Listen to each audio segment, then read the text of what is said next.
All right, good morning. We're going to go ahead and get started. If we can get folks in the TAC meeting room to go ahead and take your seats, please.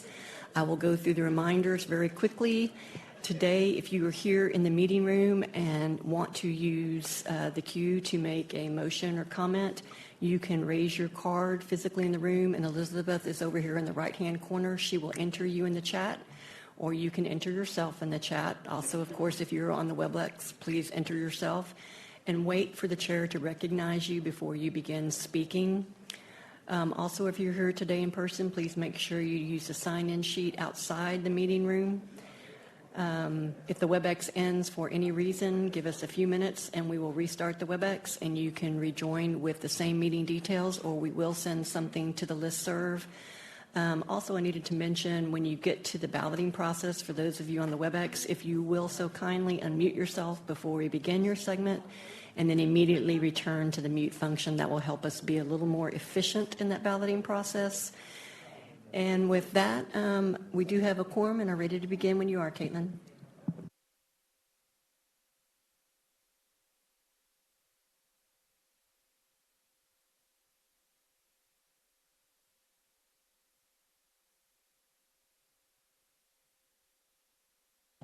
Okay, thanks, Susie.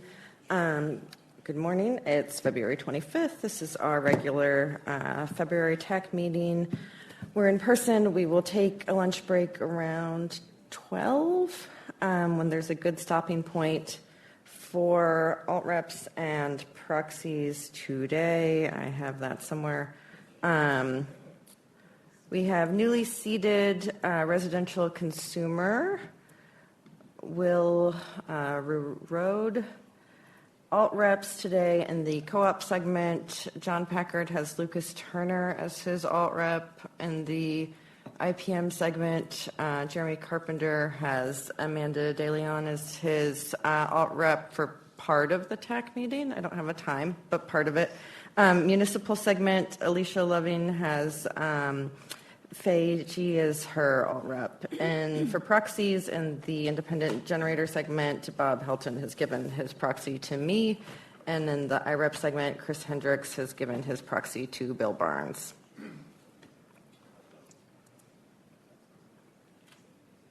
Aaron, are we still doing themes of the month? From No pressure. No pressure. From Richard? Well, I'm making this up. This is not from Richard. Well, you don't have to make one up. Oh, well, no, it's a great one. You have a great one? Okay. Shenanigans. Shenanigans? It's a month of shenanigans. It's a really good one. Do we know if we're going to get Richard ones every month? Wow, that's hurtful, but I can ask. Well, I'm sorry, but mine was not good. Well, I had an idea if we're not, but I didn't want to hurt Richard's feelings. My idea was we rotate segments. Okay. And have another segment That's due fun. next Let's month. do it that way. Okay, But Jennifer then, looks excited. So next month is IREP turn for theme, or Ian's covering his face, so they're after IREP. All right. So this week is shenanigans. I love that.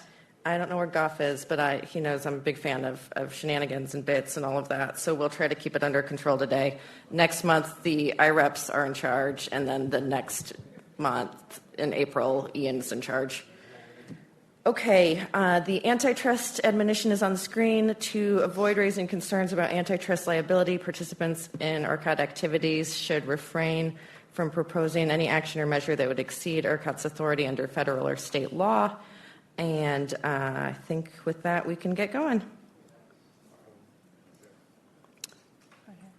Do you have a comment about the theme? No. Well, yes. Actually, I was just going to add on to the antitrust admonition: no shenanigans. No shenanigans. You can take that up with Chad. Okay. But I think that's fine for today. Okay. But now we are on to the NED section. First are the meeting minutes. I don't believe we've had any suggested edits or corrections. Susie, correct? Ned, you haven't found any issues? No minute shenanigans. Nobody else? No shenanigans in last month's meeting minutes because that wasn't the theme last month. So we are looking to approve the January 21st, 2026 meeting minutes as presented. I assume we can put this on the combo ballot.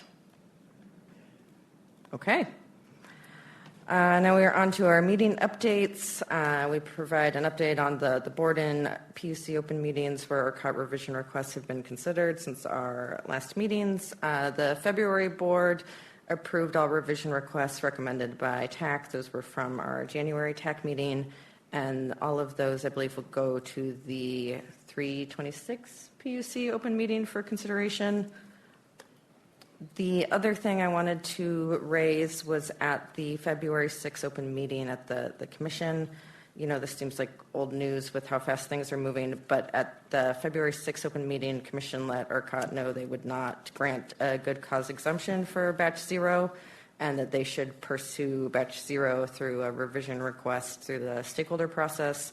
I think we all know that that is happening, and that we are hoping, or we will get the revision request to the June board. We will have a further, more substantive discussion about this under the priority board items, but just wanted to put that under meeting updates. Does commission staff, is there anything you'd like to add about PUC projects or rulemakings at this point in the agenda? Yes, yes, I do. One thing is, you may have noticed project 38533, ERCOT budget. Really, that was so much stuff going on. We have to postpone it again to March 12th open meeting, the performance measure. So that's hopefully will be taken care of then. Another is really a friendly reminder in the reliability standard, project 58777. Comments on the assumptions are due Monday, March 2nd, and we really need feedback from the stakeholders on all the questions and anything you think we should know about.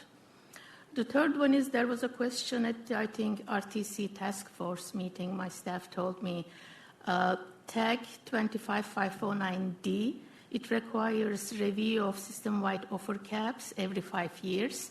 So this project is on our work plan. It's just with so many stuff going on, we have not been able to focus on it, but definitely we want to open it maybe late March so that it can align with any market design option coming out of the reliability standard, as well as evaluating the cone, peak or neck margin. So that's the review of every 5 years commission needs to do. So that's all I wanted to answer that question in the RTC task force about the offer caps. That's all I have. Thank you. Okay. Thank you. Any questions or comments there? All right. Next is our review of revision requests, summaries, ERCOT market impact statements, and opinions. All right, this is Ann Boren. We have 5 revision requests here for TAC consideration. For reasons for revision, all of them fall in that general system process and improvement. All of them have no impact except for OBDRR 55, which is less than 5K. ERCOT is in favor of all the revision requests. NOGR 281, we are waiting on NPRR 1307, which is still PRS. And then for the IMM opinions, they have no opinion on the revision requests, and OBDRR 55 and NOGR 281 are still pending with IMM. Credit review, none of the NPRs have any credit implications. Okay. Any questions or comments on those?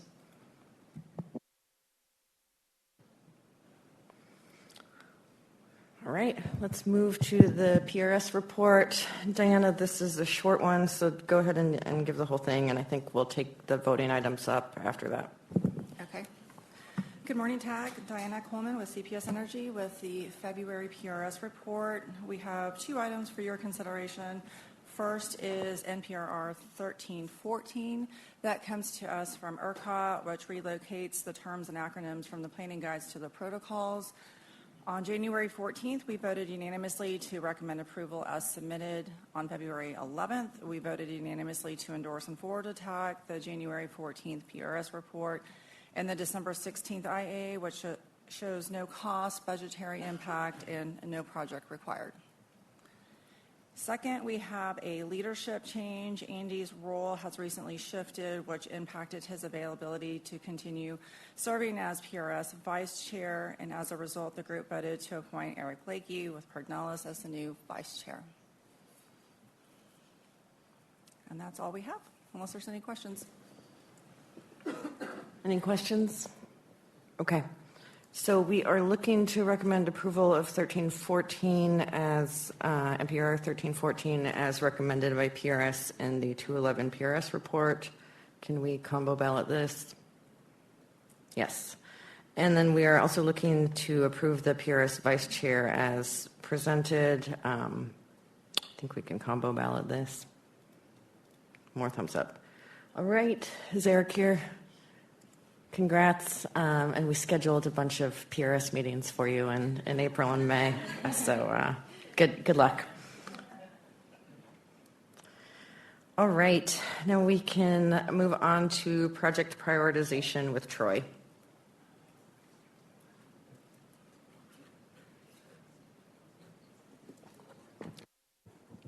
Good morning, TAC members. I guess in keeping with the theme, the Band-Aids on my head are not due to any shenanigans. It's really 50 plus years of golf, tennis, baseball, stuff like that. So anyway, okay. I'm here to give an update on the aging revision request prioritization projects. As you recall, back in August, we had to get together to talk about the items on the list that had been out there quite a while. We flagged 10 of them as high priority. Many of the others were deemed medium priority or no action or even candidates for removal. I'll talk about all of that in a little bit. But for starters, the 10 high items are here on this chart. As you can see, 6 of the 10 are already in flight, meaning the project to deliver them is underway in some stage or another. Most of them are planning, although 1277, the revisions to EAL, is scheduled for go live on the 2nd of March. So that one's almost done. Another one, 1198, is approved to start in April. So that will be underway when we get to April. And then the other 3 have kind of other scenarios. 1091 is pending an RDPA analysis that we believe will at least allow us to reconsider a handful of revision requests. 1004, TBD. I've been trying to figure out where that fits in the plan. It's kind of looking like perhaps the latter part of this year, so I'm still working on that one. And then 1216, the emergency pricing program, we have a workaround in place. So while the market participants deemed it high, we agree, but we also believe we have a workaround that will work for us for now so we can focus on some of the other priorities out there. So that's where we are with that top 10. Now there are other ones. Oh, question? Yeah, real quick on 1238, one near DRRR to Golden Spread. Can you give us a date that you think that would be completed? I cannot yet, but I can say our intent is to deliver 1238 here in 2026. In fact, we are planning for a summer delivery of part of that, of the changes, and the remainder to come later in the year. I can't tell you yet whether 1238 is in that summer delivery or the year-end delivery. We're still working on the planning. But we do think 2026. Okay? Other items that are medium or otherwise are also being worked based on resources. You know, if something like in the CRR realm, if those things can proceed because they don't have the impact on the MMS and EMS resources that a lot of the high ones have. So things that are in flight there, NOGR 226, 247, the 936 CRR account holder limits is in flight already. We've got the SCR 818 Phase 2 approved to start in April. And then 1201, I've got some notes on 1201 later here in the deck. 1201 is targeting a July start with a go live in late 2026. So those are all medium from the August meeting and have some kind of a plan already underway.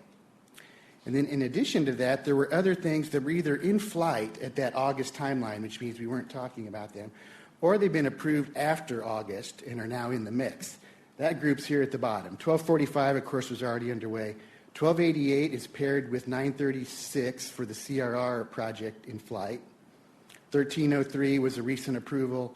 820 was in flight back in August, and it's going live May or June of this year. And then 831 was approved after August, but we're going to bundle it with that SCR 818 Phase 2. So a lot of things going on, but we've had, I'll back up one, high focus on the high priorities to make sure we're working them as quickly as we can. Now you may ask, well, when are we going to talk about this again? Well, I've been talking with Diana, and our plan is April PRS.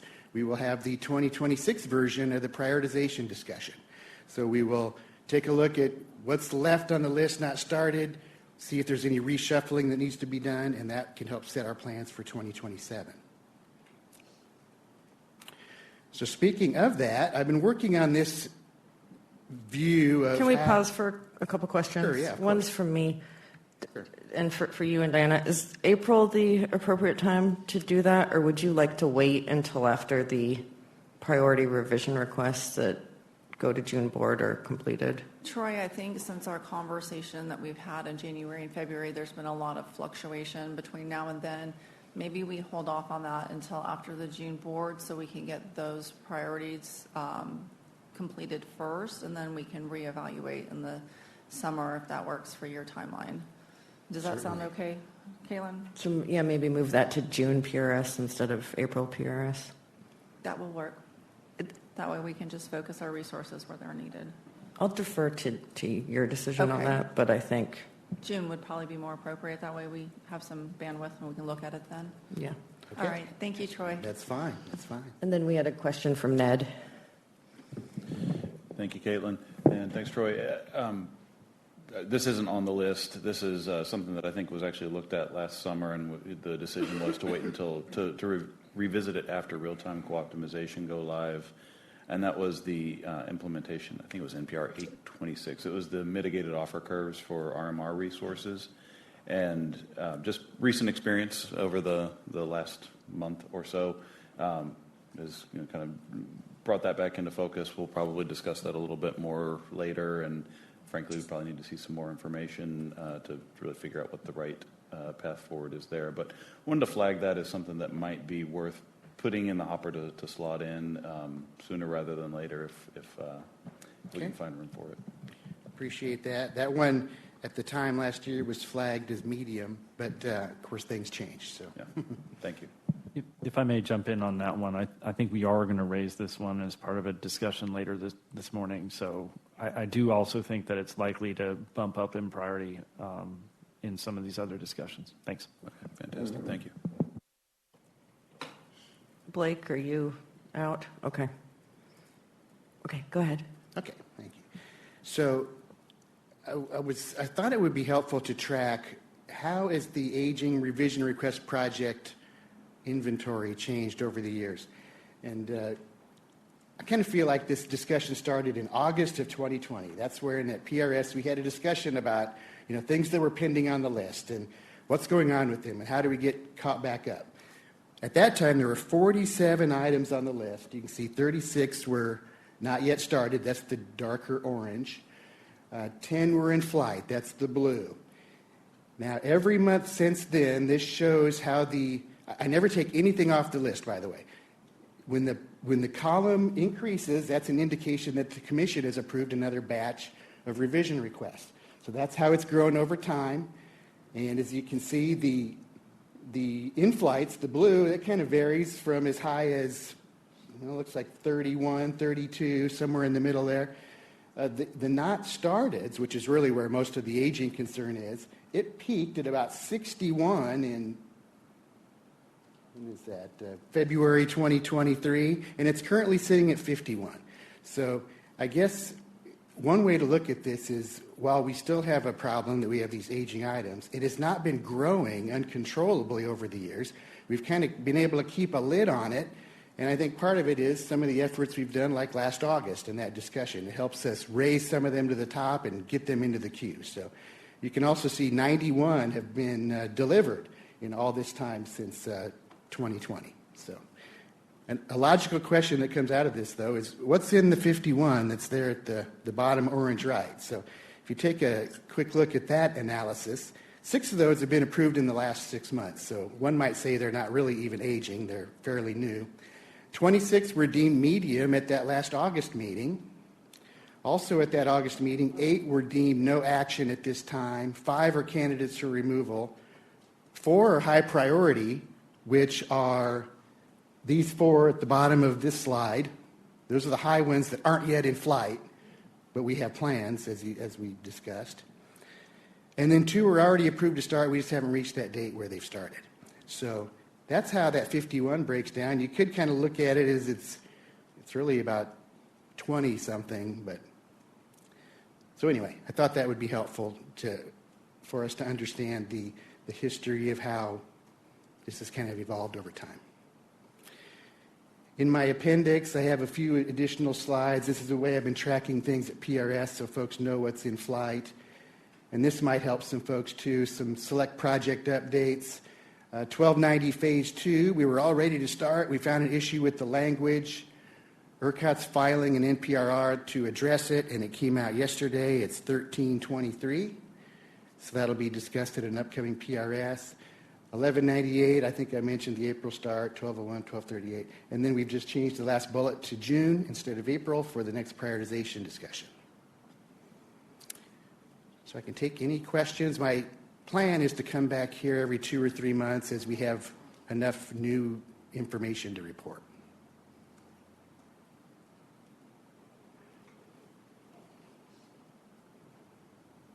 Okay. Thank you. Okay, thank you. The thing I wanted to raise here that I sort of already raised was the issue of all the priority items that we need to June, and we've scheduled a bunch of extra April and May PRS and TAC meetings. So I think I was hoping to request that revision requests that would otherwise go to April or May PRS and TAC, but don't need to go to the June board, if we can start holding off on some of those until after June. Corey's frowning at me. But just, if we're going to have an 8-hour meeting in April at PRS to talk about batch load and DRRS and voltage ride-through, do they also want to take up 4 other or 7 other random NPRRs that might not need to get to June board? Brian Sams agrees with me, Corey. So I think, I'm hoping that's okay with people, but I can work with stakeholders and ERCOT on that. Okay. Are we okay, Corey?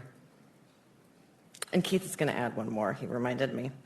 All right. So that's my request, is that, things that would take time at April PRS or TAC, or March PRS or TAC, but don't need to go to the June board, if we can wait on those.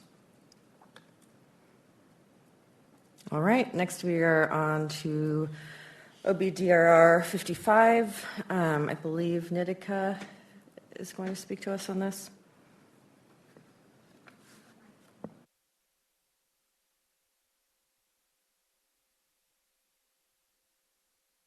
So Louise is going to speak to you. So good morning, everyone. Louise has an introductory slide to tell you more about this OBD. Great, thank you.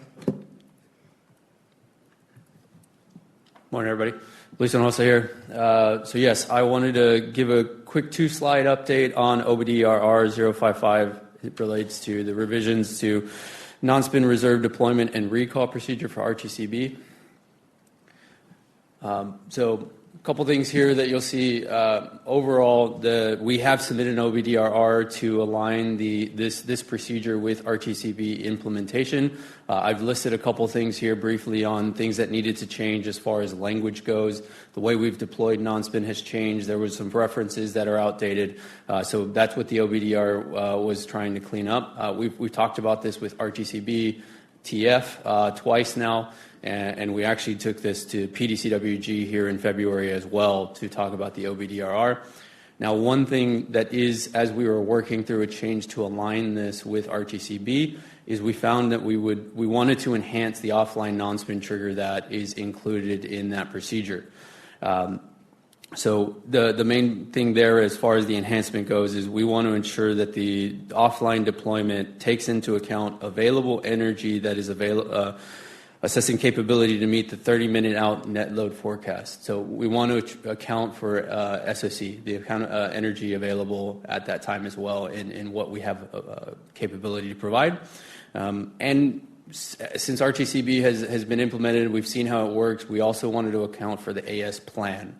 That is another important factor, and I have one other slide to try to explain that here in the next slide to show that example. So those are the enhancements that come with this OBDRR. And to give you what we're looking for today is we're hoping to get tax endorsement today or at the next meeting. Really the goal is we want to get this board approved and PUC approved by summer.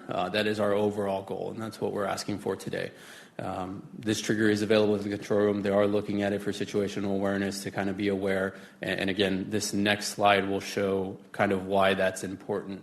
I'll try not to get too far in the weeds here, but what I'm showing on this display is a purple line, which is our current offline non-spin deployment trigger for January 28th.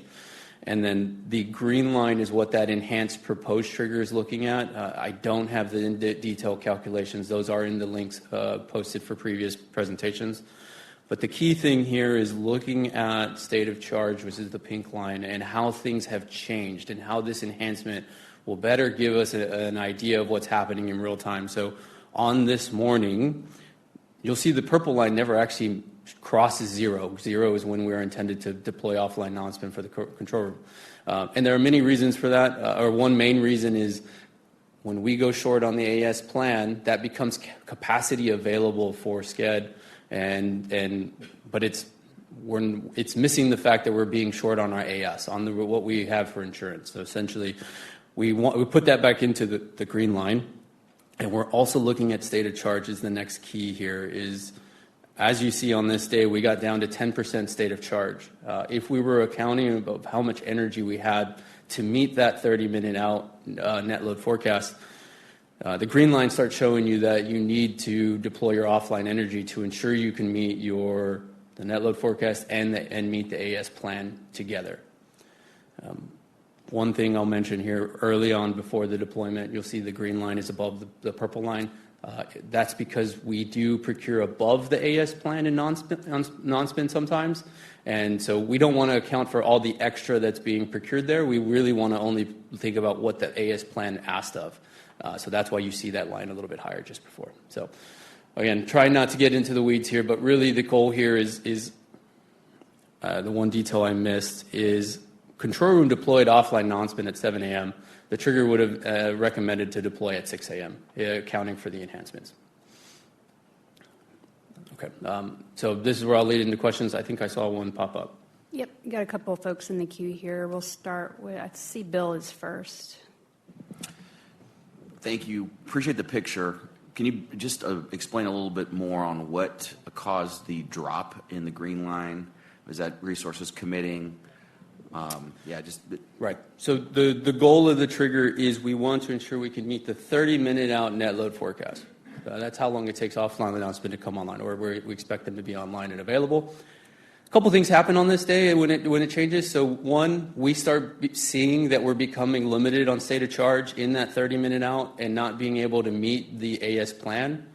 We are starting to go short on AS in real time. RTC's deciding I need the energy and I will no longer procure AS, or I'll procure less AS.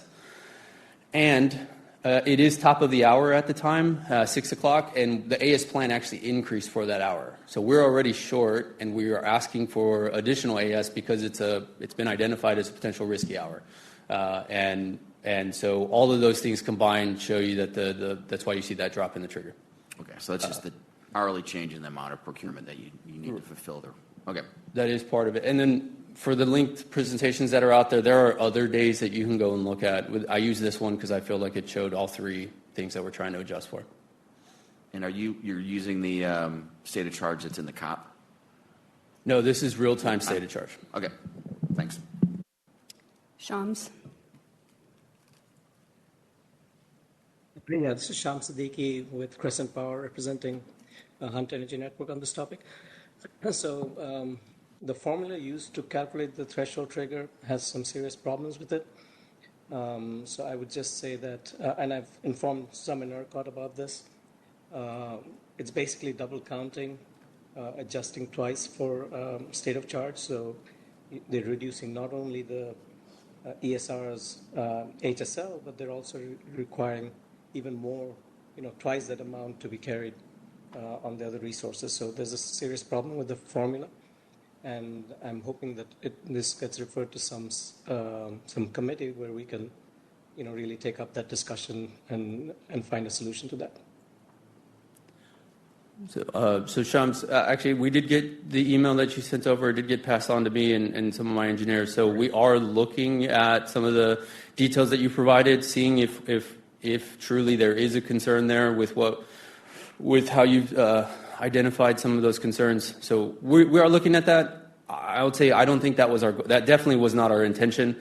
I think for the group here, we are looking at that, and this is one of the reasons why we take it to the working groups in here is to get that feedback. But one thing I want to say is that was never our intention. As you read the OBD, the goal is we want to account for energy, we want to account for the AS plan, and can we meet the net load forecast 30 minutes ahead? So if there is a tweak that we can make to the calculation, we're willing to look at that and see if that needs to be made, but the intention was never to double count. And that, I think as the OBDRR stands, I don't even think any of that language, I know none of the language would need to change in the document. But Shams, to answer your point, we are looking at it, and we'll get back to you to see if we need to make any adjustments.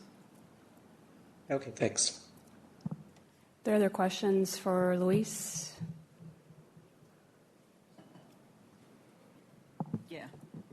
I'm sorry. Go ahead, Beth. Yeah, and really my question is back to Shams, which is, you've identified a concern. Shams, have you communicated an alteration that would make sense that ERCOT can consider? Or did you I'm just trying to understand where the debate is at this point. I did provide the fix to that, the correction to the equations. So I provided that as part of my feedback to ERCOT. Okay. I kind of assumed you would, but thank you for clarifying that. Sure.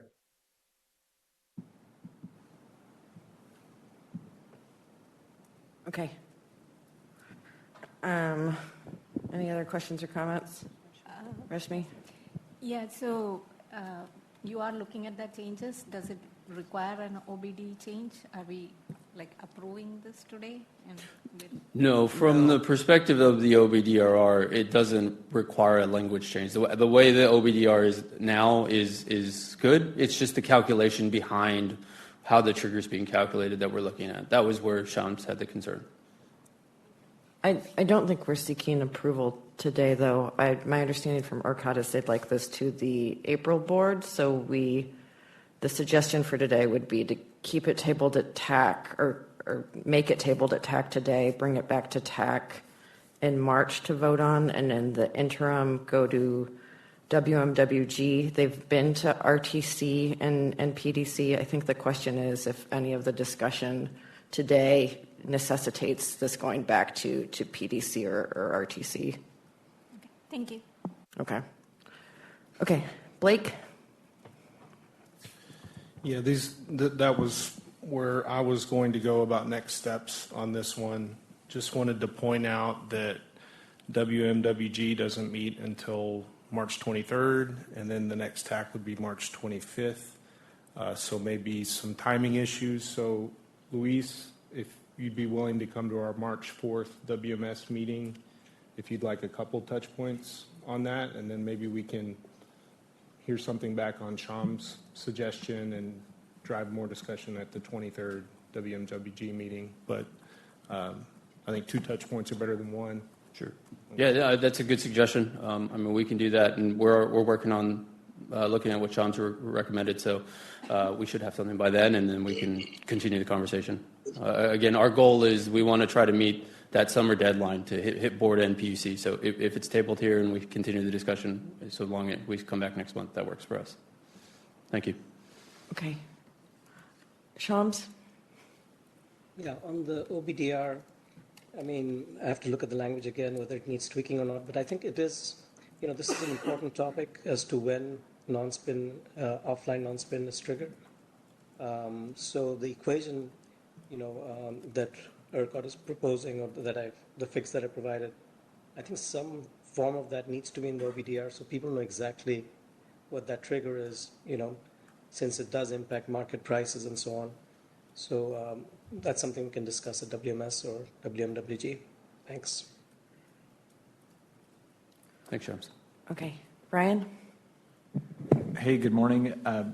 First, just want to say thank you for presenting this. I know I've got a bunch of questions after the 28th, and so having clarity on the trigger, just like Sham said, is something we value, and support Blake's comment about 2 touch points. And just again, thank you for being here today. Sure. Thank you. Okay. Any other questions or comments? Good. Okay. Thank you. I do have shenanigans on this one, but I can't decide if I should bring it up. I think, Nedika and Louise, you do a really good job on revision requests in the ancillary service methodology, and you have to take it sort of on the road show to PDC and WMWG. So it's been brought up in the past having just one ancillary service working group. People can tell me I'm stupid or not respond to it, but I think it's something to think about for the future so that you don't have to go to, 2 different working groups every time we have one of these revision requests, and then for 3 meetings every summer on the methodology. Okay. Harika? I just had a quick question, Louise. Did IMM opine on this one? I don't see Jeff here, or... I have not had any direct comments from them. This is Jeff. Can you hear me? Yes. Thank you. Yeah. So I reviewed this, and this falls a little bit more in a sort of an operating procedure category. I think it's, I looked at the shifts in the criteria for deployment. In the end, we didn't have a position on whether this shift was better or worse for the market. It looks like it's driven by empirical analysis, and so because it falls more into the operating procedure category for us, we chose not to express an opinion on it. So, but I did review it. I do not object to it.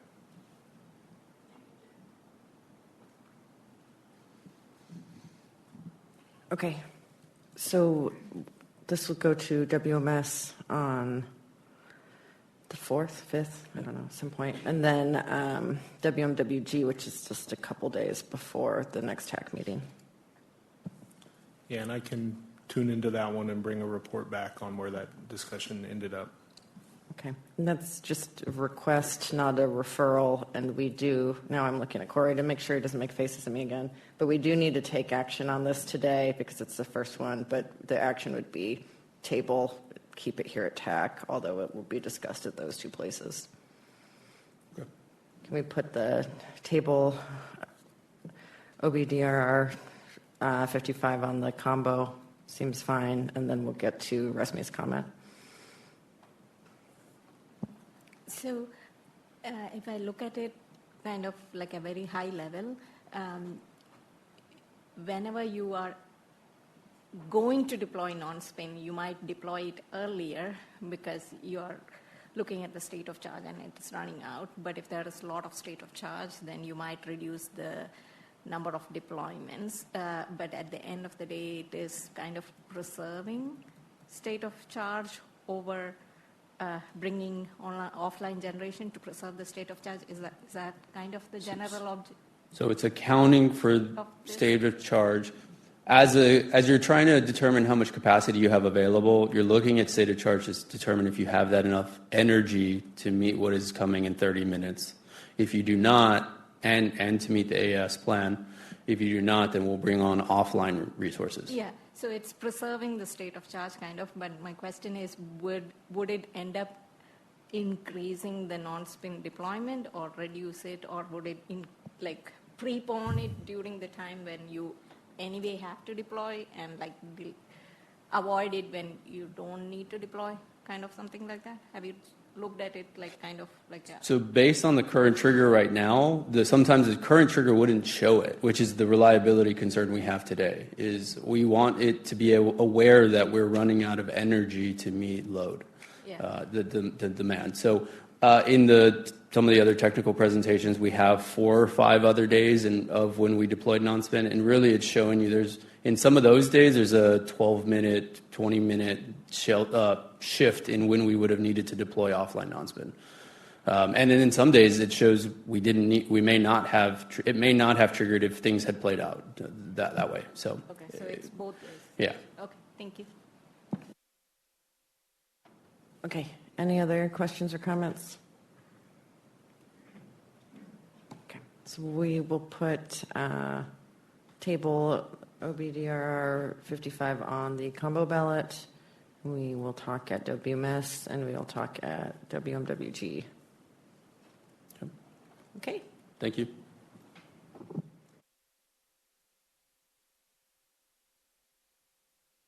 All right, Corey. Next, we are on to our TAC priority items. We will start with Keith on DRRS. Okay. I'll start with DRS here. For folks at the last workshop, we did receive comments, written comments, and then obviously some verbal comments during the meeting on both most of them are related to NPRR 1310. The first piece was related to the reliability element of 1310, and then the second part of discussion was on the ESR element of 1310. And so I think I'll take the first point is our sort of thoughts on 1310 is with regards to the reliability element, most of the comments were centered around having to wait till include that as part of the reliability assessment. I think for the purposes of continuing 1309 forward to meet the June timeline, I think we also agree with that position that 1310 can be addressed as part of the market design elements of the reliability assessment later this year. So we do view that as a path that we would appreciate, that we appreciate the positions on that.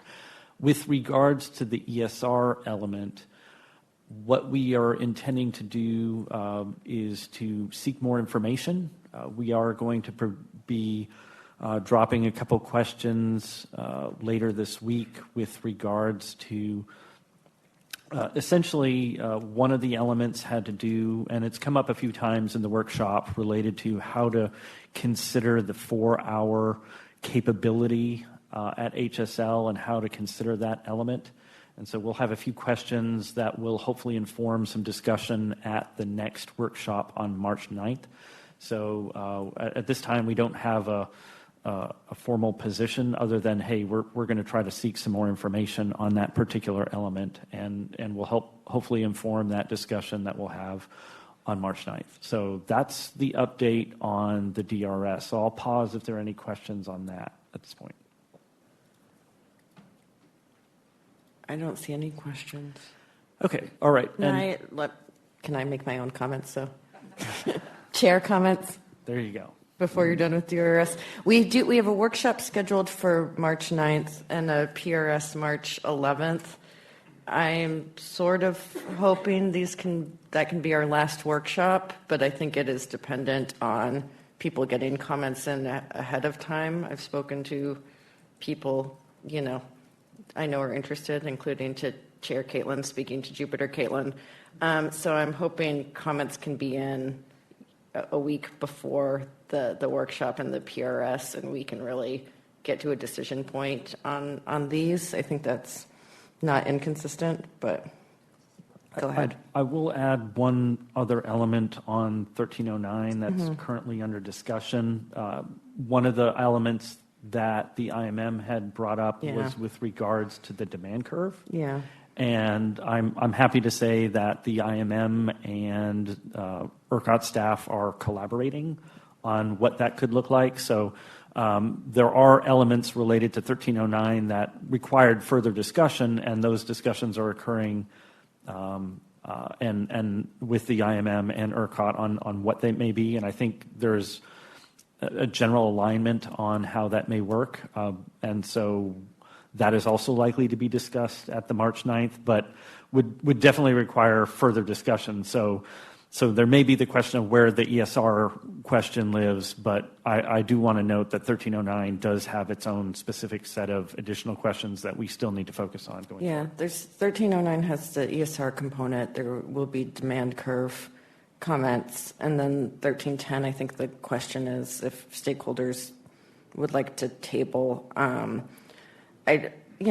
I'm hopeful that we can get sort of the substantive comments in ahead of time and try to make some decisions at the workshop, even if the decision is, continue to talk about two issues at PRS or continue to table 1310 and refer it to WMS or whatever. But I think with the work we have coming on other items, we've done a pretty good job on this so far. I think we're tracking a little bit ahead of schedule. So hoping maybe one more workshop or maybe two more workshops, but that we can focus in on the issues we need to get 1309 done quickly. Shams, is that a question on this discussion? Yes. So Shams Siddiqi with Crescent representing Ant Energy again on this topic. So with the DRRS, if it's 1309, if it's an ancillary service, then I think, the proposal ERCOT has in sort of interpreting the statute, even though we don't see it that way, to allow even a 2-hour battery or 1-hour battery to provide the ancillary service may be okay. But if you're looking at it from resource adequacy perspective, especially if you're trying to meet the winter storm challenge, it seems like the resource adequacy qualifications may be quite different and even questionable whether anything less than 4 hours that would qualify. You probably need more than that. So can we have that's the connection between 1309 and 1310.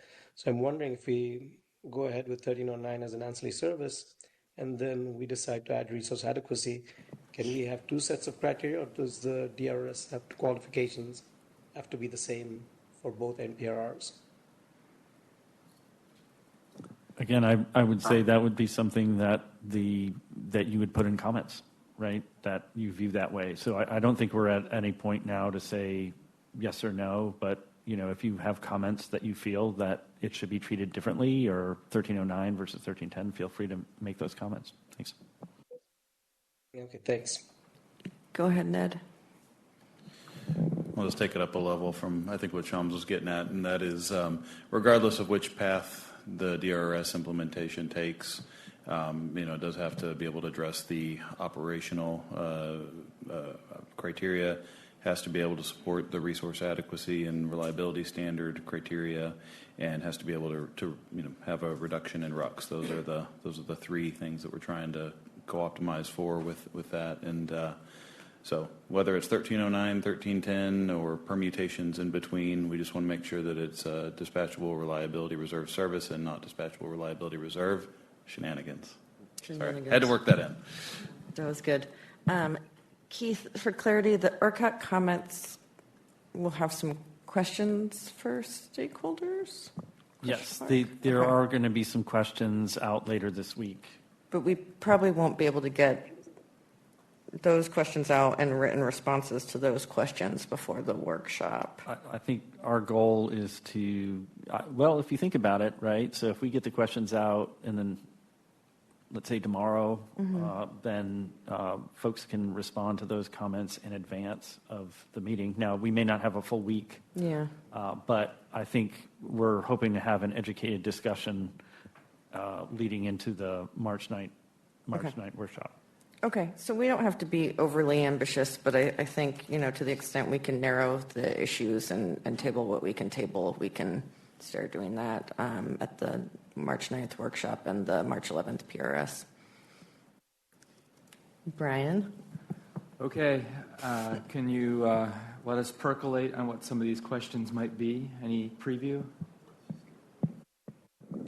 It really gets, so there was a question asked at the first workshop, and I believe it was from, I see, it was either Bob, and I know Steve Reedy made a comment on this, and it had to do with the particular provision about what capable of operating for 4 hours at HSL. How is that interpreted? And so that's the primary element of the question. Thank you.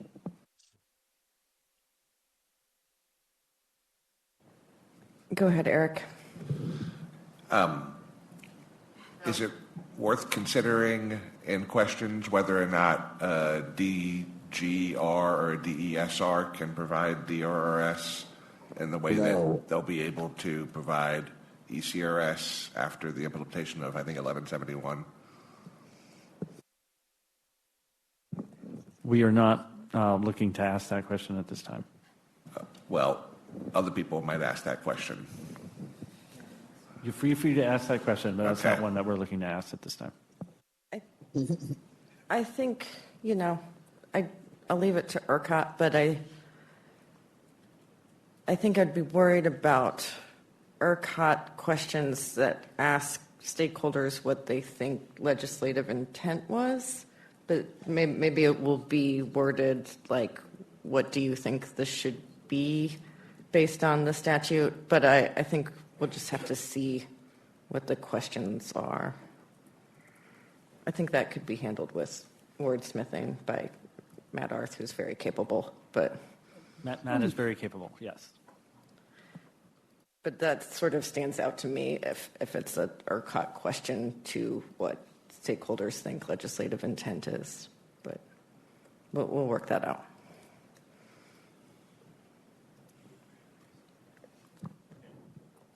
All right, if I may continue forward, I know that ultimately we have some other things that we want to hit, but I did want to raise two, I would say, non-board priority items, but things that are coming up that are priorities for ERCOT. One of them is NPR 1315.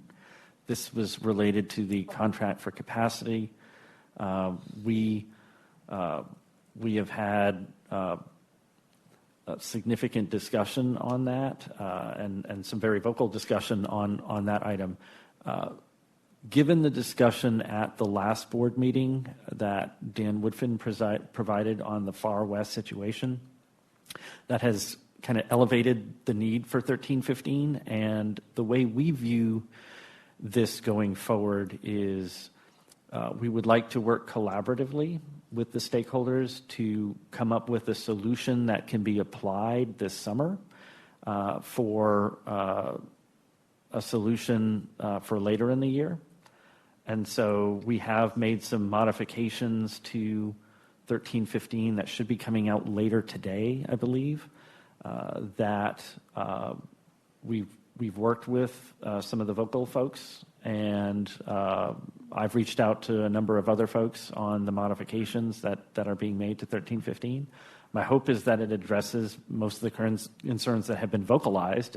I suppose if you had a problem but didn't say anything, we didn't address it. I will note that there was an element, and I know Seth's got his tent up, that was raised. He and I discussed. It does have an interaction with NPR 826, is my understanding.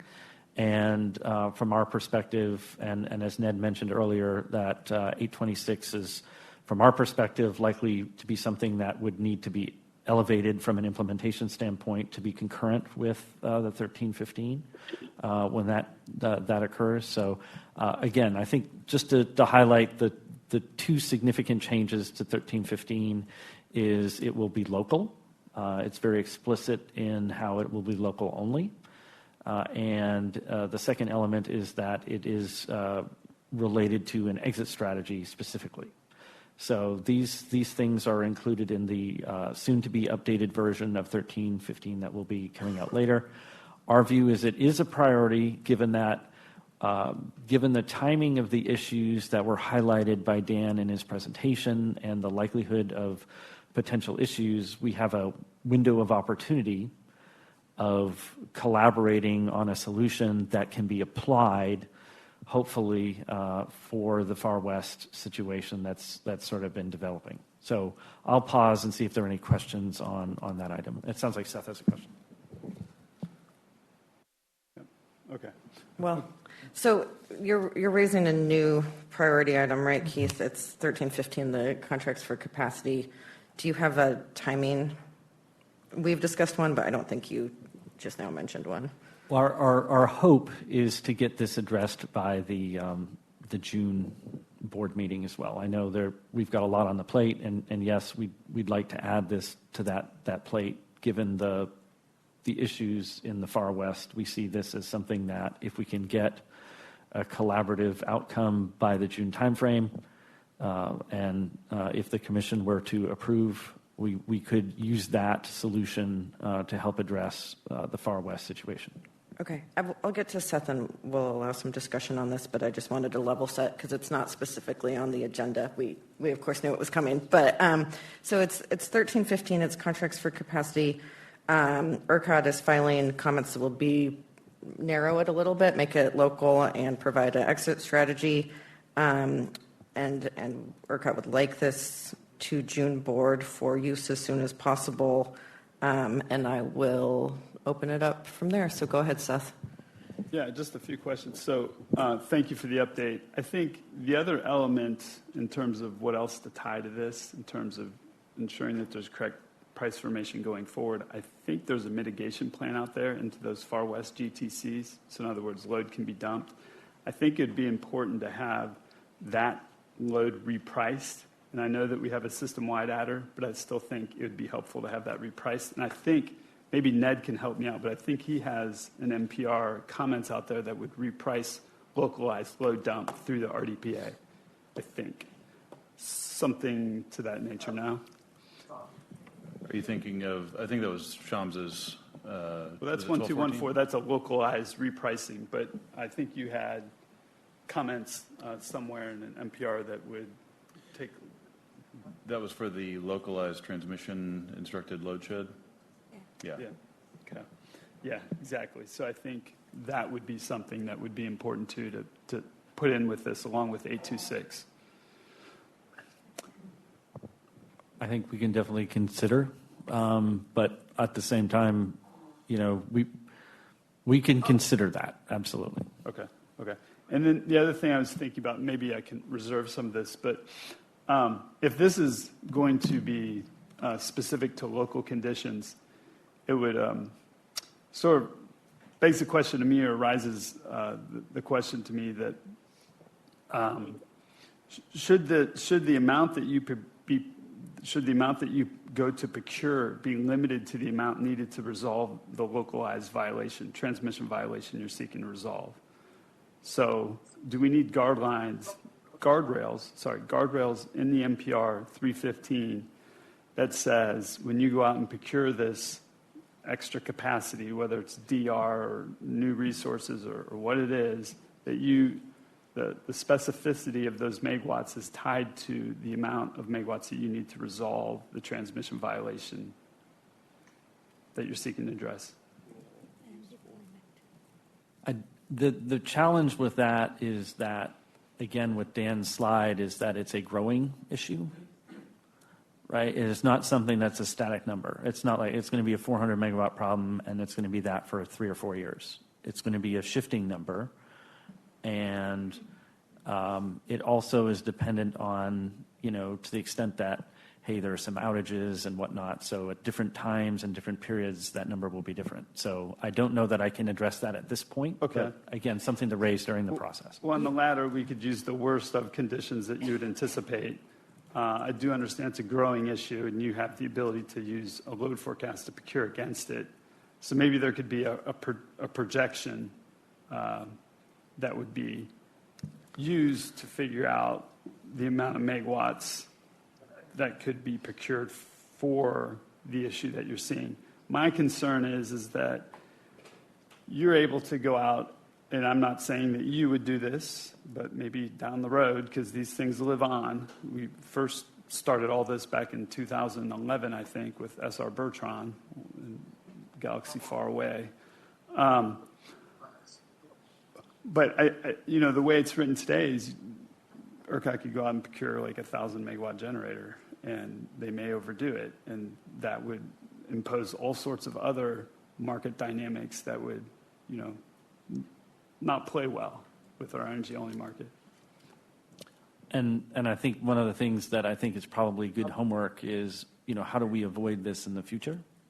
And that's something that I would hope that we would think about in some fashion, because I don't think our current design is effective enough to address this type of problem. Yeah, okay. Well, I definitely appreciate that. I think that, I'm glad that you tied 826 to this, because that's sort of the poster child where we have something that would improve price formation, but we've sat on it for years. And I think we need to stop doing that when we have solutions to correct price formation, then we need to accelerate those so we don't end up in these sort of states that we're in today, where we have to now, our backs are up against the wall, and we have to do these draconian methods to resolve the situation that we're in. We had a couple of people from ERCOT jump in the queue during your question, Seth. Can we see if they can add? Dave, go ahead. Hi, Caitlin. Thank you. One thing I just wanted to note, and Katie put the NPR number in the chat with 1307. One point of clarity I just want to make sure is clear to folks. Within that NPRR, what's currently being proposed is that we do have a price adjustment associated with load shed for transmission constraints. I did want to just make sure it was clear to the group that that is still under the paradigm where the adjustments are system-wide. So under that NPRR, there would not be a local adjustment to prices. That really only exists under the proposal with 1214. I understand that, and that's the best we can do for now. And then yes, okay. NPR 1214 can be something that we have our eyes on later on down the road. That would actually be the ultimate solution for this type of issue. But yeah, thank you, Dave. I appreciate that point. Of course, thank you. Okay. Freddie, did you want to add something too? Yeah, sure. And I just wanted to give an update of where that NPRR is. And we did talk to Vistra about their comments. And really where that's at is I will be filing comments, really just keeping most of the language that they submitted really associated with adding the megawatts directed by ERCOT and including that into GTPD, but we will be striking the portion of where that load shed instruction is implemented by the TO and really not as part of an instruction by ERCOT. So I'll be filing those comments soon, and then my expectation is that should be moving forward fairly quickly after that. Okay. Seth, are you good for now?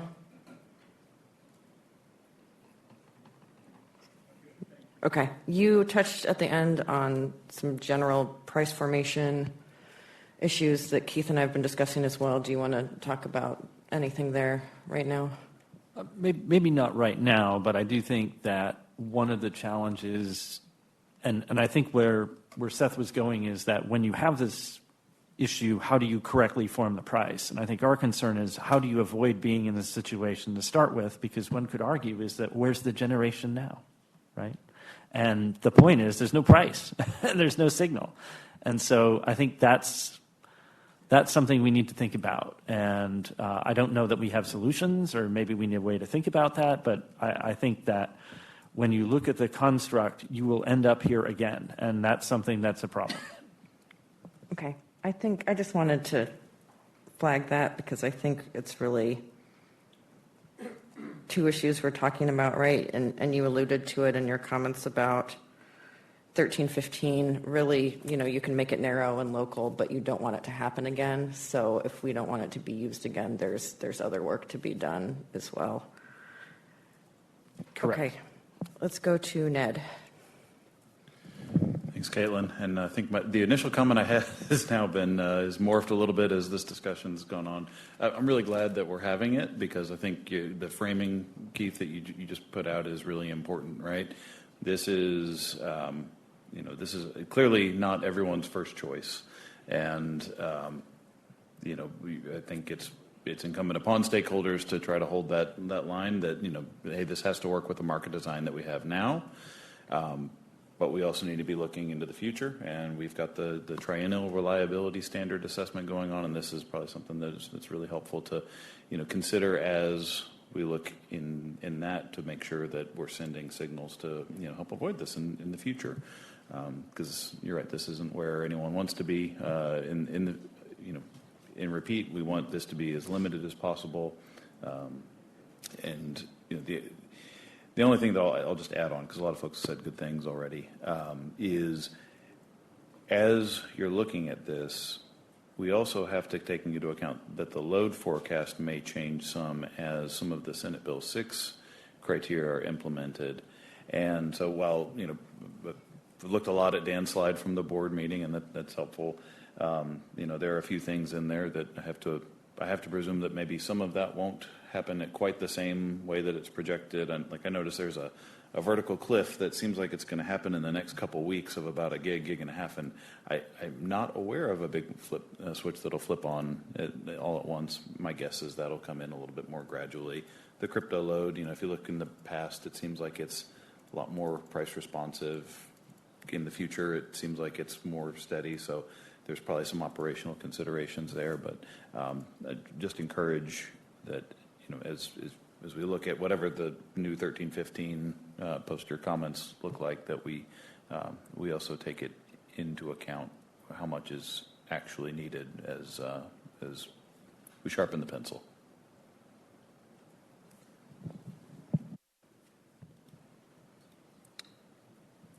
Brian?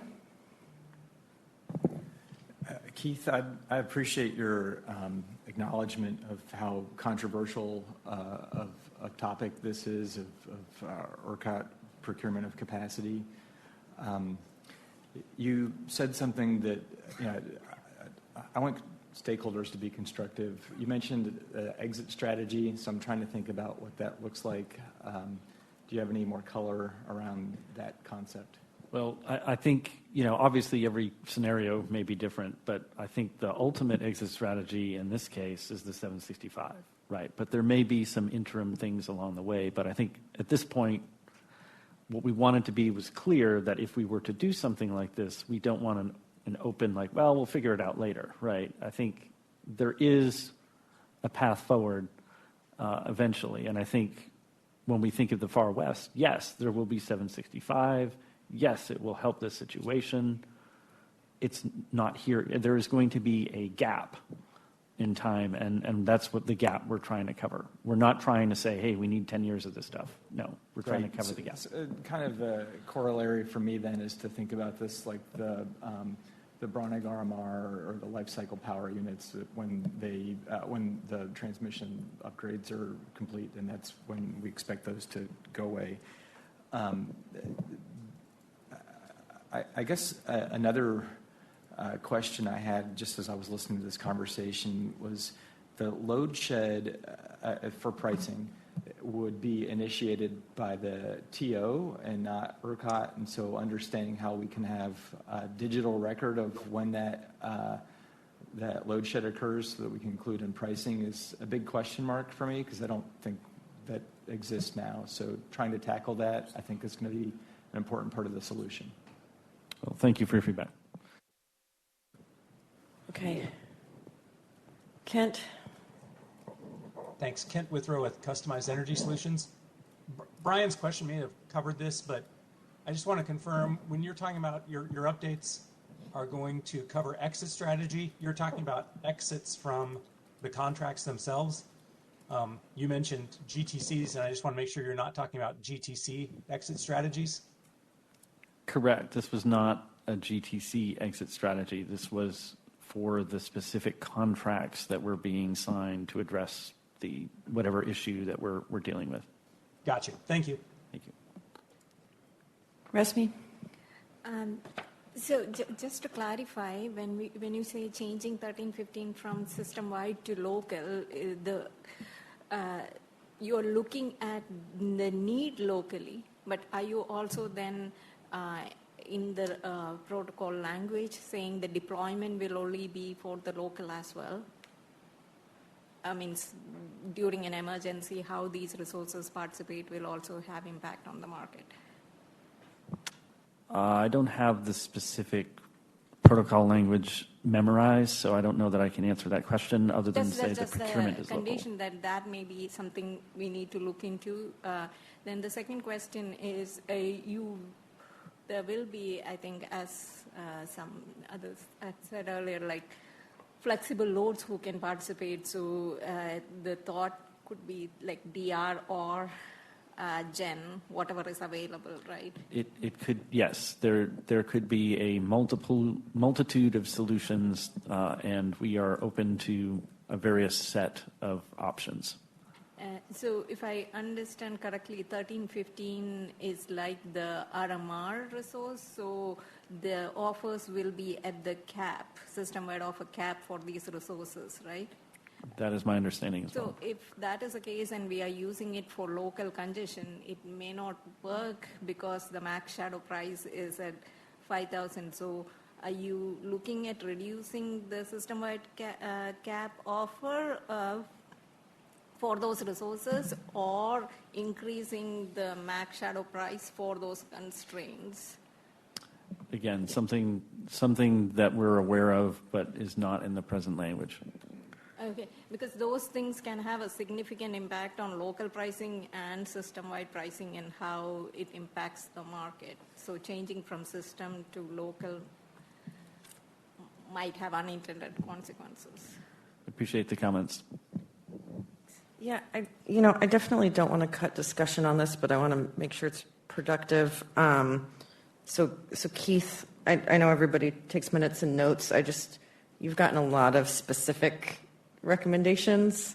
Can we feed this into Kenneth somehow for next steps? I don't know if that's a workshop or an offline working group, because a lot of these are good suggestions, and they're very specific, and I think they are things that everybody will want to see addressed.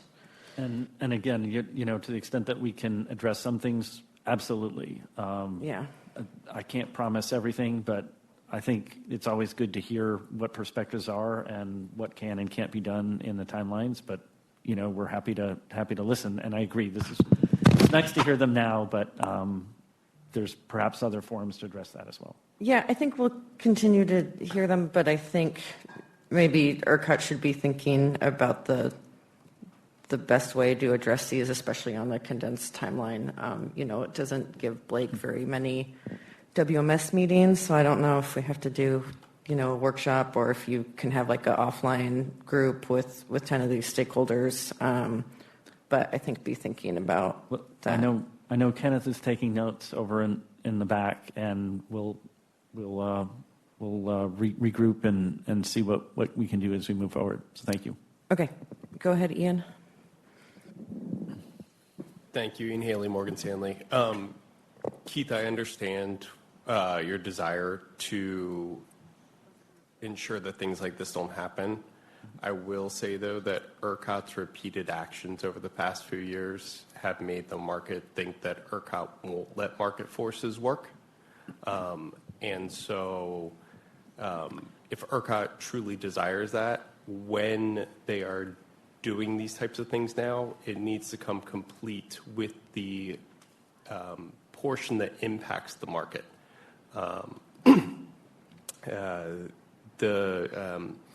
There's the consumer residential DR program, I think, is a perfect example of this.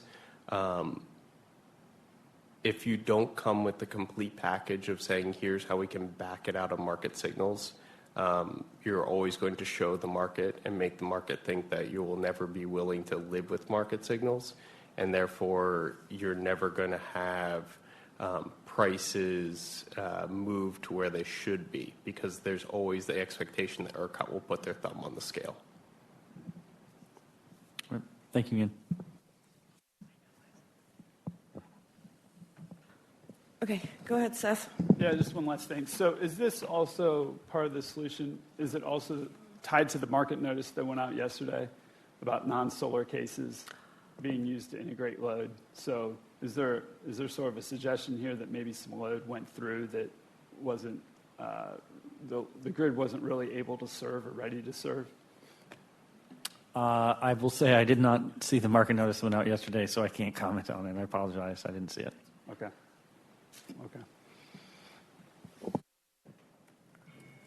Okay.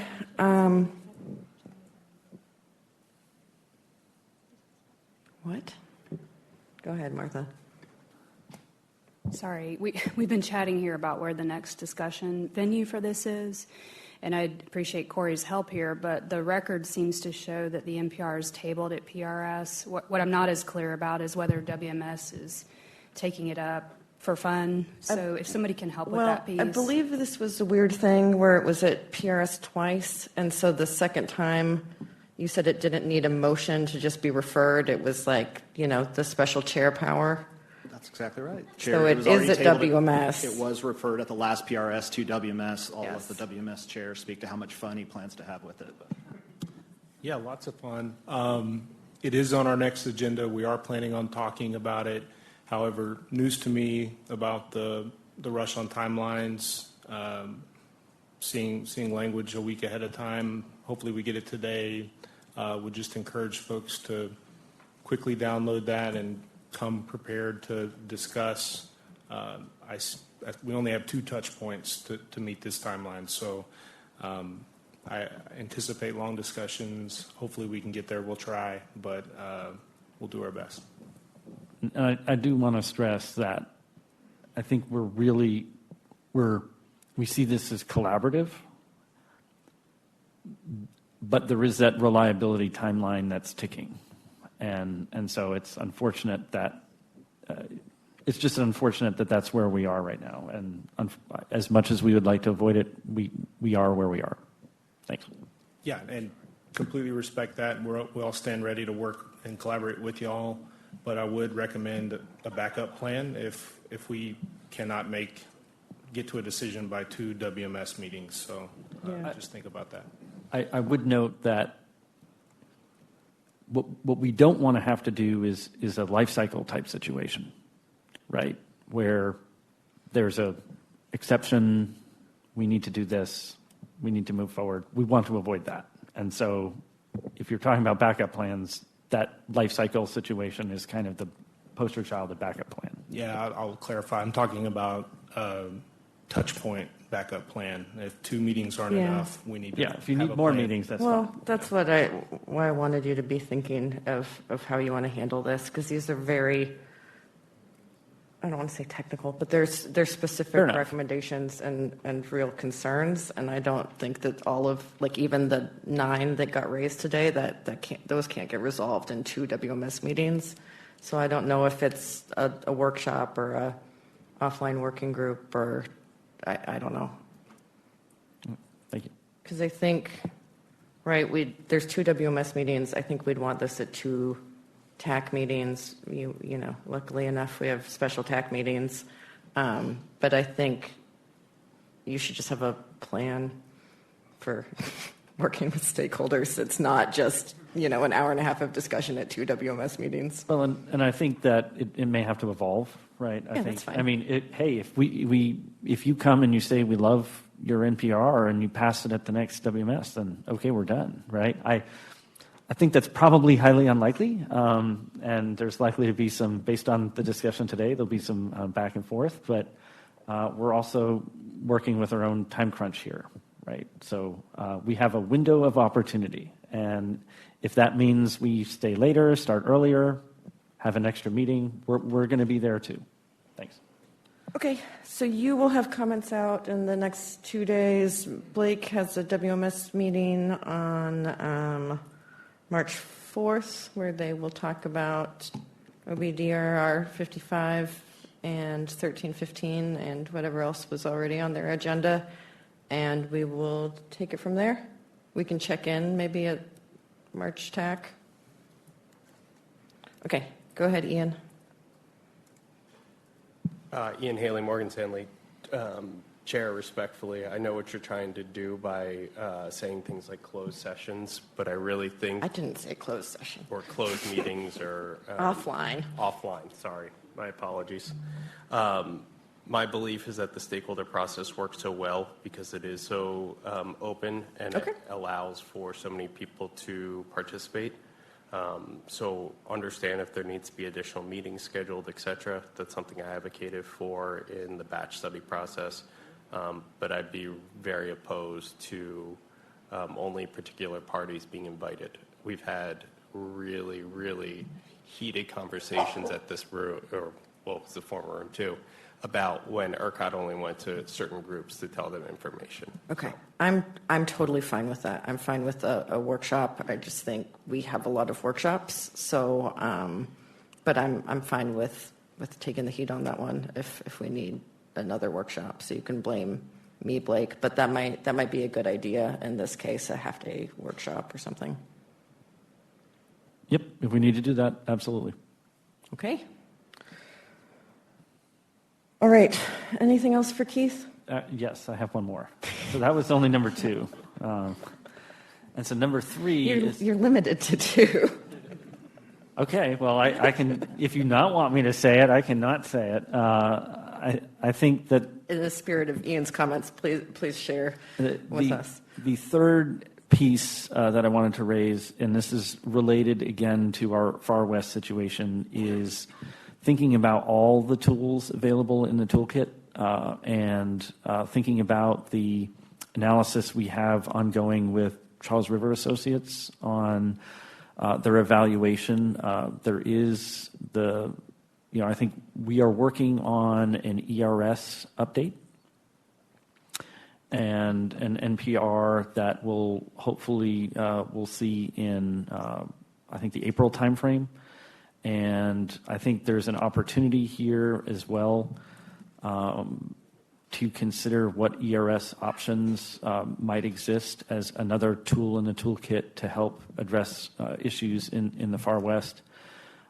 We are working on some modifications that would allow for a local procurement and local deployment, as well as an enhancement to the what we would see as a deployability measure deployability measure is maybe the best way to say it. Adverb. We can create words in the TAC here, but those are the things that we're thinking about is and thinking about how we would craft something that could be a solution to assist in the Far West situation. So that's something that's we're working on and we'd likely see in the April timeframe. Now that the timeline we would see on that is not June, so we don't see it as June. But again, as part of the priority set of solutions for the Far West, there's the potential for something like this to aid in that. So we see it as if we can get some value and there's some potential options, this could be a part of that. So we'll have further development, but just wanted to give folks a heads up. Okay, so this is probably comes to us in April, and I think you would want this September board. It would be something more for the fall. So September would be a timeline that could potentially work. Okay. Let's talk to Blake and Martha. I don't know if it would be an action item, but because you're weaving this price formation thread through multiple conversations, so let's make sure the thread stays alive and we're kind of checking in on not just are we passing these NPRRs, but have we kind of continued to talk about what we need to talk about on price formation. Does that make sense? And maybe it is an action item, but let's have that discussion. Okay, let's go to Harika. Yeah, thanks for that update, Keith. That's really good to know. The one thing I want to remind everybody, this is really just staff's position. In the AS study we did, there was a finding 7B addressing ERS, and it really required ERCOT to perform a holistic review of all the existing and potential voluntary and emergency-related DR programs. So our suggestion is any demand-related revision requests should wait at least for that report to become out. But what I'm hearing is it's going to be concurrent at least. You are not going to... Yes. The idea is that the report, when we drop the report, we can drop the NPRR concurrently with that. Thank you. Yep. Okay. John Ross Hubbard. John Ross Hubbard with TIEC. Does the NPRR or the contemplated NPRR, is it also going to implement some of Senate Bill 6 and the long lead time demand response program? No. Okay. That's on a separate track. Could you explain why? Because it seems like it would go hand in hand with redefining ERS.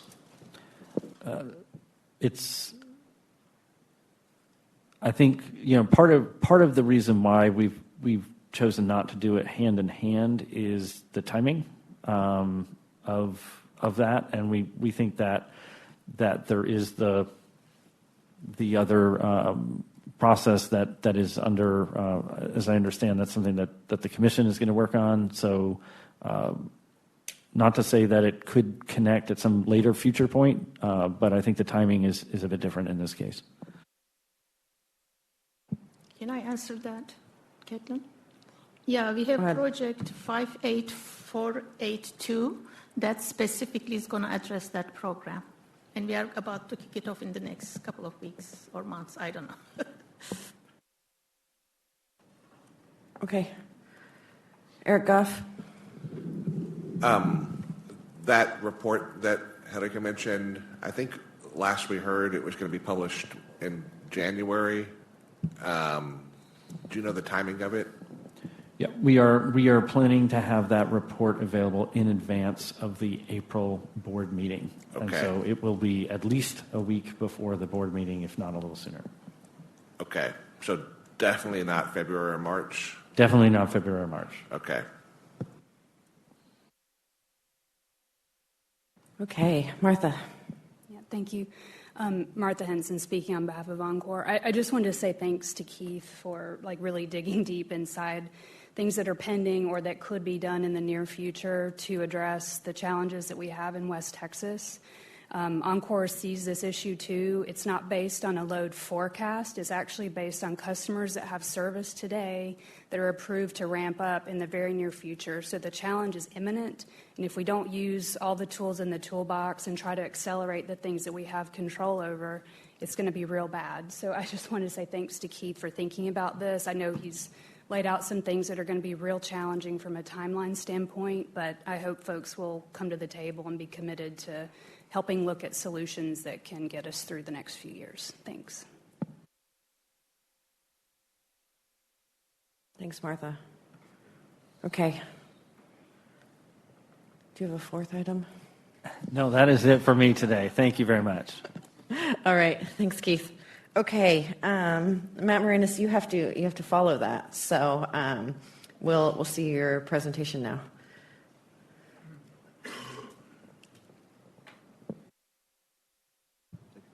See if I can provide some relief and talk about something easy.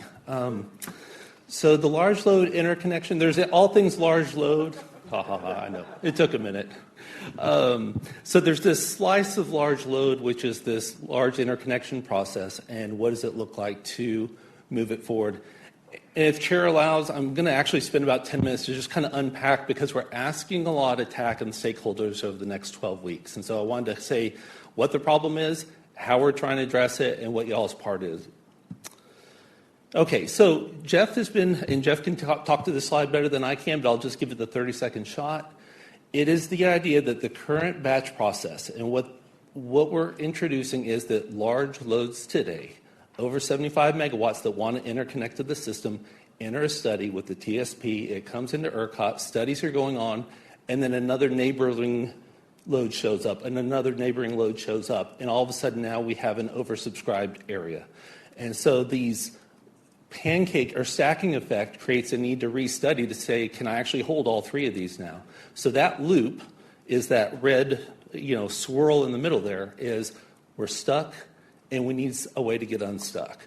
And so the idea is whether or not we batch the process together. Some areas call it clustering, call it what you will, but this is a system-wide process across ERCOT to say, take everything that's in the queue, run it through a set of criteria and say that is what will be studied, and that becomes the answer for that wave, and then we go to another batch.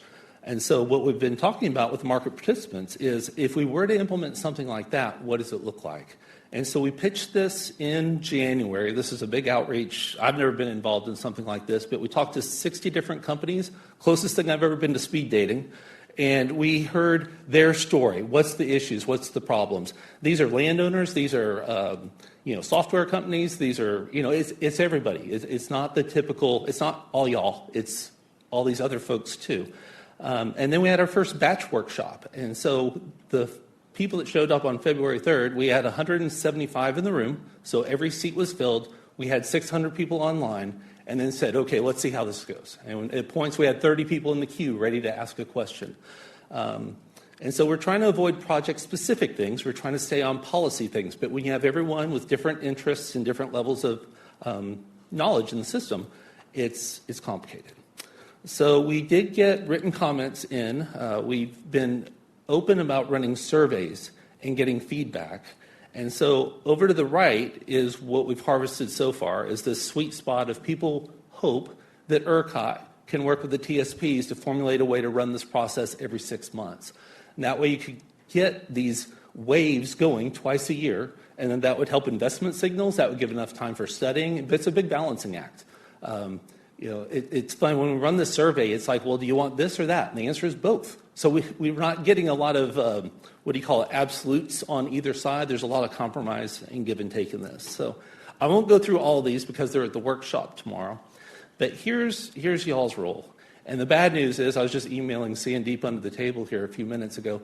ERCOT believes this will be an NPR and a PIGR. So now we're going to have a couple of, sorry, I saw the, it creates, the benefit of having a PIGR is that the details will live where all the other activities live with it.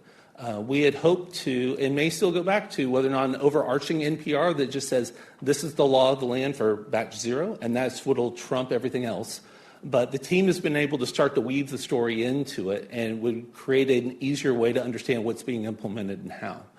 And so what we're looking at is we have this workshop tomorrow, and then we are dropping the revision requests, which are likely an NPR and a PIGR. And then we have a workshop the following week. Then there's a spring break week. And then we meet every week for the end of March and into April. And that sets the stage for our sympathies to everyone that special PRS and TAC meetings as needed to get this work done. So that is the road to the finish, recognizing that it's not easy. But I think that was the main piece of the stakeholder process. And then in terms of the workshop, my apologies, we have not posted materials yet. They'll be out at 5 o'clock today. We wanted to have at least a day ahead for everyone to chew on it, but we didn't get there. I'll just take the hit on that one. Okay. What we're going to talk about tomorrow is the timeline and governance like we've seen. How do we get to the end game on this? Then that helps remind the stakeholders of what we talk about and what we don't talk about. What the overall scope of the study is. So Agenda 2 is we're going to go deep into how the batch process, the assumptions, the mechanics of that work, and then a deep dive on the design elements, which is one of the key pieces is how does this fit into overall transmission planning and approval. So there's a deep dive on that. And then I did kind of open the microphone up to if the market participants want to start to pull a thread. One of the things that the PUC did not, what they encouraged and did not encourage, which is the absolute was PUC guidance is the proper term, to come back on June 1st with board consideration and approval of a batch process, or batch 0 process specifically. And if you can, also figure out the controllable load resource path. And if you can, also figure out a bring your own gen scenarios and how those fit together. So the idea is we're still going to make space for working through that, but we have to focus on first things first, and that is indeed getting the batch zero process out. So there'll be 30 minutes for each of those topics to start to get ideas out on the table. And then we're going to do a post-meeting survey. At the end of the meeting, we're going to kind of open up the mic to say, based on the questions you've heard today, there's a lot of people involved. What are the best survey questions to ask that are going to get us into the right spot? So, ERCOT, don't go off in a vacuum and assume that somebody wants to co-locate this with that into this scenario. Let's let the community tell us what needs to be developed and find where the critical mass of those elements are. There's just no way to figure out every combination of generation and load that somebody could come up with. You think about wind, solar, batteries, big load, small load, a CLR can kind of move, kind of not. So we have to get the universe smaller into these options of what we're pursuing. And then again, the beauty of having the NPR filed next week is now then all the formal processes become part of those comments become part of the stakeholder process on vetting, responding to, and working through those at the workshop. So again, apologies for us not getting the materials out sooner. Tomorrow is very much a working session. It's no new topics. It's the same stuff we've already been talking about and just going into those details. So with that, we'll open it up for questions. Okay. You have a bunch of questions. Let's start with... We do have a workshop tomorrow for some of those questions. Okay. Let's see what the questions are. Yes. Let's go to Ian. Matt, on your timeline, I apologize. I did not go to double check, so I'm just going to ask you, is this one updated to the dates you were considering changing from the last workshop? These are the dates that were, yes. So, for example, March 30th is correct now. Okay. April 9th is correct now because I had that on GCPA by accident. So perfect. Yes. Thank you very much. I appreciate it. You're welcome. No, that's good. We can discuss this further, but it sounds like there will be a PIGR, so we can discuss if we need a special ROS meeting. We didn't schedule any extra ROS meetings. Correct. And so there is this concept of how much do you let the task force vet as much as you can and then get it in front of the groups that are going to be voting on it to cycle through their questions too. So again, maybe this is the news, and now how do we adapt to it and see how tomorrow goes? Yep. Okay. John Ross Hubbard. John Ross Hubbard with TIC. Does ERCOT envision tomorrow's meeting being a half day or full day? Full day, sorry, 4:30. Yeah, 9:30 to 4:30, 1 hour lunch in the middle. Oh, these are good questions. Is that your whole question? More of those, please. You couldn't text that to him? Okay. Jim Lee? Well, it's fine. The ERCOT calendar doesn't always have an end time, so yes. Yeah. Okay, go ahead. Jim? Hi, Matt, thanks. Jim over here with CenterPoint Energy.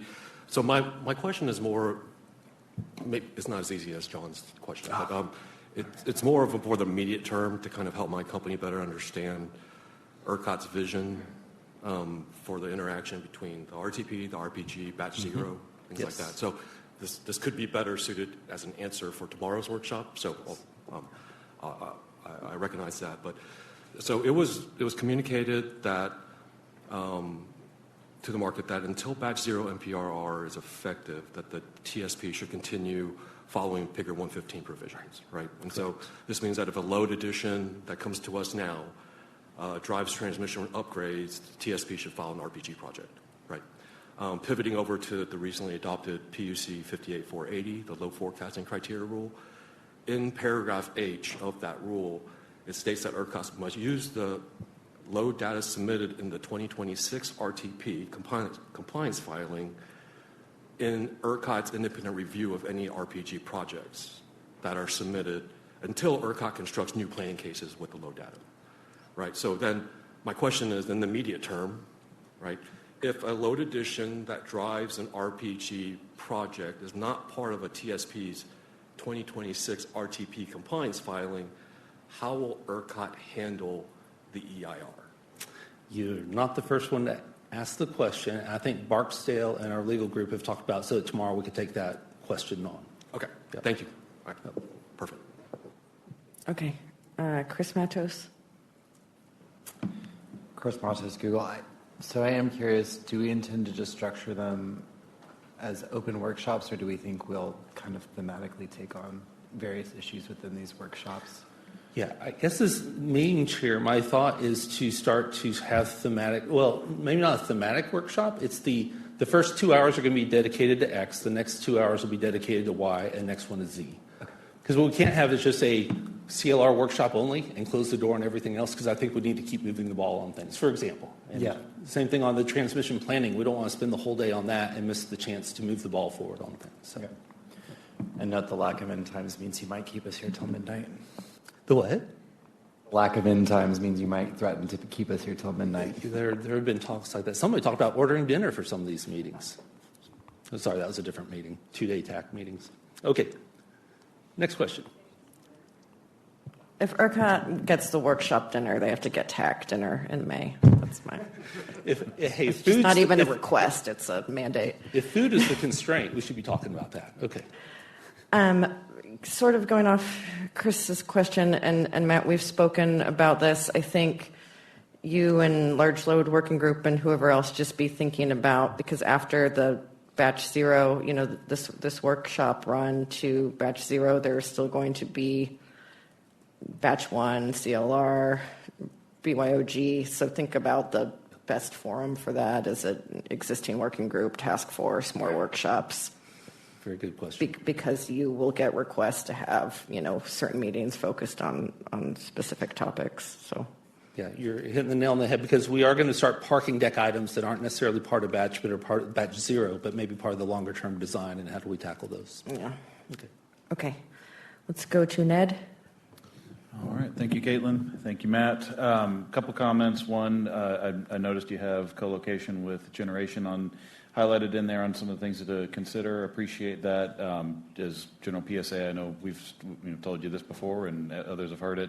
BYOG and co-located with existing generation do have some slight differences, so I want to make sure that we're just flagging that to keep space to treat both appropriately. So that's just general comment. Question for you on the timeline, back on that slide. So we've got the monthly TAC updates. We've got a whole lot of workshops. You mentioned that we might dive into certain details in other workshops. Does that, I was a little unclear from your layout. Are you planning to have all of the NPRs plus PIGR released at the same time, or will those be coming in serial? Yeah, so, and I meant to add this. So the one we've been focusing on, the one on the screen for March 4th, is just the PIGR/NPR for batch 0, vanilla, generic, that's it. Okay. Then the idea, my thing would be, is whether a month later is the deadline for an April 4th type filing of any revision or NPRs for that controllable load or the co-located generation. Okay. And so as we're thinking through what this sequence looks like, it may be that some of those later workshops become more focused on the subsequent NPRRs and or PIGRs. And then the earlier ones, it's possible that we may have PRS kick it, PRS and or Ross, send it to as early as the April TAC meeting for where those might come to us. I'm not saying that's happened. I'm just trying to set expectations for this group on when is it going to be potentially, what's the earliest point at which we could, have crunch time for us? Because I look at this schedule and you've got 1, 2, 3 diamonds in that second to bottom row. My thinking is nothing's going to get approved early. We just need to be ready to muscle through it all. I'll be honest. So the idea of hanging one up on the shelf and saying, April, we got it, and there's a lot of play in a lot of these things, and I don't think there's an easy button to say that's out of the way. Now let's just focus on this. It'll have to be together. Now I will say we are looking for those other co-located gen and CLRs to be something worked with where ERCOT will file those so that it fits with the in-flight activities. So let's say the batch 0 goes forward. These other NPRs will fit if approved and ready, but if they're not approved, this batch 0 will still work without them. So that way everything fits together. It's a small modular revision request? Small, yes, well said, yes. Legos, plugins, yes. All right. Well, thank you for that. I appreciate that. And the only reason I flagged that is because, like you said, this is we all know this is going to be a detailed and tough conversation. And when we've had those in the past, sometimes it has helped TAC to have multiple discussions where this whole group can really dive in and make sure that we're we're making the right decision for Texas and the market. So, thanks for that. That's what we were trying to accomplish, Ned. There might not be voting language completely finished in April, but I think we want to give PRS an opportunity to start having focused discussions, like they will vote on this, which they will, and then the TAC meeting in April. Maybe if Matt has identified areas where we need kind of a directional guidance from TAC, or if PRS has, that was sort of my thought there, because I think, as Matt described on the slide, he hasn't seen anything like this before. They've done these interviews. They have 700 people at the workshop. This is a different environment, so I am sort of anticipating, a little bit of a breakdown there when we go from a workshop to these 34 people have to vote on this. So even if the language isn't ready, I think we should start acting like we're going to vote on things in April. Agree 100%. Thank you, Caitlin. Okay. Yeah, and if nothing else, we may not deconstruct the task force at every meeting, but I'll be at every ROS, TAC, and control and large load working group of what are the key issues that are resolved and not resolved. So at least everyone knows where we're at. Okay. Let's go to Seth. Yeah, is the BYOG, bring your own generation, is that new generation or is that contracts with existing generation?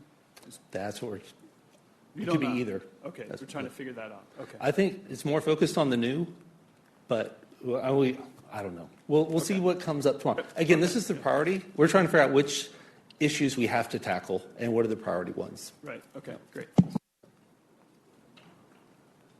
Okay, Sam. Hey, Sam Brandon with Agentic. Thanks for the detail, Matt. I guess just to make sure I heard correctly, so for the follow-on rules to be submitted around April, ERCOT's envisioning those to be ERCOT-sponsored efforts rather than stakeholder? Yeah, I mean, any stakeholder can do anything that they want, but ERCOT is willing to sponsor those to try and get it to all fit together. Okay, gotcha. Yeah. And then for those rule revisions submitted in April, there's still the possibility of being included in batch 0, but it just has to meet the timeline. Yes, and we definitely want the scope of those to be focused on what is batch 0 capable, not to come up with new ideas that don't fit into this design realm. Yeah. You're tracking. Gotcha. I'm tracking with you, yes. Thank you. You bet. Okay. Ned, do you have a new question? Okay. No. Any other questions or comments for Matt?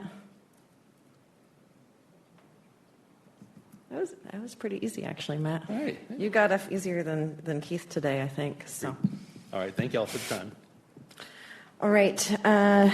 The last priority item on our list is the large electronic load ride-through requirements. We're going to hear from ERCOT, and then I just wanted an update from Ross as well. Hello, everyone. This is Patrick with ERCOT. I can give the update on NOGR 282. It'll just be a verbal update. It is still tabled at Ross, and I think Sandeep could kind of maybe mention a little bit, but it's referred to DWG and SPWG. So we met with DWG, discussed NOGR 282 on February 12th, really discussed the AEP comments from December. There are a couple of modifications that AEP was suggesting. DWG is looking to endorse NOGR 282 with some revisions, a couple of those revisions from AEP comments, and a couple other small language things for clarity. So they're going to report back at Ross on March 5th.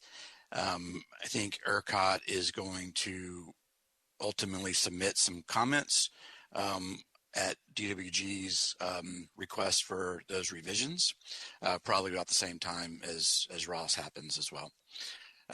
We discussed at SPWG yesterday. SPWG had no objections, no real comments. They were pretty good with the requirements, the technical requirements as written. You know, we specifically talked about an overcurrent allowance during a voltage disturbance for the constant power load, and they were good with that threshold that ERCOT originally proposed. So they're going to report back to Ross as well that they're endorsing and good with the no objections to the requirements.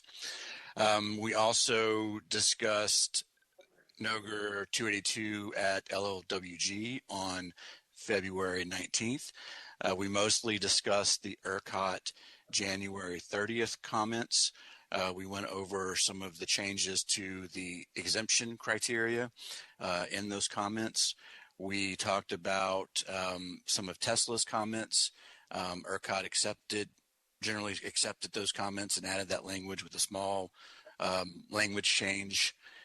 We also discussed the onward energy comments about how ERCOT would handle events with co-located LELs and generation.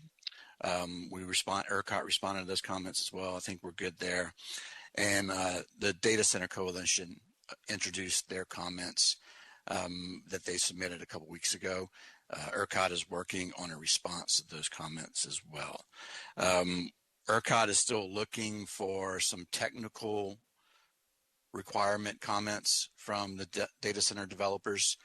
We asked to have those comments by the end of February so we could address those comments and maybe discuss them at the next LLWG on March 13th. But we are still targeting an April Ross vote. And I believe it's early May TAC vote is still the target date. That's all I have for the NOGR 282 update. I can take some questions. Any questions for Patrick?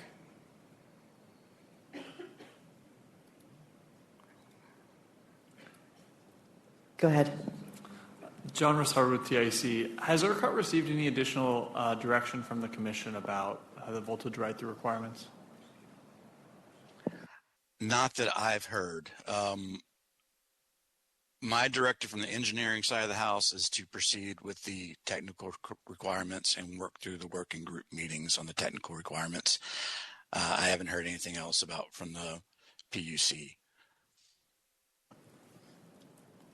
Okay. Durga? Thank you. So I think last LLWG meeting, we also had a presentation from Jonathan about load smoothing. Not exactly load smoothing, but SSR. Do we have any directives on load smoothing apart from what Jonathan presented last time on how many, in terms of frequency, of how many times it can go beyond 10 megawatt? In any direction on that as well? Because we are trying to build our data center, so we just need to understand how do we proceed with the design and stuff. I believe they're working on those requirements and they plan on getting those submitted soon. I don't have the exact timeline for that. If someone else from ERCOT wants to chime in on this one.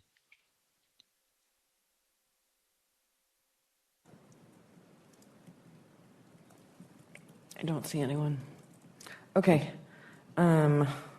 Chris Matos.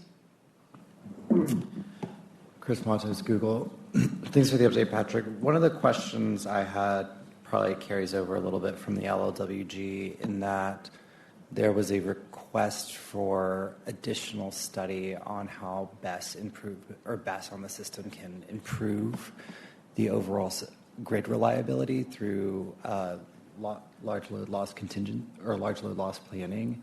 And I was wondering if ERCOT was going to do any additional follow-up on that in terms of looking at ancillary service products or other grid-facing solutions and market-facing solutions that could ultimately probably better address the actual reliability of question at hand.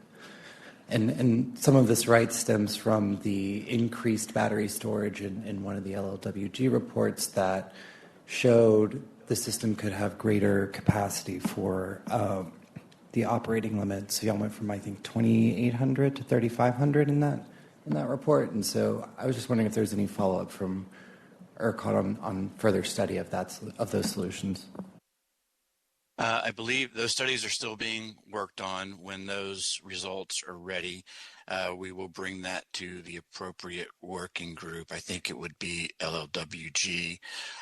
But regardless of what those studies tell us we are proceeding with the ride-through requirements on the large electronic loads. ERCOT strongly believes that this issue needs to be addressed from both sides. It's going to require both the voltage ride-through requirements and some system improvements to address the risk. Right, and some of this does stem in Google or others are working on comments on it, that current proposal, the range that ERCOT is wanting is beyond the limit of current technology in some areas. And so we do still feel strongly that grid-facing solutions are absolutely necessary, and an update on the timeline of those reports would be really helpful, whether that's and I assume that update could be at LLWG. Okay, I'll take that back and I'll see what kind of timeline we're looking at for that study. Okay. Okay. Sandeep or Shane, are you on for Ross to update us on the ride-through revision request too? Yeah, I'm here. Sandeep Borkar with LCRA. Sorry. Quick update. Of course, Patrick did a great job of summarizing all the comments and all the discussions we've had. At the previous Ross, we did go through the priority and the timelines that you all have laid out. So Ross is aware of that. Working groups are aware of that. And at least we anticipate working through these comments and approvals by April, pending anything new that's filed that's out of what has been discussed so far. So far, it seems like ERCOT has been working well on coordinating and accepting changes provided by stakeholders. So that would be the Ross update for this. Great, I appreciate it. Okay, any other questions or comments on this?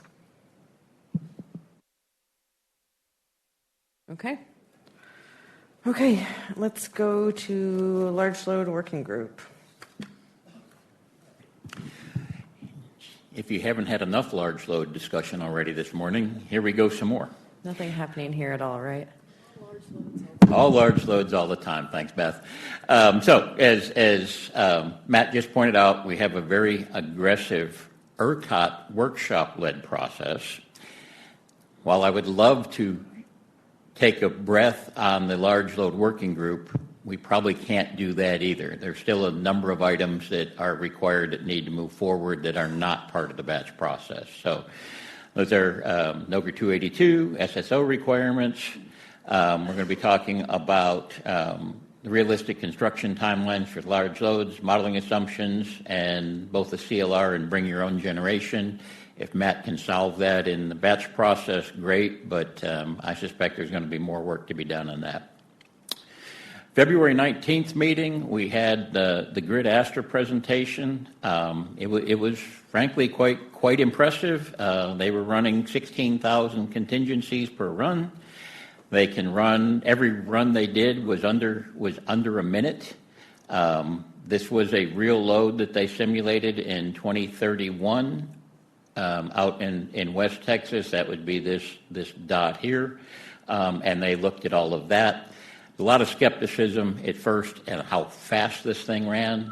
Then the model did a self-check on itself after it completed, and that seemed to quiet down a lot of the concerns. They went through some of their NERC certifications and those things as well.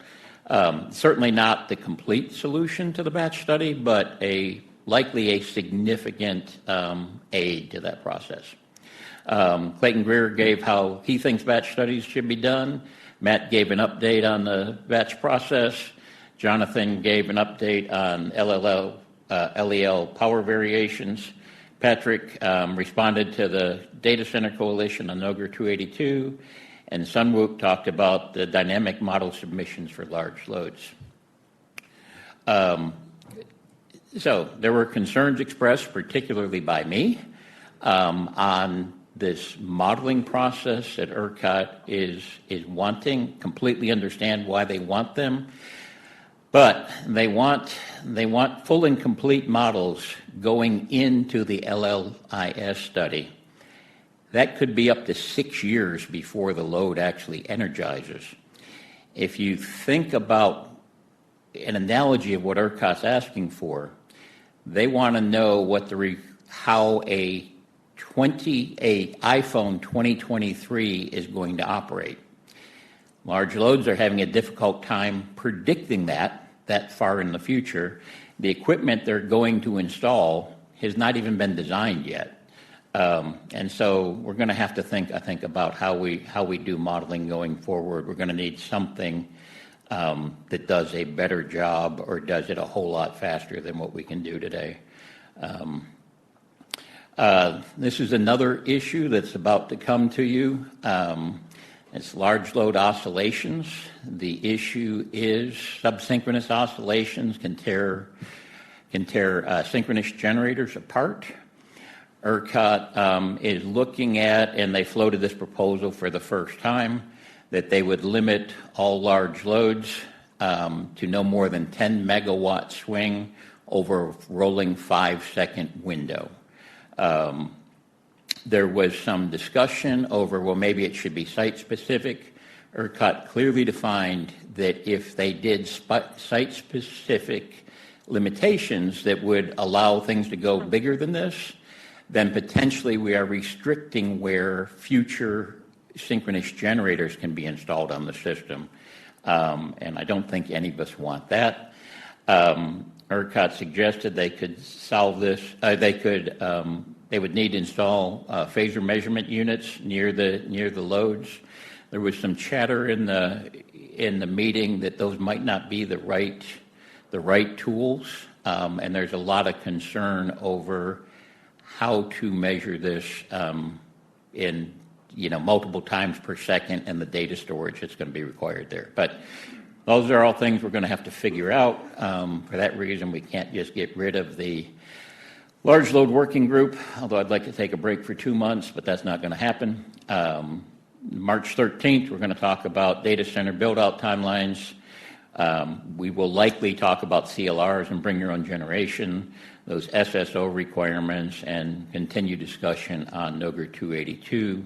While these might play into batch studies in the future, they're not really directly part of the batch process at this point.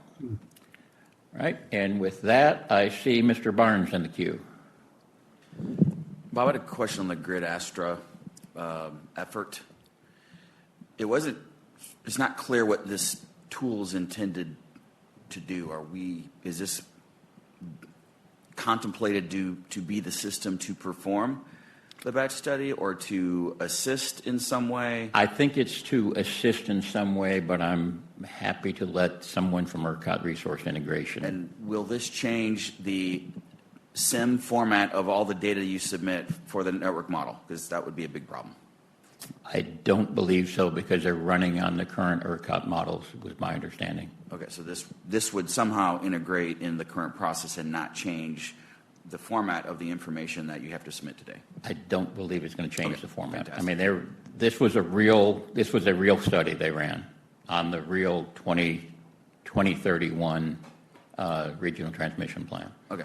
So, and then we really value our monthly updates for the large load interconnection queue. Yeah, and I thought we had made the decision. We did, and I screwed that up. That's on me. So we'll see those at LWG. They will be at LLWG in the future. The former chair, we'll see if he's about to be the current chair or not, should have put that on the agenda, and both he and the vice chair messed that up. So think about that when we get to the next part of this, which is approving the chair and vice chair for next year. There's a lot going on, so I get it. Thanks. Do you have a recommendation on how we vote on the chair? Let me get through the queue, and we'll come back to that. Eric. Just to follow up on Bill's question about the report, I appreciate that you didn't put it on the agenda, but did ERCOT create the presentation and publish it anywhere? I don't believe they did. So how is that your fault? Because if I had put it on the agenda, ERCOT would have generated the report. I'm surprised that they're not already generating it. I thought that was kind of what the expectation was. I'm not asking you to answer that question, obviously. Eric, we frankly screwed up. We will attempt to do better. Oh, Okay. Does ERCOT plan to publish that soon? Hey, Eric, this is A.G. Springer, ERCOT. I can speak to that. So we can look at doing a February update and adding it to the LWG meeting page sometime this week. As Matt communicated, there's quite a lot of work with the batch study going on, and without it on the agenda, we neglected to post it. But we can generate and go back. Thank you. I guess, Eric, I'd ask you, though, do you really want a February update, or would next LLWG is March 13th? I don't want ERCOT to do two between now and... I appreciate that. This is one of the most important indicators in the ERCOT market right now. Completely agree, but whether the answer is 236 or 245 or 310, does it make any difference? I think it does. Okay. Sorry, AG. No problem. Yeah, Bob, I can coordinate with you about. We can generate it and we'll get it posted. Okay. Thanks, AG. Durga. I asked this question last time in the batch LLWG meeting as well. Is there any directive on how the fictitious generators that needs to be added to solve the case? I'm sorry, I can't hear your question. Could you speak louder? Somebody in the room tell me what he said. Can you hear me now? Yeah, faint. Go ahead. What about now? Can you hear me now? Worse. Worse? Okay. I'll try. So we talked about, I asked this question in the last LLWG meeting about adding fictitious generator into the studies to make the case solve. Is there any directive right now that's ERCOT is planning on the side to let's say we want to do a study in-house to mimic what's going on? Is there a directive on how to add the fictitious generators, because the location of the fictitious generator impacts the results? So is there any directive that ERCOT is working on right now? AG, can you take that? That's something I think we will touch on at tomorrow's workshop, so I think it's best to leave the discussion till then. Okay. My second question is, I think sometime in December last year or January, we had this graph from ATC, I think from PJM, where the ramp rate and the amplitude of the loads were showcased. Is there something similar to that ERCOT is working on right now for our design purposes, apart from what Jonathan showed last time?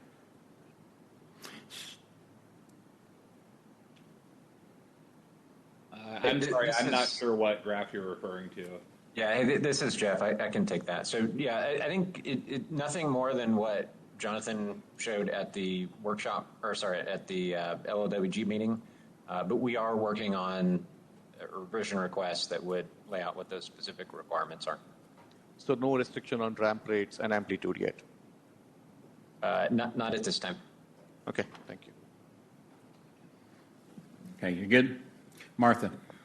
Thanks, Bob. Martha Henson. I appreciate the update that Patrick gave earlier on NOGR 282. I think maybe that issue has had a little bit less visibility here over the last several months as it's been worked on. And given that there's probably only 2 more LLWG reports that you'll be giving, Bob, presuming March and then April, and then we'll need to consider a TAC vote on that item. If there's some way you could maybe work with Patrick and potentially Sandeep if needed, to sort of start bringing a more granular breakdown of issues that have been resolved and are still outstanding, and like more of a paper trail on where the issues are with that NOGR starting next month. I think that would be sort of informative to people because I think that the second report in April that you give is kind of the last assessment we'll really get. And so if y'all could think about doing that like in a little more detail next month and in April, that could be really helpful. I think certainly in March we need to do that. April, we may already have a recommendation from ROS before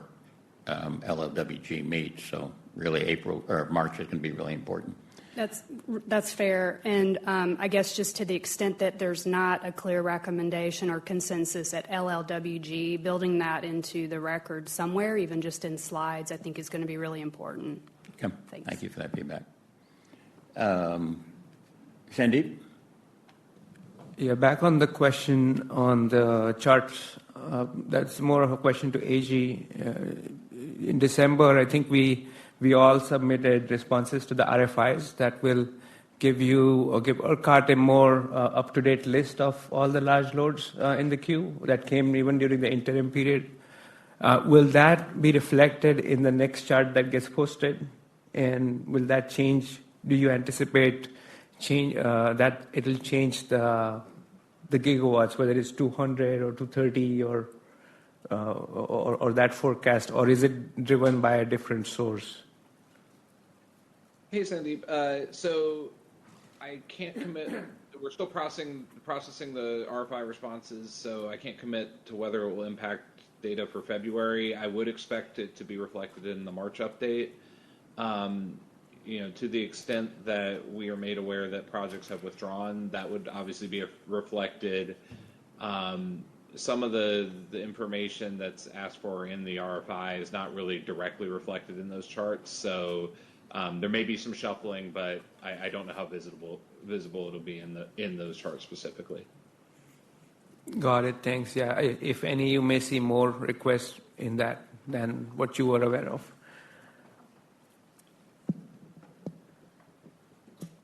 Okay, thank you. Mandy, you want to read your question, or would you like me to do it? Either way, Bob, whichever works for you. Yeah, go ahead. Okay. So the only question I had, I saw the market notice from yesterday or a couple of days ago. Had a question on, and also saw the materials from the board meeting. But does it effectively place a cap or limit on the loads we interconnect into the far west Texas system? It would seem that a low wind, no solar scenario would be pretty constricting. So I wanted to get some, if there was additional color that ERCOT can provide, that would be very helpful. And that question is ERCOT, right? Yeah, that's right. This is AG. I can speak to that one as well. So the intent is not to place a cap. It is to recognize that there is now a reliability issue that has been identified in that area, and to ensure that the planning assessments, the interconnection studies are assessing the impact of the proposed loads on that reliability issue that's been identified. And so the requirement is that if the studies did not previously contain a no solar scenario, then they need to be updated with one, and that would be applied to any projects that have not met Section 9.5 of the ERCOT Planning Guide.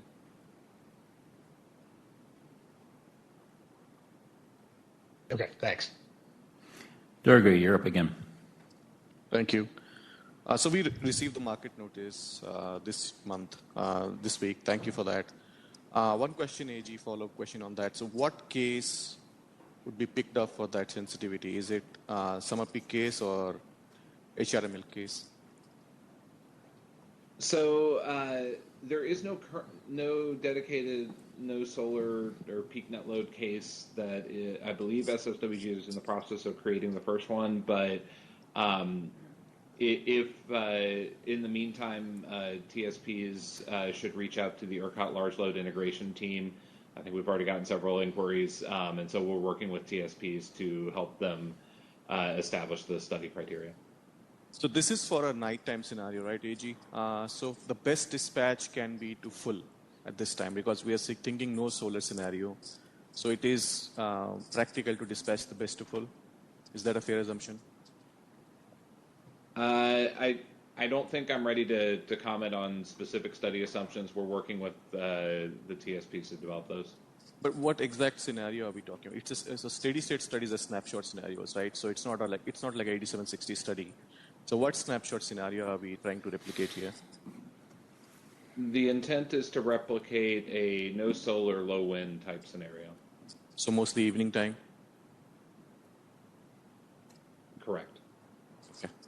Thank you. Ned. Yeah, I'm just trying to connect this conversation with the conversation we were having earlier. Caitlin's shaking her head no. No, they're all connected. Yeah, they are. Yeah, they're all connected, right? It's a shenanigan question. So there's a thread. Yeah, so it'll be an action item. As ERCOT is looking at the no solar scenario, will that incorporate anything that comes out of the NPRR 1315? Whatever comes of that? I don't know that I have a response at this time on that particular interaction. Okay, that's fair. It was a question just came to mind. So. Evan. Evan Neal with Lansing. I have just a couple questions here. I guess first is, do these cases exist to perform these studies? So as I said a moment ago, SSWG, I believe, is developing them, but they do not currently exist. Okay, so this scenario cannot be studied as is right now. Not with an off-the-shelf cases. Okay, and so it is. Okay, thanks. Next question, it looks like it's similar to what Barath had put in the chat, is it just seemed like there were some inconsistencies with the market notice and the materials that were shared with the board about what counties really impacted the IROL that is being discussed. And so I'm just kind of curious why the inclusion of counties for the market notice was so broad when it doesn't seem like load additions in those counties would have any impact on the existing IROLs.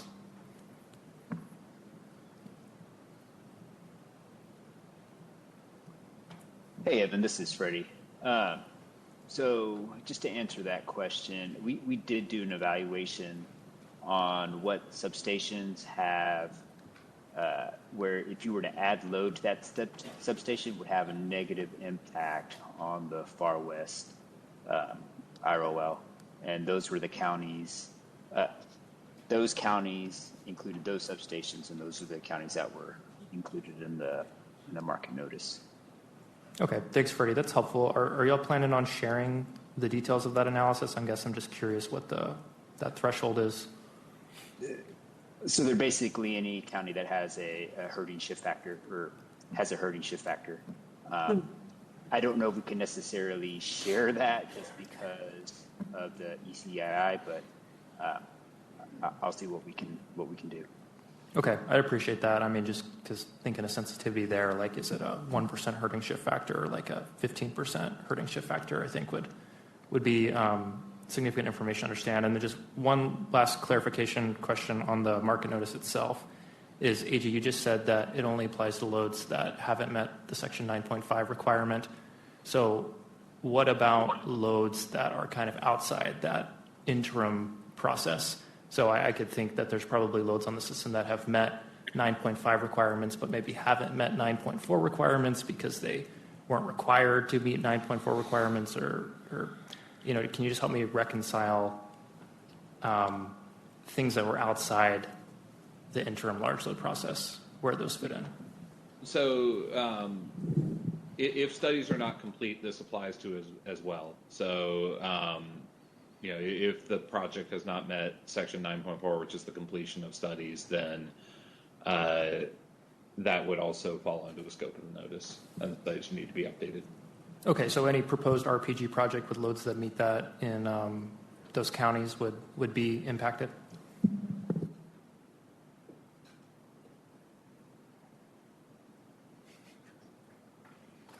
Yeah, I'm sorry, I don't have the notice pulled up in front of me right now, but yeah, it's intended to impact any interconnection studies for loads interconnecting in that region. Okay, thanks. I appreciate the answers. Thanks. Barith. Hey, Bharat Rao, Party Crusoe. I guess I'm trying to understand what are the outcomes of this study. What are the conclusions, and how does it impact the loads that are in these counties? The grid Astra study, or? No. Oh, okay. The market notice. The market notice requires that the interconnection studies for projects in the affected counties be updated to include a no solar scenario to assess the impact on the IRLs that have been identified, and so the outcome could be a change to the previous study results, and so. Yeah, that's the potential outcome. So, if a load that satisfied 9.4 now worsens the IROL with the shift factors, that approval will be taken back by ERCOT. Is that accurate? Yes, I think it's paragraph 8 of the section 9.4, this would constitute a material change to the study assumptions and require the studies to be updated. Okay, thank you. John Ross. John Ross Hubbard with TIEC. Does ERCOT plan to have I appreciate ERCOT having such a robust discussion when this wasn't really on the agenda, but does ERCOT plan to have a more robust discussion on this at some stakeholder forum? I just asked because there was a previous kind of consensus at a TAC meeting that to the extent possible, ERCOT would avoid governing or changing policies through market notices and not working through the stakeholder process. And so I'm hopeful that there will be more discussion on this. Hey, John. Yeah, I certainly am happy to support discussion at other forums if stakeholders would like to continue it, but I would not characterize this as a change in policy. This is a newly identified reliability risk that, per our reliability obligations, needs to be also assessed for projects that are looking to interconnect in that region. So I would characterize this not as a policy change, but as a change to our understanding of the system that, per existing language that has been approved by stakeholders and the Commission in the planning guide, modifies the study assumptions for loads looking to interconnect in that region, and as a result, the planning guide requires that those studies be updated. I appreciate that clarification. I guess my point was that currently the planning guide lists the studies that interconnecting loads have to go through, and this would not be on that list, right? No, this would be a modification to both the steady state and potentially the stability studies, which are described in section 9.3 of the planning guide. Okay. Sandeep. Can I interject here? Are there questions related to this working group presentation still outstanding, or are the rest just about the market notice?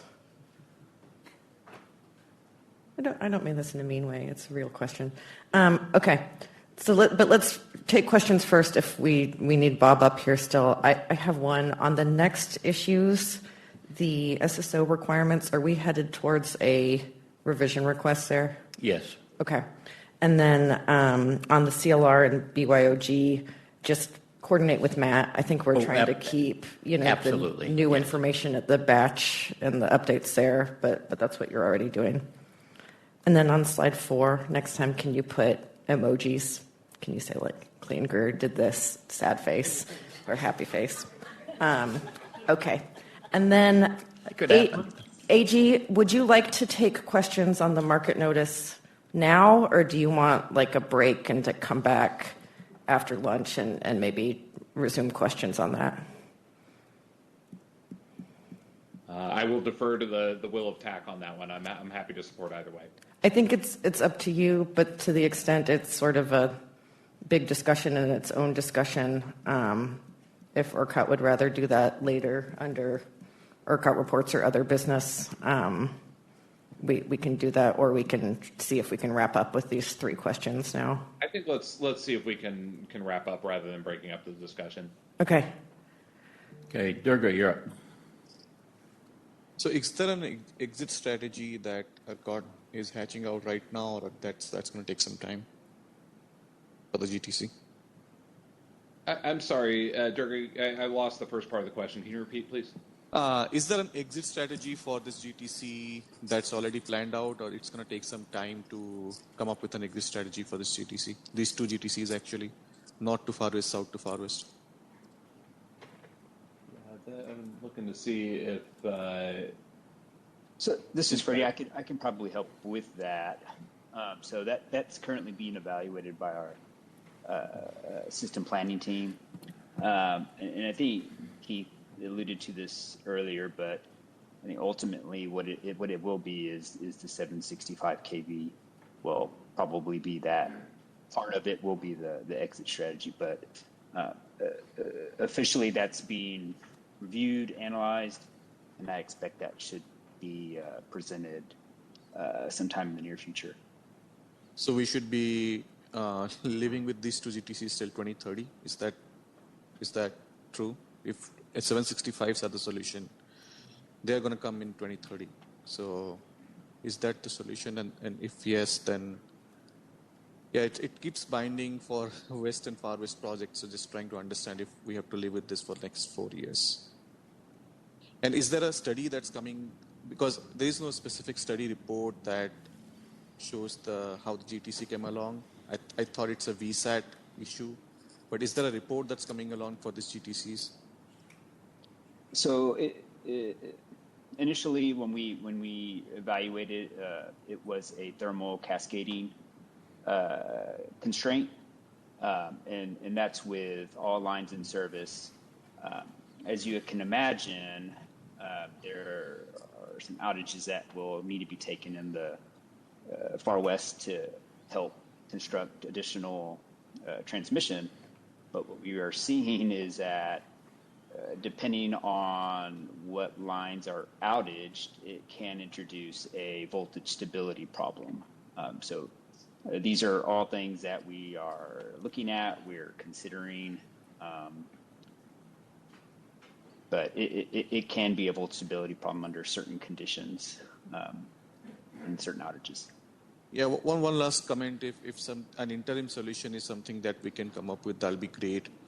Because if we keep on waiting for the 765s to happen, then it's 4 years, and projects which are in west and far west see these two GTCs binding, and it impacts any project that settles in in North Hub. It just is a lot of financial hit. So if there's an interim solution that can come up, that'll be great. Right, and that's something that, at least from a reliability perspective, we're looking at every day, because this is a very impactful constraint, and that's something that we are actively investigating and seeing what options we have, and honestly willing to entertain any ideas. Okay, thank you. Sam, you're up. Thanks. Sam with Agentic. I think Freddie actually just answered most of my question related to if it's a thermal or voltage stability issue. But yeah, I guess maybe there's solutions that can be made for the voltage instability and then use redispatch for the thermal issues. But that's it. Thanks. Seth. Yeah, I actually think ERCOT's doing the right thing here. I know it's a change in policy, but if we don't do this and we continue to have load come into the far west, we're just going to procure more contracts for capacity and interfere with the market. So, I think ERCOT's doing the responsible thing here with this change. I just want to say that. Yeah, thank you, Seth. Next up on the agenda is the bigger idiot theory. And we did poll the large load working group for stupid volunteers, and we have the same idiots we had last time. So I would recommend you put this on the combo ballot. However, I would be okay if someone said this was a really bad idea and had a bigger idiot. I think it's a great idea, and we should put it on the combo ballot. Thank you, sort of. You're welcome, sort of. Okay, thanks, Bob. All right, so we're going to put LWG leadership on the combo ballot. Are we feeling lunch right now, or are we feeling another couple of reports? Oh man, I'm getting conflicting. Let's see. I think this will be fast. Let's do one more. Let's do one more. I promise. Let's do one more. Let's do the RMS update. So you don't have to stay until after lunch. Oh, that's we do not nice have that large keep load items. Rolling too. Yeah. This will be a verbal update. We do have one item for TAC approval, and that is the RMS objectives, which Corey is going to pull up. We discussed these at the last RMS, and that they are a carryover from what we had established in 25. The only change that is being made is the removal of 25 to make them less time stamped. So recommendation is that this item be placed on the combo ballot. Okay. No other update from RMS? Just a couple quick things. Okay. Real quick, what we accomplished at the last meeting, we did approve all of our working group leadership. We approved service level agreements for market data transparency, retail IT services, and the retail listserv. Also approved 2 changes to Texas Set for a future Texas Set release. The retail, or the Texas retail market test plan, is largely finished as far as edits, and discussions are underway now whether or not that test plan should reside in the protocols or in the retail market guide, and we're consulting with ERCOT market rules on that. And last, the March RMS has been canceled. Okay. All right, so we are looking to approve the RMS strategic objectives with the big change of taking the year off. Can we put this on the combo ballot? Awesome. Okay, let's let Sandeep do his report. Let's go to Ross. If you can bring up our slides for the Feb Ross meeting. Yeah, we have two voting items from this Ross. Both were impact analyses that we had looked at language in the past. Figure 139 was a fairly administrative type work that helps clean up some definitions, and or rather locations of definitions. And NOGR 281 also went through OWG and was approved, and this is again impact analysis that we saw earlier in the day. The NPRR 1307 continues to be discussed at WMS.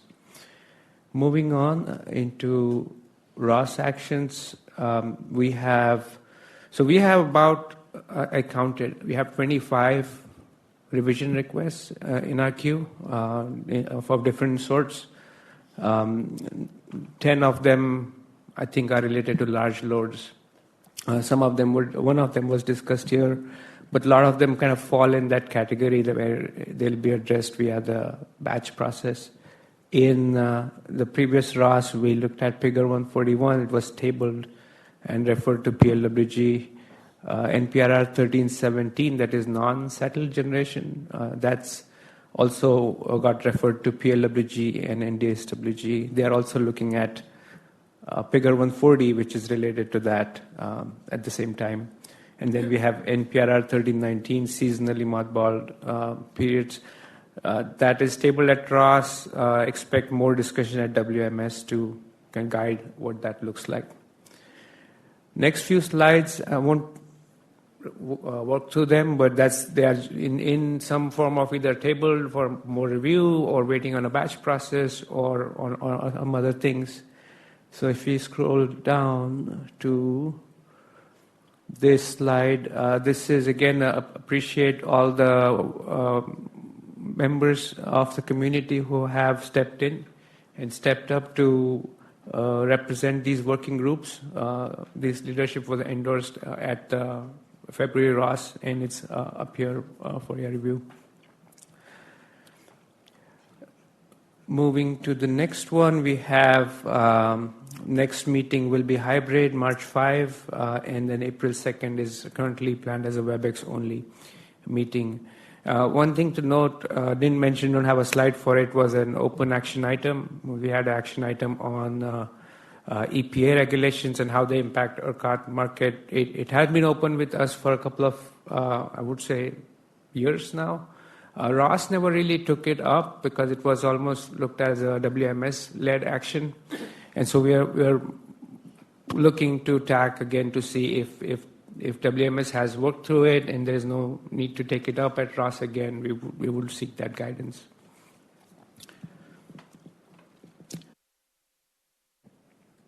Brian? Just on that specific topic, I think this is going to continue to be an issue, and think about large loads that have diesel recips that are backup generators. If ERCOT is using its ability to curtail large loads in advance of an EEA, then those loads are going to want to stay on or stay online, maybe not stay connected to the ERCOT system, but just the frequency of that could cause issues for how long those backup generators can run. So I think that's going to be an important thing for us to understand.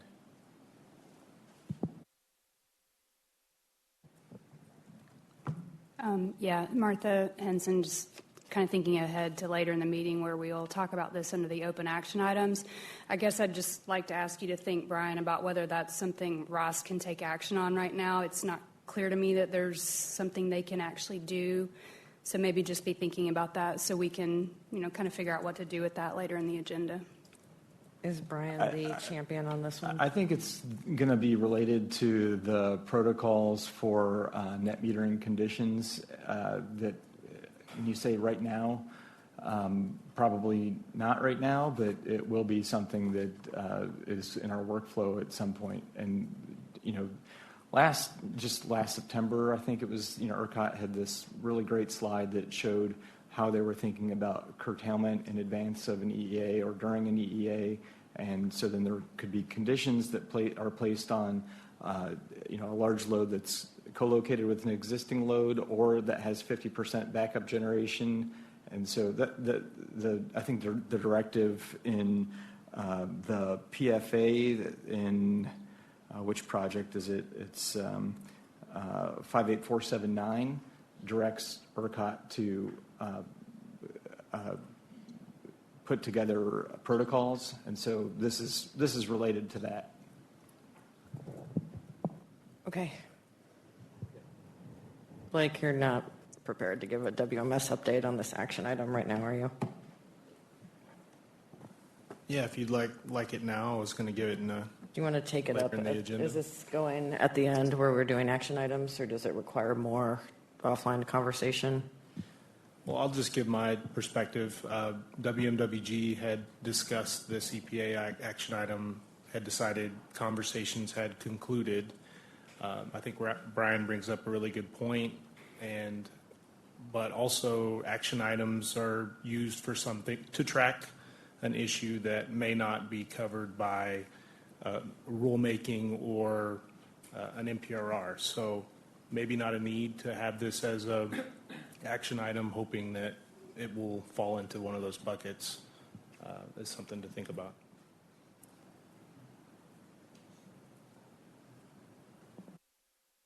I think you should think about it. I'm going to think about it, and there's also another use case that Ned and I were just talking about, and this applies to John Russ too. Think about the long lead, large load curtailment, right? Some of those large loads might have these types of resources, and so just understanding limitations for environmental limitations that allow for that capacity to be accessed is important. And this is lately all I've been thinking about, in addition to just all these other large load things. But yes, we'll think about it. Well, it may be a different, maybe related, but maybe we can get rid of what we have now. But yours is sort of a differently worded. Yes, I didn't want to throw the concept in the trash can. Okay. We'll work on that. You'll work on that. You're the new champion of it. Yes. Okay. Okay. So Martha will put your name by it, and you can work on new words for it. Is that okay with you, Martha? Yeah, somewhat. I guess Somewhat. I don't think that this, as worded, captures what you just talked about. My preference would be just to get rid of this one and let's start over with something new when you have an idea crystallized. Thanks. Yep, I agree with that. Okay, Seth? This is going to add, in the near term, the DOE has been issuing 202C orders where you can actually just generate in anticipation of these emergency conditions and not worry about your air permits. So it kind of ties into it, but I don't know how long this will be around. But okay. I agree, and just stacking hands on what's acceptable for clarity is super important.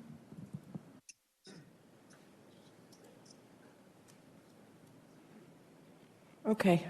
Yeah, I think we can work on that. I think to the point someone made, just kind of actionable for us.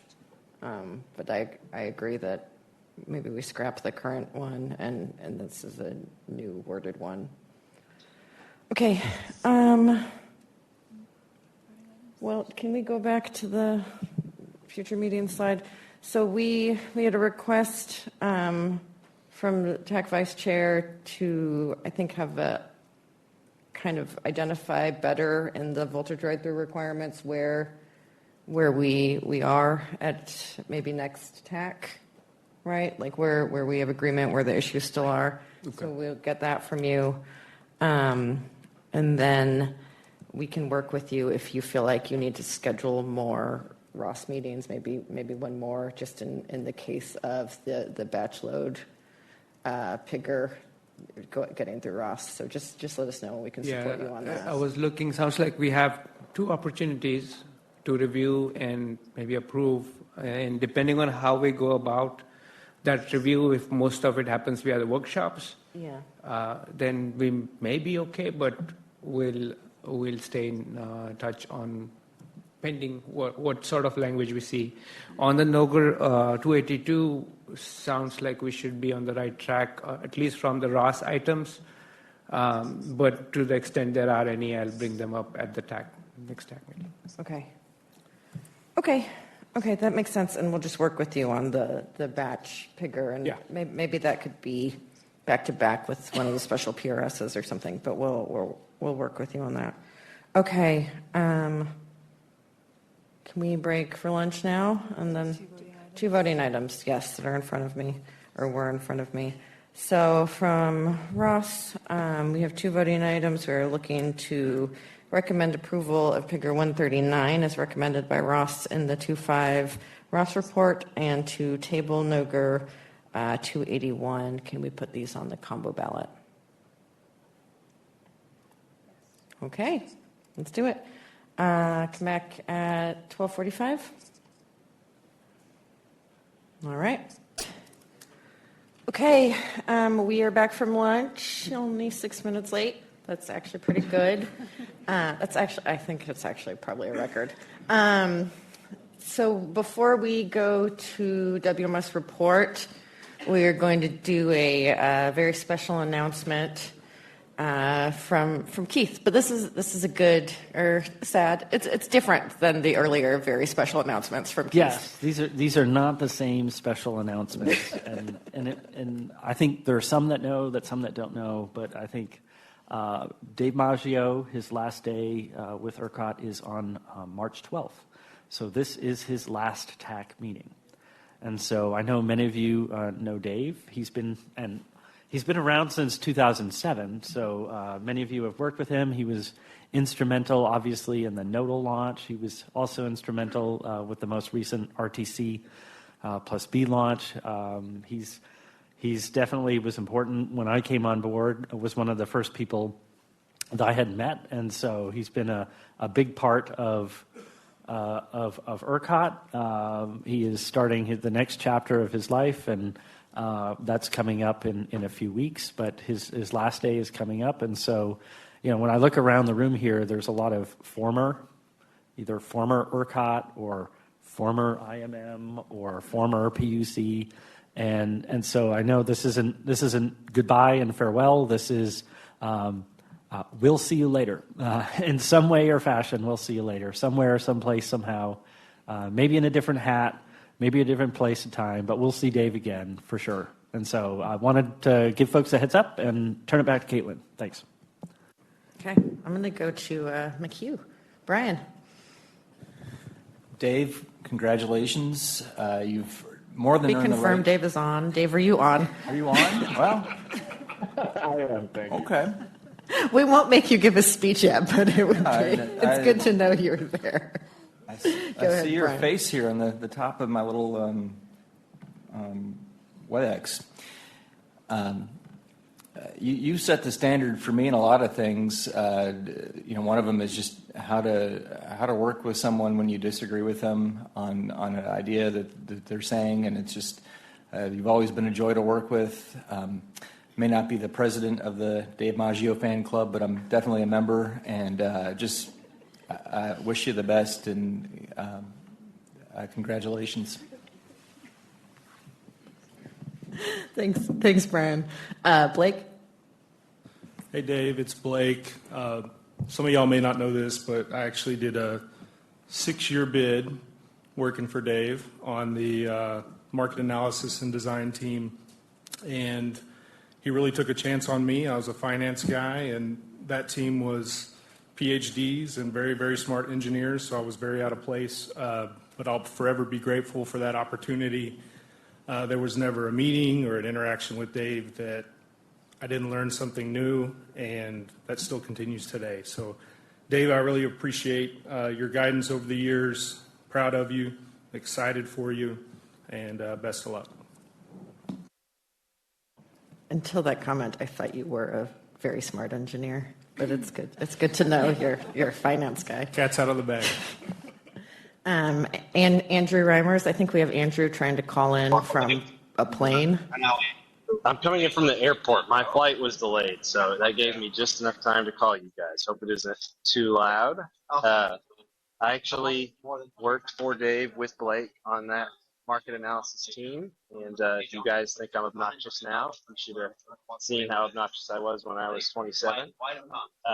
But Dave was a very generous and supportive boss, and I had that job for a few years and then did a bunch of other things. And since I've been back in the mix through the IMM, Dave has been my main point of contact at ERCOT, and he has been just super supportive and a great example for me as someone who I aspire to kind of emulate professionally. And it is definitely, my job would not have gone as smoothly, and I would not have been so successful in this position so far if I didn't have Dave to work with. So it's been a pleasure, and I'm sure he's going to do great at his next stop. And really happy to have had the chance to work with him like I have so far. So that's what I got. Okay. Resmi? Can you guys hear me? Yes. Hey, Dave. It's bittersweet. I still consider my previous ERCOT group as my family, and Dave is a big part of that family. To me, it feels like we grew up together, at least like our career, from a career perspective. Dave made our group so much better, and I still fondly remember our regular brainstorming debate sessions. Dave, your smartness and understanding of the market made those debates and discussions so much fun. We had so many lengthy discussions with Dr. Hogan on designing the ORDC and so many other issues. But I would say it wasn't all work either. We had fun winning the ERCOT Olympics games and dressing up for Halloween. So much fun. We'll miss all that. Your leaving will be a great loss, I would say, not just for ERCOT, but also for ERCOT stakeholders. And I hope you will continue to be involved in the ERCOT market from the E3 side. I hear you're going to work on the California side. Maybe you can come back for the ERCOT side as well. But all the best, and we'll miss you. Bob Pelton? Yeah, have y'all got me? Yes, this is another airport phone call, Dave. Yeah. I had to pay the pilot extra to get him to land in enough time to be able to do this. So I'm here, and I'm not sure where to start. Everything that Dave has worked on and the contributions he's made to this market, and not just to the market, but to me personally, and what I've personally learned from Dave has been pretty instrumental. Sorry, I got interrupted there. And so I just wanted to say thanks for everything you've done, Dave. I've learned a lot with the interactions with you. Resmi mentioned just one of the many, many things you've accomplished here and helped with was, the ORDC and the rest, the RTC, everything else. So good luck in the future. I'm better for being able to work with you. And the worst thing about this whole thing of you moving out of ERCOT is your new email address doesn't have NG in it. Thank you. Ned?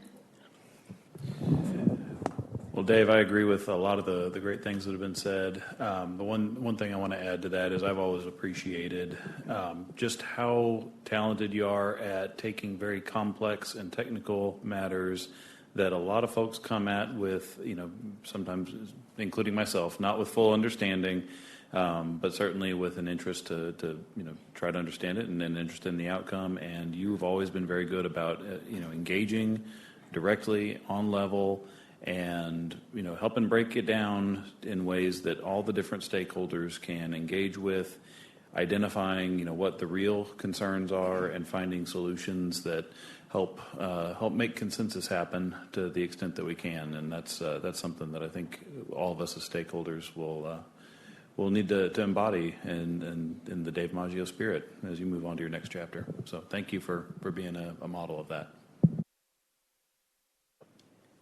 Bill? I'll just pile on here, share a lot of the sentiments from my colleagues. Dave, thank you. The product of your work and those of all of us have helped shaped this market structure and the success that we've seen. And you have had a greater than average contribution in terms of the design and the successes that we've experienced to date. Just that calm voice when working through conflicts and issues, which is inevitably going to happen in the stakeholder process. The way you deal with issues is unique, and just a rare skill set of exceptional knowledge on subject matter and how you deal with these issues. So you will be missed greatly. Good luck in your next chapter, and I'll see you at Mines football games in Denver. Sandeep? Hey, Dave. This is Sandeep. Now I'm with NextEra, but I think you and I had, very long time of working together. In fact, for most of you that don't know, we started our career around the same time in ERCOT in 2006. And, we were seated, back to each other, same area, same cube, and worked on a very, same project. A load forecast was on one of our first project that we worked on right after 2006, July brownout that happened. And over time, I worked with Dave on a number of different things. I stayed in operations. He went on market side. But me being in operations and him being in the market that worked really well because he understood operations and he understood, and I was always trying to solve operational problem with market. And, he spent a lot of time on nodal. One of the reasons for nodal success was Dave and RTC, as well as the battery energy storage project. I got a lot of help from Dave, especially on complex issues. And to his credit and his team's credit, I think Blake is here, we've seen a huge success with batteries. So best wishes, good luck, and, I'm 100% sure wherever you go, you'll do amazing. Thank you. Ian? Dave, just want to say thank you. When I came down to ERCOT about 10 years ago and was immediately on my own after Thurner quit me too, there were a lot of things I was asked to do, and I didn't have a lot of knowledge on how to effectuate those in the protocols. And you were always extremely willing to share your time with me, and you're always extremely kind in working with me when I was very, very green. So I really appreciate it. I hope your career continues in a way that you continue to help people. Thank you. Kanad? Can you hear me? We can hear you. Oh, great. Well, Dave, I guess you've heard lots and lots of thanks. I want to thank you on two fronts. One, as ERCOT colleague, and also as a stakeholder. My kind of recollection of the way you approach everything, the words that come to mind are intelligence, industriousness, calm, compassion, and the one I know for sure I don't have in bunches is structured. You're so good at putting everything together and moving things along. I admire you for all of those traits. And I guess on behalf of ERCOT Inc. and the stakeholder community, I want to say thank you, best wishes, and good luck. Dave, I'll just go. It's Caitlin again. I agree with what Kanan said, and I'm whispering with Ann, but you do approach everything in a thoughtful and structured way. And I've been really lucky. Dave's daughter is about 12 hours older than mine. So instead of doing my own parenting research, I can call Dave and he, it's like a cheat code. He has the books and he knows the videos and he knows the support groups. So it's just, I'm able to kind of mooch off that in personal life as well as professional life. And I will continue to do that when Dave doesn't work at ERCOT. And I will let you go ahead, Dave. Thank you all very much. And I'll keep it short, but I just simply feel overwhelmed with all the kind words that you all shared. I wanted to say how much of an honor it's been to work not just for ERCOT the company, but with ERCOT the market and ERCOT the stakeholders. I'm very grateful to you all. I'm proud of the work we've done together over the last almost 2 decades at this point. I still have a couple more weeks at ERCOT, but I'm glad to have this stage to say thank you, and perhaps I'll have an opportunity to work with you all again in another capacity. So thank you all very much. Just really appreciate it all. Thank you. And I know Keith has a number of priority items that I think we can get done in 2 weeks. Andrew told me something about 1309 comments that you're leading on. So we won't let you go until you're really gone. All right. Well, thanks, everybody. I appreciate that. Obviously, Dave has made a lot of contributions, so I appreciate everybody showing up with the kind words, and thanks, Keith, for the idea. All right, Blake, we're back to work.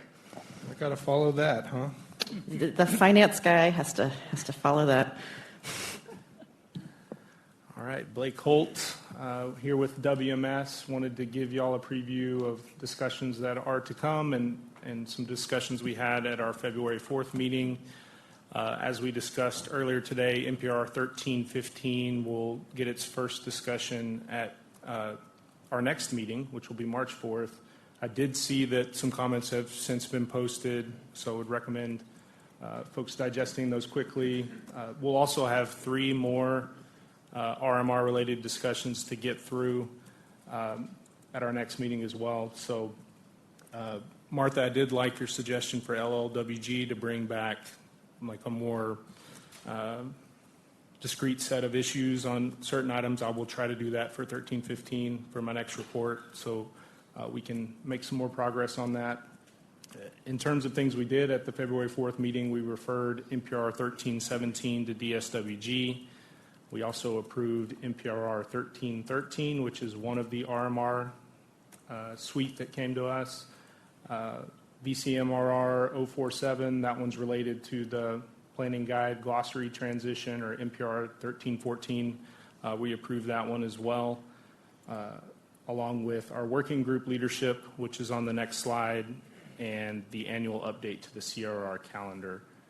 And just to close the loop, WMWG has concluded discussions on the current EPA action item. Next slide. Just wanted to go over who's working group leadership this year and thank them for their service. Chinyun Guo and Shane Thomas for CMWG, Nathan Mancha for DSWG. I believe we have some candidates for vice chairs, which we'll hear at our next meeting. For SAWG, we have Kevin Henson as chair, and then co-vice chairs Greg Lackey and Pete Warnkin. And for WMWG, we have Amanda Frazier as chair and Trevor Safko as vice chair. Thank y'all. Next slide. These are the items that are on our list, the items that have come off our list, and some new ones that have been added. And then to conclude, our next meeting is March 4th. Ready for any questions if y'all have any. Any questions or comments? You know, I think on 1315, let's have the WMS discussion and then sort of see if you want a workshop or whatever you think you need. I think identifying the issues is a good idea, but I think we'd want direction from Keith on what other related issues you want to make sure get taken up in conjunction. You know, a lot of the issues today have been related to the Far West situation. So if there are a couple things you need to take up in conjunction with that, let's do that. Okay. Yeah. If there's anything we can combine with that, we will do that.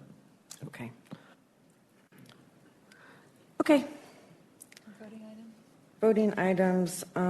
Looking to recommend approval of VCMR R47 as recommended by WMS in the 2-4 WMS report. Can we put this on the combo ballot? Yes. Lots of thumbs ups from Beth. Next is CFSG. Jet, are you ready? Yes, good afternoon. Yes, I am. Okay, so we met on February 12th. Voting matters during our meeting were NPRR with 1 NPRR and then approval of the minutes. Reviewed regular credit exposure updates and received an update on the implementation of NPRR 1277, which was revisions to the EAL formula. Next slide. The NPRR reviewed was 1313, adjustment to the calculation of the initial standby cost for RMR resources, determined to have no credit implications. Next slide. Our monthly highlights. For the market-wide average total potential exposure increased from 1.59 billion in December to 2.27 billion in January. The average discretionary collateral increased from 3.93 billion in December compared to 5.66 billion in January. And due to Winter Storm Fern, which I believe you'll get a report on later in this meeting, there were 156 collateral calls issued in the amount of 209 million in January. Next slide. Okay, the available credit by type compared to total potential exposure. So the data point I want to call out on this slide is for January. You'll see again, because of the Winter Storm Fern, the number jumps from 6.9 billion to 11.5 billion. The TPE for this graph is the highest for the corresponding month. So obviously towards the end of January, the winter storm caused this number to increase significantly. Next slide. Okay, similar information here, discretionary collateral from December of 2025 to January 2026. Again, towards the end of January, you'll see the impacts of the winter storm. Next slide. This table shows the issuer credit limits versus total letter of credit amounts per issuer. I want to note, you'll notice the red and the yellow highlighted on the far right. These 4 issuers were at or over the credit limits that were approved by ERCOT. Since the winter storm, these numbers have all come back down below 100%, most of them being back down to around 65% and one remaining around 80%, but all are below the threshold. Okay, and then final slide. On the implementation of NPRR 1277, implementation is scheduled for March 2nd. The credit reports published in the morning of March 2nd will reflect revisions that were made to the reports. And just a reminder for everyone's credit staff to monitor for the credit monitoring and management reports and manage collateral accordingly. All right, any questions? Thank you, Jet. Excuse me. Any questions for Jet on the CFSG report? Okay, thanks for the update. Do we have David Key available for the RTCB task force update? I'm online. Can you guys hear me? Yeah, it's a little muffled. If you can try to speak a little louder, that'd be helpful. Thanks. Not a problem. Thanks, everybody. Good afternoon. David Key with CPS Energy. We'll be talking about the RTCBF shenanigans for this month. A couple of highlights here. There are posted the updates for the PUC, talking about the progress made in addressing the known protocol violations. So there's been a filing by ERCOT. Also want to call out the issues with the 60-day reports. We talked a lot about that, and those can be found in that market notice. Both of those links are active. I'll skip to the far right column. New to the process is a NPRR 1323. Dave provided an overview of that. Basically talked about how it was, I think they're going to request urgency, and it addresses the capping of MCPCs as part of 1290 that wasn't included. So 1323 is going to fix that issue. Also got an update from Luke on the AS deployment factors that has to do with the RUC process. There's a pretty good posting there to walk through those items. A lot more discussion, so those are the highlights. Wanted to focus really on that middle column of the work plan for the inventory of the remaining RTC plus B items. There is a pretty large or relatively large list of items that need to be worked on that are outside of the scope of the go live and major project. And so this is something that we have been working to build as we go through the RTC. And now that we're at go live, we're ready to basically disperse those items into the stakeholder process, leading to a sunset of the RTC BTF. We've had a couple of good discussions. I feel like we got some consensus in the room on how to move forward. So if we go to the next slide, we can get into a little bit more detail on that item. Basically, there is the list is posted with the meeting materials today to the TAC page for review. And this is the same list that was shown at the task force. The items there are listed as topic, the proposed working group. So this is our best assignments that we can think of. And if there's additional discussion here today, that's what we wanted to get. Also tentative timing for the discussion. There are some interdependencies like it's noted here, different priorities. And we do have to be mindful of ERCOT staff's ability to do everything all at the same time. We don't want to create issues by doing that. So we need a thoughtful way to prioritize these. And we took our stab at providing that information in the posting. Didn't have a lot of objections. The sense in the room was just trying to get clarity on where these bigger topics will go. We're going to give, I think, Blake and WMS chair a little bit more fun because it doesn't sound like he's having enough fun. So we'll give him some more fun as part of that. And today, I know it's not noticed for a vote. I'm happy to take some discussion or feedback on the list. Otherwise, we'll be looking probably to the TAC chair, using the TAC chair superpowers to assign these as action items or items for the subcommittee. So I think that's it for me, and I'm happy to answer any questions or engage in discussion. And if we have very technical discussion questions, Dave's on the line to help support. Okay, thank you, David. Do we want to take a look at that list, Corey? Does anybody have questions for David Key or any initial feedback on the suggested destination for these items? Ned? So not necessarily on the destination or what's already in the list. I know these are things that the task force has looked at. But this dovetails a little bit on the conversation we had about NPR 826 and how RMR resources are offered in. It probably is worth going back through and making sure that this could extend into NPR 1315 as well, right?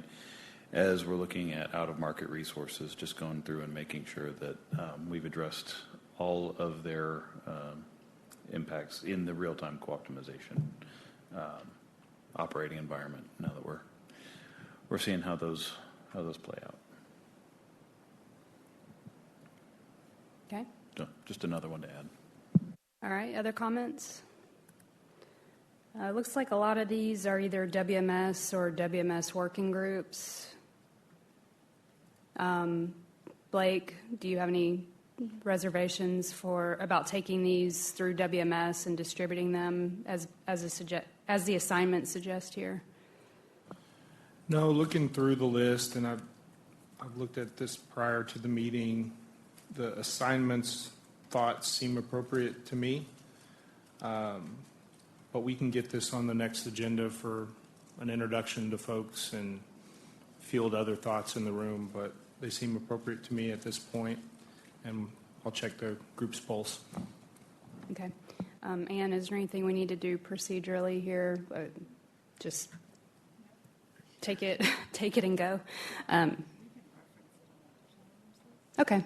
Yeah, okay. Ann's suggesting we reference it on the action items list so we can come back to that later. Dave Maggio.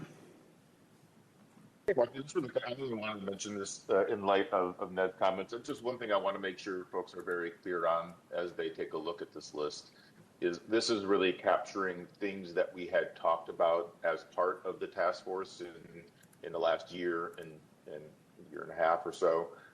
It does not necessarily capture all of the other priority items that I'm sure are out there for folks, including discussion, for example, on the price adder and what it captures, and I know questions folks have had regarding the various triggers and gray box and things like that. So, anyways, I just didn't want folks to necessarily look at this list and think it was an exhaustive list of all the things that might be of interest to people. So, I think it'll be important as WMS talks about it or other groups start talking about it that keep in mind other priorities that may be out there. For example, the discussion earlier this morning on 826. Thank you. Got it. Thank you, Dave. Any other comments here? Otherwise, we'll give this to Blake and make the first cut and assignments through the WMS working groups. I guess I saw one straggler on here for Ross. Maybe we let WMS take the first crack at that one and then see if Ross' assignment is actually needed. But I guess if you find any that aren't fitting and need some further direction, you can always bring it back here. Okay. Any other comments on that before we move on? Okay. Thank you. Looks like we'll pivot over now into item 15, the ERCOT reports. Ryan King has the first two of these, the ADER pilot update and then the winter storm Fern analysis. Beth. Yeah, I'm sorry, I'm half a second slow here. Does that conclude the work of the RTC plus B task force? David Key, do you want to speak to that?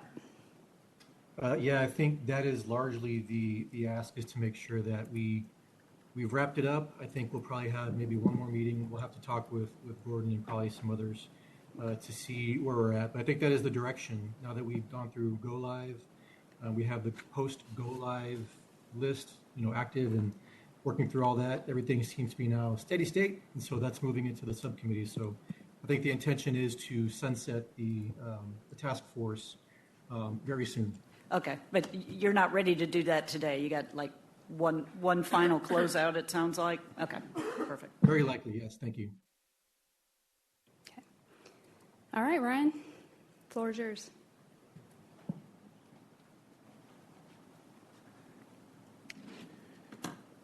Thank you very much. Ryan King with ERCOT, another person who wouldn't be here today without Dave Maggio. So thanks again, Dave, for everything. I'm very pleased to be able to speak to a couple of items. So the first item today is I wanted to provide an update on the ADRR pilot program. There's a couple of things in particular that I'd like to highlight in terms of the growth that we're seeing in the pilot, some of the changes that we're going to be considering with respect to the registration forms, and a little bit of a preview of where we're hoping to move this pilot forward this year. And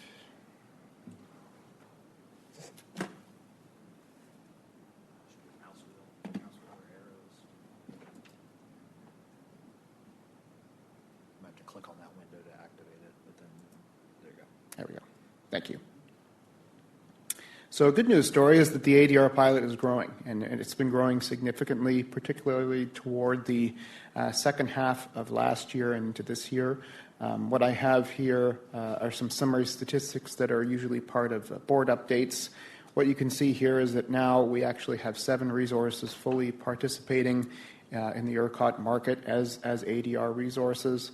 I've highlighted some of the statistics related to the energy capability as well as the non-spinning reserve and ECRS. Note that there are some others that are in the queue, and if you look at the total, we're at just over 120 megawatts of capability for energy, 35 for non-spin, and 49 for ECRS. So one of the things that brings up is questions around limits. So as noted before, this is a pilot. It's a fairly administratively intensive program, and we have limits on there to both manage the system impacts and the impacts to ERCOT staff and resourcing to be able to support this pilot. But under the Phase 3 governing document, we gave ourselves the ability to increase limits when the need arose. As part of the Phase 3 document, we had registered limits of 200 megawatts for sort of registered capacity and system-wide limits of 100 megawatts for each of non-spin and ECRS. Something that we've had since the inception of the pilot was a limit of 20% on those respective system-wide caps. So what that means is that an individual qualified scheduling entity could have no more than 20% of those respective limits.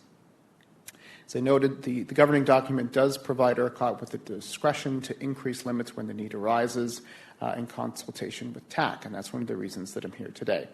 And so what we see is that given the recent increases in participation and the anticipation that's going to continue to grow, we see a need to make some adjustments to limits, and so that's what I will focus on. Next slide. So what I have here are the current limits and that what we are proposing as the new limits for the pilot. So I'll just kind of go through this line by line. First is the registered capacity limit. You can think about that as how much is registered to participate in the pilot. We're proposing to increase that from 200 megawatts to 500 megawatts. We're proposing to keep the ancillary service limit as is for now, and I will kind of go into some of the reasons for that on the next slide. And the other change that we'd like to make is we would like to increase the QSE limit from 20% to 90%. And on the next slide, I'll kind of go through what I see as the rationale here.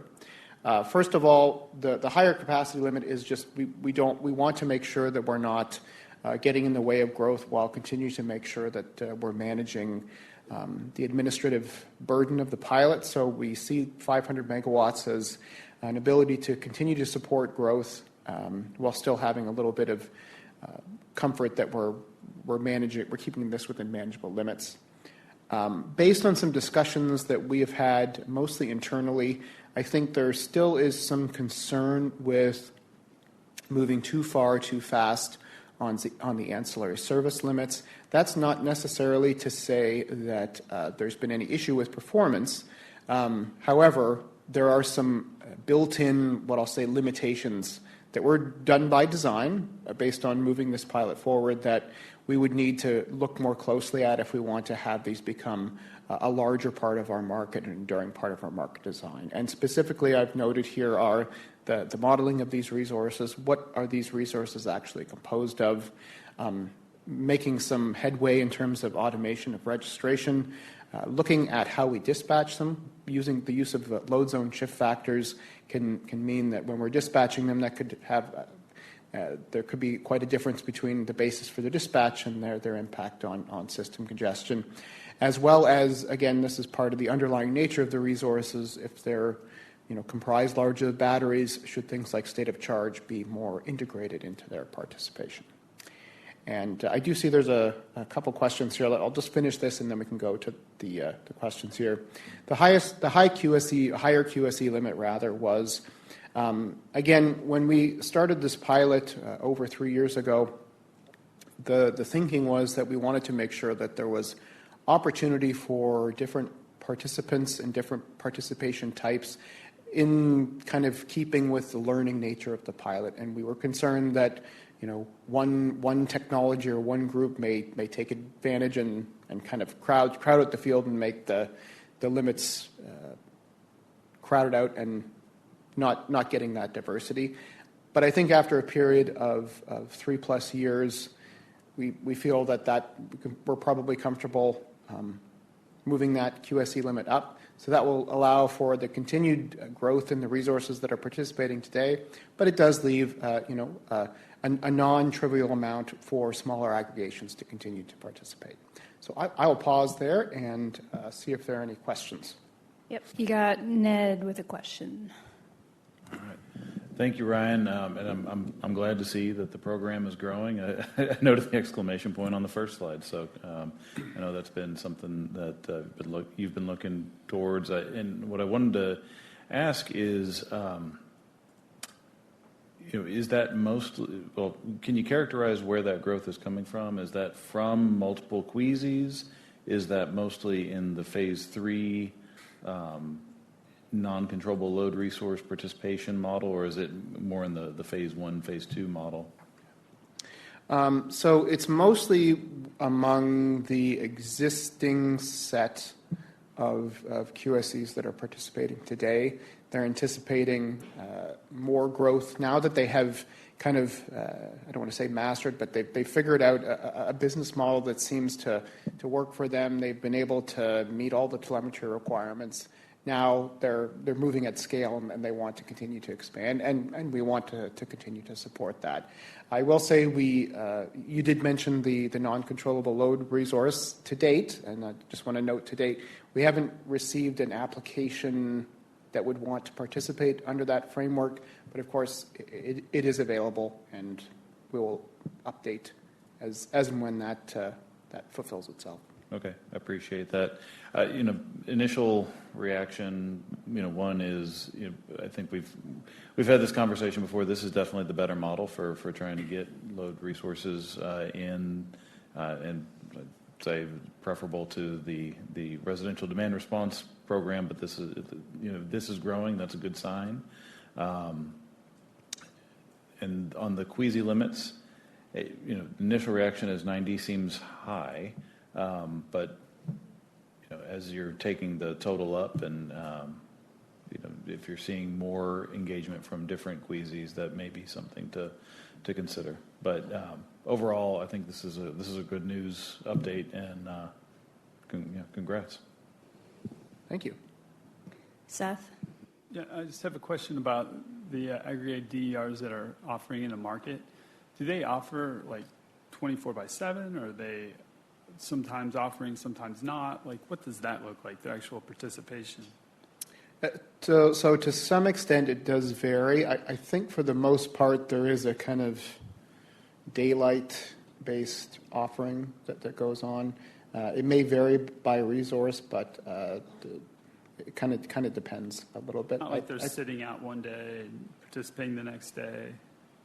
No, the participation is fairly regular, although from time to time there are some resources that don't offer, and for periods of time. And this is mostly residential load? Well, in fact, it's more residential batteries is probably the more accurate way to describe this. Okay. And it does participate in price formation, correct? That's correct. Okay. And there's no, like, they can offer whatever value they want, like price value. That's true, yes. Okay, thanks. Mark Dreyfus. Thank you, Chair.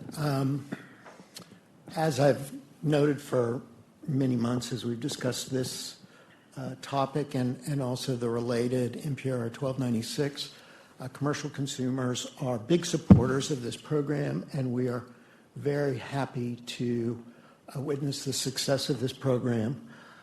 As came up earlier in the meeting today, we are very interested in seeing the outcome of the more holistic study on opportunities for demand response because, as we've been discussing for some months now, we believe that there's been lost opportunity on taking advantage of demand response, and now is the time, given the challenges we're facing. I note in the presentation at the board on the Far West problem and our discussion today on NPRR 1315, I didn't hear much discussion about thinking about demand response as a solution, and I think that should be a fundamental part of our discussion of all of these challenges that we're facing.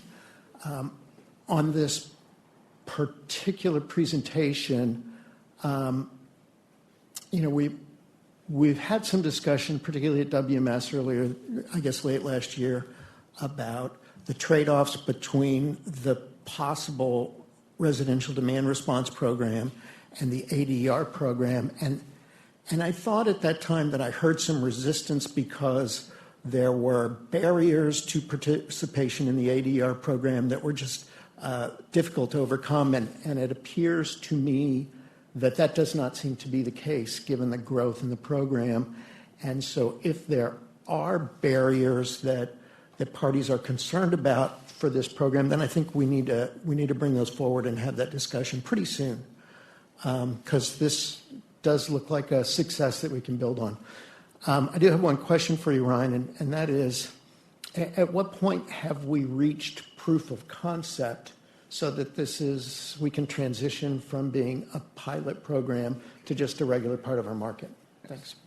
That's a very apropos question, Mark, and I think that's exactly where we're looking to go right now. So, in fact, maybe if I can just move to the next slide. Oh, no, I guess that's coming up in a few slides. Well, at any rate, yes, we feel that we've seen enough that there seems to be a lot of prospects for growth and development. And in order to support that, we need to move from pilot to protocol. So our plan is to start engaging more on how this program transitions into a permanent feature of our market design.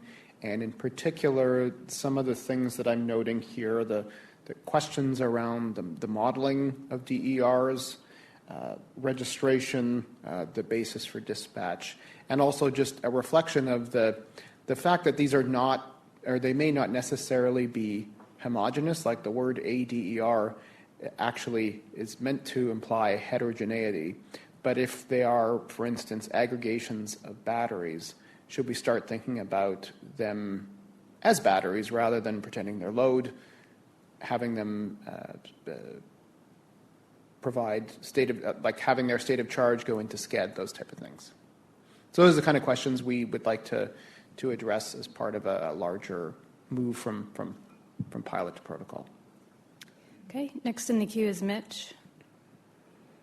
Hi, Mitch Modi here with the Base Power Company. Just want to say, echo Mark's comments on the, thinking about these resources and about this distributed aggregations as a potential, solution to some of the problems that we're seeing in, in things like these large load interconnections, in the kind of large load,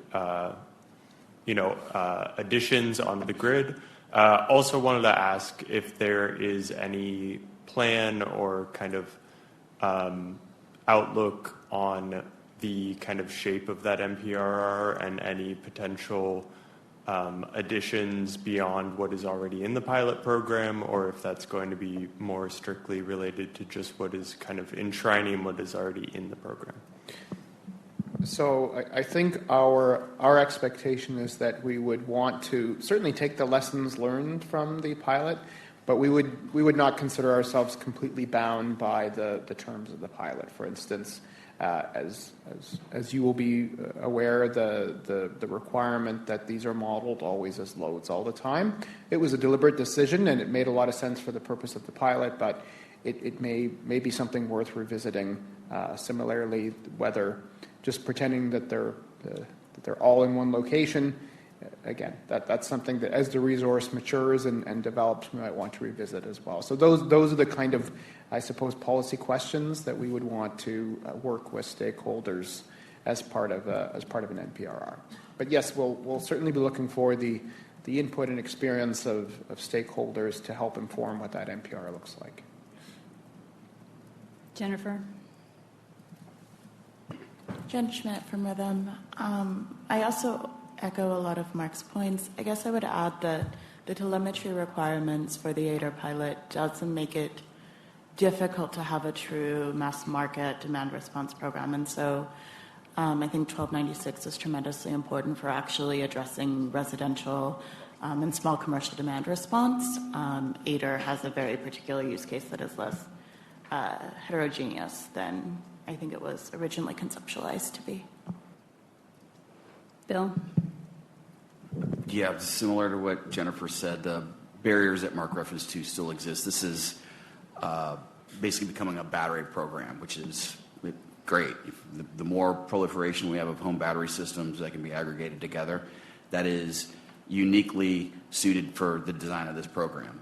Whether you consider that demand response or not is a different question. So the need for 1296 still remains. If you want to grow true demand response through smart thermostat aggregations and reducing consumption, this program will work very well for our home battery systems. I certainly have nothing to add to those points. And the queue is clear. All right. Well, if you'll permit me, I will just provide a couple of other updates before moving to my next item. As I noted at the outset, there are some updates that have been discussed at WMS related to the details of the aggregation or DOTA form. This is the template that the QSEs submit that has the information on the underlying premises that are going to participate in the program. So just a couple of things that were highlighted in December of last year. These are pretty minor for the most part, some clarifications, some removal of columns. There is the idea of a definition library of data elements, and something that was proposed by the DSPs, which was a new rejection reason for distribution system constraints still under review.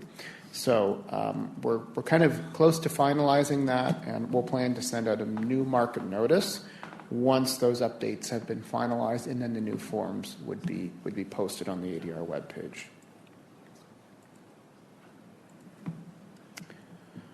All right. Well, I do want to thank TAC for your time. Just in terms of next steps that we see here, so the governing document is kind of the basis for the rules for the program, and so what we've done with these kind of modest changes is we just include red lines. So we'll have a 3.2 red line that will reflect the points that I raised today around participation limits. We'll also have a market notice advising of the same, and we'll have a market notice when those new DOTA forms have been posted on the ADR webpage. And as I noted, we're hoping to engage in some more fruitful discussion around the scope of how do we get this from pilot to protocol, and look forward to having some discussions around that in Q2. I'd expect, for the most part, we would look to do that at WMS just because that has been the forum, but of course, happy to bring this to multiple forums. Okay, I don't see anybody else in the queue. Thank you for the update on this one. Do you want to switch over to the Fern analysis? Yes, I will step aside momentarily.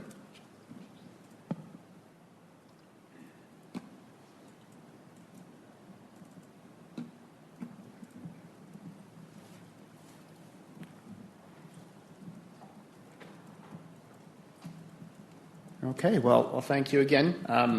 Happy to have the opportunity to discuss the performance of the market under Winter Storm Fern. This is something that is of note because it is, of course, the first sort of significant weather event that has occurred post the implementation of real-time co-optimization from batteries. A couple of points just for background is that Winter Storm Fern began on the 24th of January and lasted until noon on the 27th. Peak instantaneous demand was just shy of 76,000 megawatts. And at this time, system temperature was just shy of 19 Fahrenheit. Overall, the market worked as designed with prices reflecting system conditions. A couple of points that I'll highlight here. In terms of energy prices, we saw the highest price in the day-ahead market occur the morning of January 26th and in real time the evening of January 25th. And what we saw is, for the most part, day-ahead market prices did run higher than real-time prices throughout the event. In terms of our ancillary services, we did see, particularly in the day-ahead market periods of time where, due to energy being prioritized over ancillary services, we did run into some shortages relative to the AS plan, 72% for non-spin, 54%, that should say, for ECRS in the dam. There were some shortages in real time as well, but they were smaller and primarily in non-spin. In terms of congestion, the south zone was really the driver of congestion rent in both the dam and real-time market. Peak real-time congestion rent was $65 million on January 25th. And particularly of note is that 90% of the unit commitment hours were actually manual actions to manage a congestion emergency on the South Texas IROL. From the reliability side, we did have a firm fuel supply service deployment, so 5 resources provided 440 megawatts of capacity at peak. 17 resources committed either through RUC or through VDI instructions, and there was no firm load shed by ERCOT. Do you want to take questions as we go? Yes, happy to. Okay. Caitlin. Hey, Ryan, the 72 non-spin shortage, can you just elaborate on that? Is that an average across the hours on the 26th? Or? What I probably could do is go to the next slide, and I think it will probably highlight.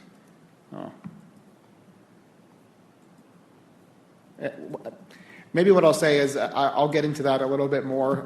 That's actually an instantaneous number. That's instantaneous? Yeah, and so it'll be illustrated when I kind of go through the overview of the hours over the late January in both the day-ahead market and real time. Okay, and I'll let you get to that, but we'd like to hear also about, if you're getting lower participation from just ESRs or also from thermals. There's new SOC rules that went in with RTC, but there's also a big difference in how ancillary services are sort of not quote-unquote deployed.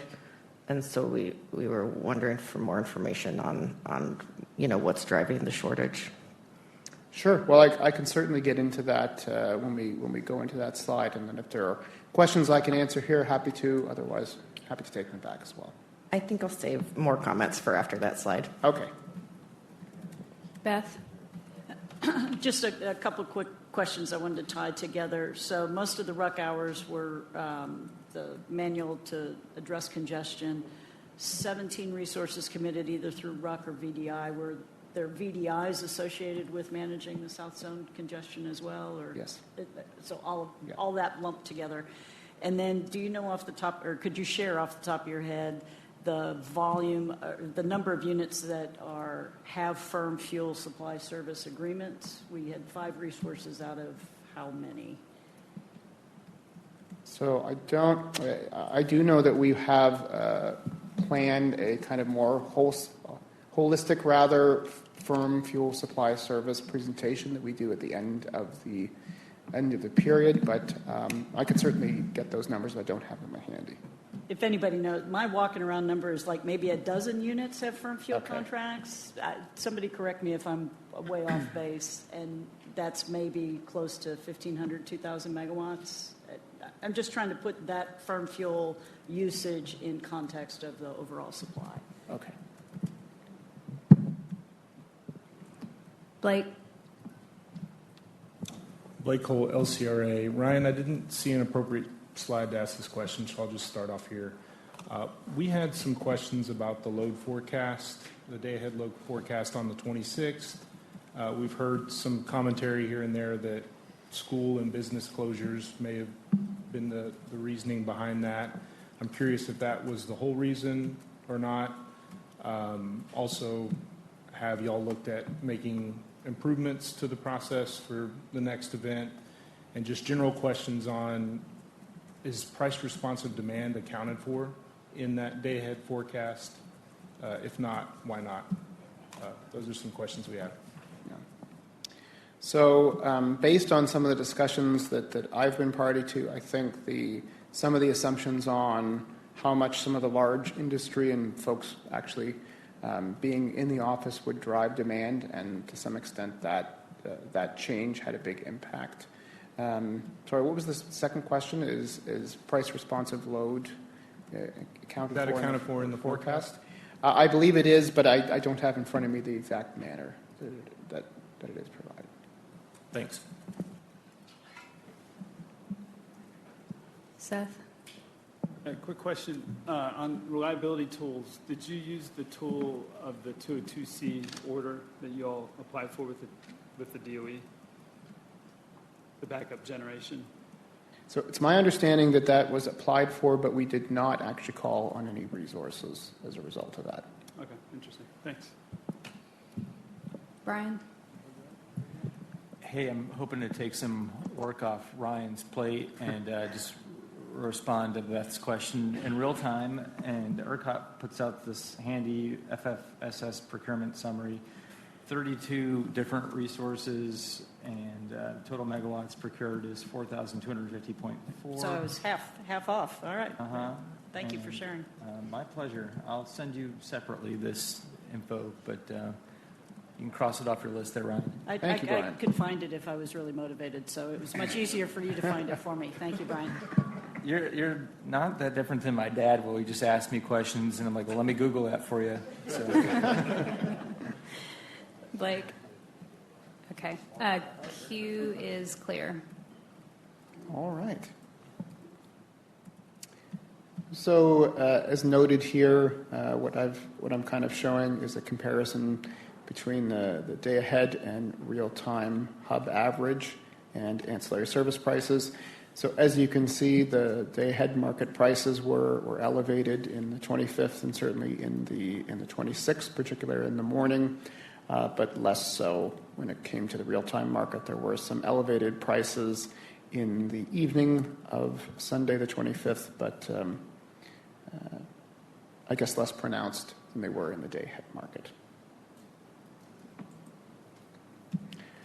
Certainly something of note is the change in fuel costs coming into the cold weather snap. So natural gas prices are obviously very correlated with energy costs, and they were going to be a significant contributor to higher overall prices. Just noting here that the fuel index price increased more than 700% from January 20th to 24th rather, followed by a subsequent decrease after the event. So fuel costs definitely play a role there as well.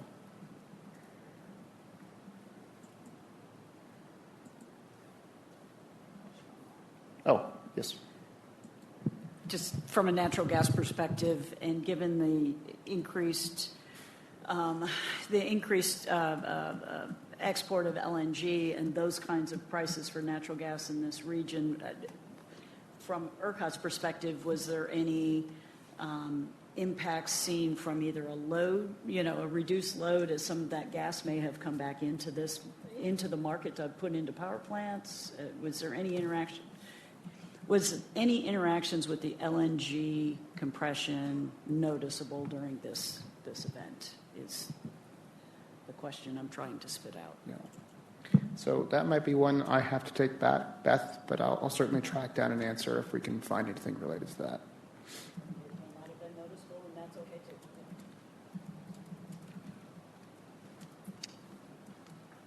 All right. So this is the slide Caitlin and I had alluded to before. So you can see that there are periods of time where, particularly when it comes to non-spin, but also for ECRS, at least in the day-ahead market, that energy being prioritized over ancillary services, the non-spin fell short of the AS plan, especially during the morning and evening ramp periods. And I think the largest shortage was during the January 26th morning ramp, and that's where the 72% of the required amount, the degree of the shortage, and ECRS showed a gap of, I think, 54%. There were some reg up and RRS shortfalls, but they were smaller.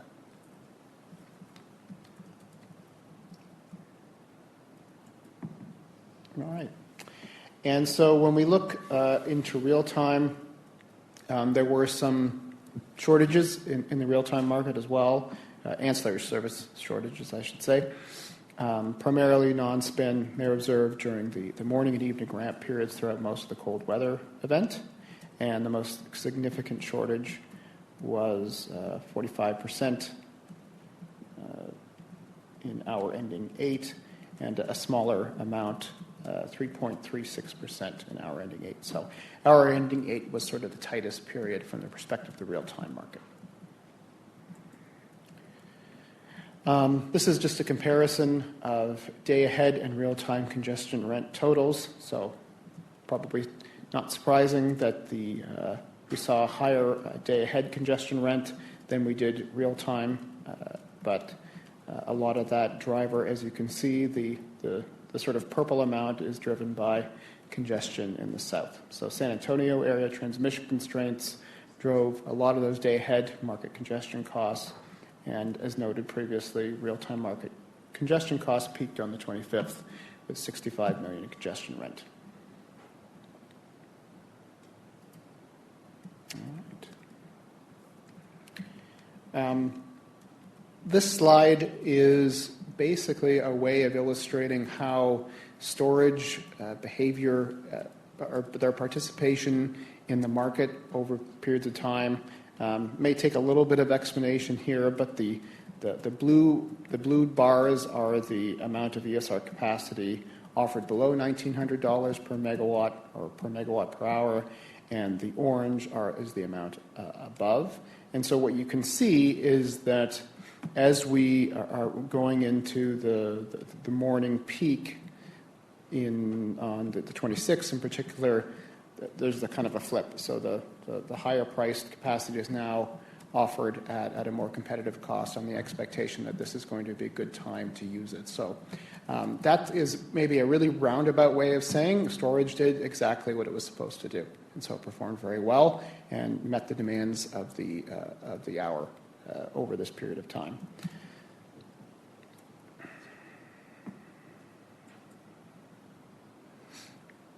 So this is kind of highlighting the RUC activity that I alluded to before. I think generally speaking, and as will be observed in the reports that we provide on a monthly basis, RUC activity is down overall, but there are exceptions to that rule, and there was some concentrated amounts of unit commitment that happened during Storm Fern. It was concentrated in manual actions mostly to manage that congestion in South Texas. And just a note here that the maximum committed by VDI and HRUC was 1,578 megawatts in hour ending 22 on January 25th. And something of note here is that 90% of effective resource hours manually committed were nominally for congestion on the South Texas export IROL.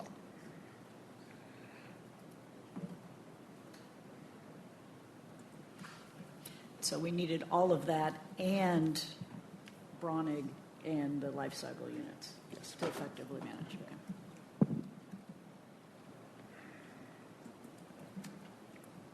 And so a note here that we did have a deployment of Fern fuel supply service. They were deployed providing 440 megawatts from 5 resources. Just a couple of statistics here. We've got the HSL, the obligation, and the base points. The maximum aggregate base points were 681 megawatts. Ned, do you have a question here? I did. It was, I think, Beth, you kind of asked it on slide 9. Brian, I was going to ask, is this inclusive of the RMR and life cycle commitments? That's correct. Okay. So those are included in the totals here, not in addition? They're included in this. Sorry. Okay. Sorry if I confused the issue. Yes, they're included in this. Gotcha. Okay. Thank you. And one more from Shams here. Did a lot of these RUC units, did they opt out? You can't tell from the ground. Did they opt out of the RUC? I'd have to go back and consult what the rules are for RMR units, but I think they... No, not for the RMR units, but for the RUC units. Yeah, we would publish that as part of the summary statistics, but I don't have that information on hand. Okay. Okay, thanks. Kevin Henson? Yeah, Kevin Henson and Varengy. Do we know the operation of the approved large loads that were online during the event? The operation of the large... Approved large load, yeah. So usually we had the monthly report. It says, here's what's approved, here's currently what we know is online. Do we know how they behave during the events? Oh, I see the performance of large loads. Yeah, I think that's probably going to be covered in a subsequent report, but I think colloquially I've heard that they did reduce their consumption to some extent. Yeah, we don't have a slide on that particular note, but yes, the large loads, whether it's the crypto... Not me. Oh, it's not me. It's me this time, yes. Yeah, there you go. The crypto, obviously, I know Dan in his presentation indicated that there was a lot of movement on the crypto, and then the other large loads, there were some that did come off as well. Thanks. Thank you. Okay, queue's clear. Well, let's see. Actually, another question from Shams. Yeah, so Ryan, do you think we're going to do a deep dive on this on these days? Especially related to RUC, because one of the things that happened because of these RUCs is the RDPA adder, especially on the 28th, actually. And I had a question on that. On the 28th, in the morning of the 28th, why did ERCOT decide to RUC when it seemed like the solar was coming up? And that resulted in a very large RDPA adder of close to $300. So the event was over, and still ERCOT were up like 1,200 megawatts, which really suppressed the morning ramp, price. And I was wondering if we can do a deep dive on that. Yeah. So, Shams, what I will say, and sorry to interrupt, but we have, as a matter of course, every RUC from every month is an agenda item at WMWG. So that's usually where we do the deep dive that you mentioned on any and all RUC commitment activity that happened during that time. So I think the next meeting is in March. So I would say hold the specific questions around RUC settlement for that, and we're happy to engage at that point. If I may follow up on that point, just to say that was a state of charge issue on that day, specifically on the 28th. Okay. Given the ramp and the state of charge, those RUCs were made as a result of that issue. Yeah, I was thinking that maybe you might do a deep dive just on the winter storm. That's why I was thinking include the 28th and the 29th, because those days the RUC activities and stuff were, we had a lot of question around that. So it'd be good to do a deep dive on that. But you're saying we'll look at all the days, so that's good.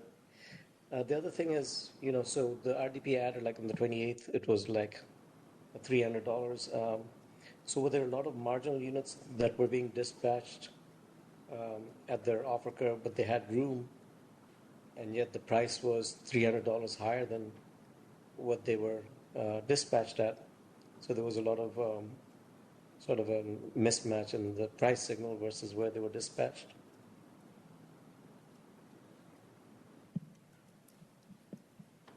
Okay, got that noted, Ned?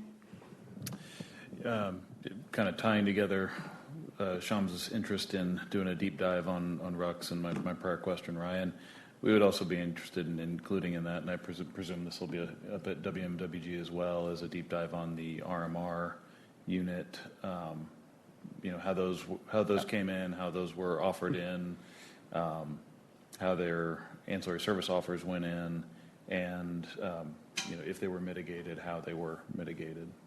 Yes. Yeah, very, very good points. Obviously, this is an interesting observation, so certainly happy to have that discussion. We've got that information ready. Thank you. Caitlin. Thanks. Caitlin Smith for Jupiter Power. Ryan, the slide on ESRs was really nice, so I'm sort of hesitant to bring things up, but we are just noticing some of the same things the IMM noticed and that you point out in your first two slides too, the disconnect between day-ahead prices and real-time prices, and then the high non-spin prices and the non-spin shortages. As you noted, first event after RTC, there's a $2,000 instead of $5,000 offer cap in real time. I think that's something we'd like to revisit. I think I heard Harika say that the PUC does a evaluation of offer caps every 5 years now. So I think that's something we'd like to talk about. Specific to ESRs, the lower day ahead energy cap introduces more risk because we have to manage our SOC, right? We can't go offline. And so to be available and know that we're not going to be kind of deployed and depleted earlier is a little bit more difficult for us with the lower real-time offer cap compared to a day-ahead offer cap. And then, again, the non-spin prices and shortages, we've been very vocally opposed to the 4-hour SOC threshold for non-spin, and we'd like to revisit that as well. If I just may make a comment on I knew you would. Shortages, we have to think in an RTC world. This means something a little bit different. This is movement along a curve, right? And so, an instance of a shortage could be a megawatt or a fraction of a megawatt, and so I don't see that as a problem. I see that as the RTC working as RTC was intended to working during a period of tightness, system tightness. And so I think we need to look at it through that lens as well, not just that, there's a big problem. It's no, this is actually exactly working the way you would intend. And what we didn't show is necessarily that magnitude of what some of those instances would be, but it's definitely movement along the curve. And when you look at the level of the pricing that you saw, we would 100% expect to see a lot of that movement. So I see that as a real win for RTC and a success. And one of the things we're hoping to do is be able to sort of quantify some of those benefits that we saw with RTC. So again, I don't see that as necessarily a shortage as a problem. It's just movement along the curve. Thanks. I think that's fair, and I think going back to my first questions to Ryan, I think it's just something we'd like to continue to see more information about. It's not just the SOC rules. It's sort of we're not quote unquote deployed anymore. Everything's sort of different, and so I suspect thermal participation in non-spin is lower too. So I think it would just be good to get more information about that and how much a shortage is and all of that. And I wouldn't assume that. Actually, I think thermal participation and non-spin during the event was actually pretty good during that period. So I think it all comes down to where you are on the curve, the amount of resources, and movement along that is a good thing. But I think what I'm hearing out of this discussion is there's still some of that education of, hey, we had this event, how can we explain, how we can show that RTC is working along the lines and what that means. So I think we can help with that. So to be clear to my thermal friends, that was not a criticism, that was just I think their ability to participate relative to the way they could before RTC is different as well as it is for ESRs, and that's something we should look at in the data. Beth? I want to pile into this conversation as well, and specifically what Keith was talking about in terms of, I look at it as, we actually used some of our reserves at a time where we had the highest loads and, highest concern. Well, I'm glad, we buy it to use it, and I'm happy to see some of that. Now, we're saying that in this room, and Dad Woodford and his operators are all cringing as I say that, but that's why we buy these reserves, is to actually use them at times when the system is under stress.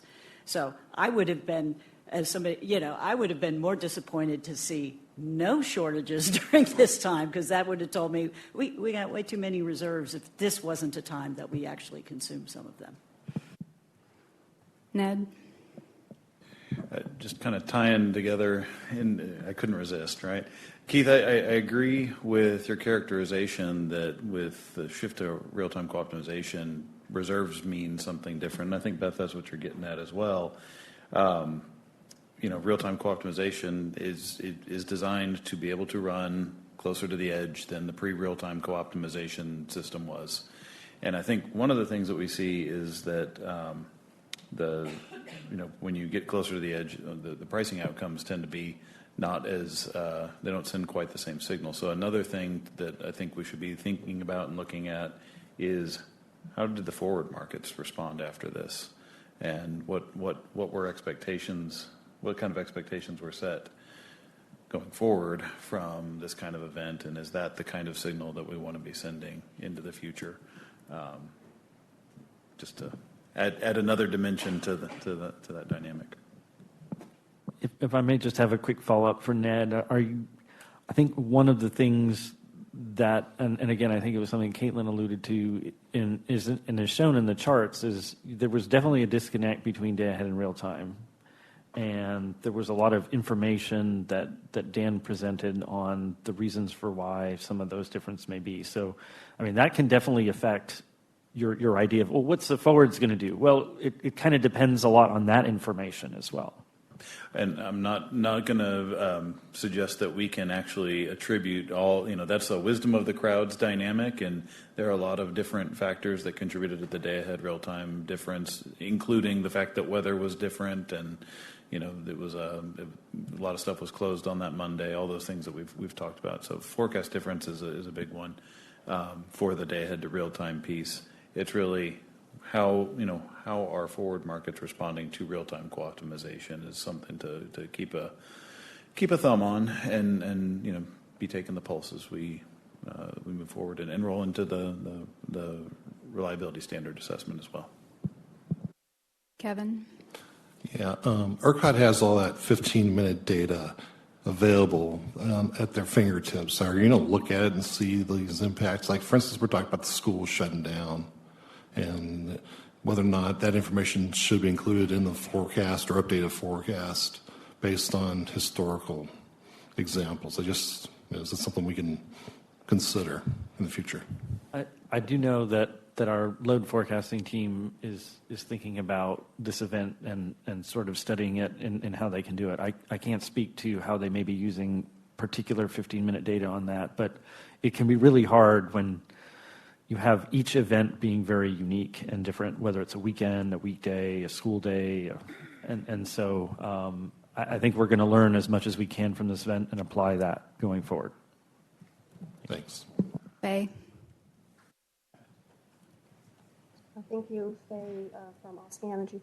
I wanted to understand why do we choose 1900 as a cutoff point on this presented chart, and wonder if it's possible to see further breakdown of the offers below 1900 in smaller bucket.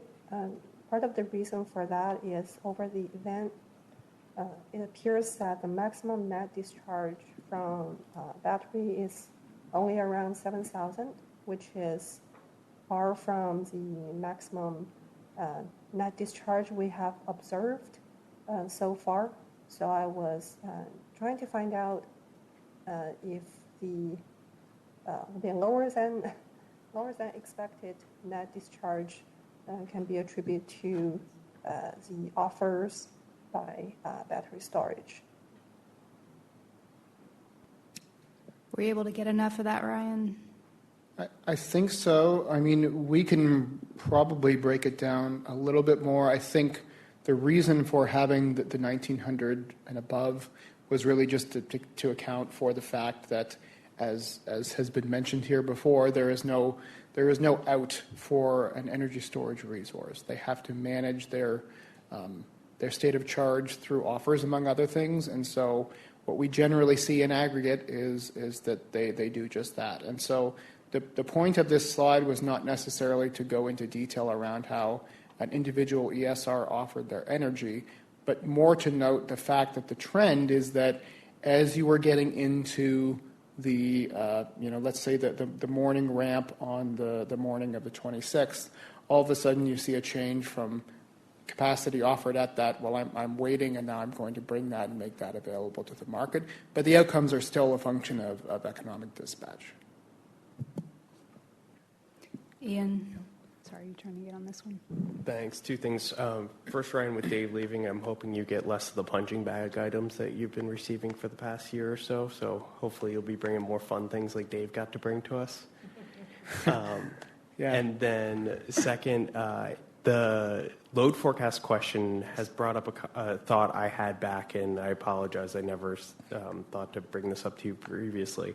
It'd be great to see the other load forecasts that ERCOT had through the other models and see if any of those contemplated a load shape or patterns, et cetera, that were more in line. I don't expect them to with the businesses we saw not open on Monday, but it'd still be great to see if we see any patterns or anything that we can learn from. Absolutely. Thank you. Caitlin?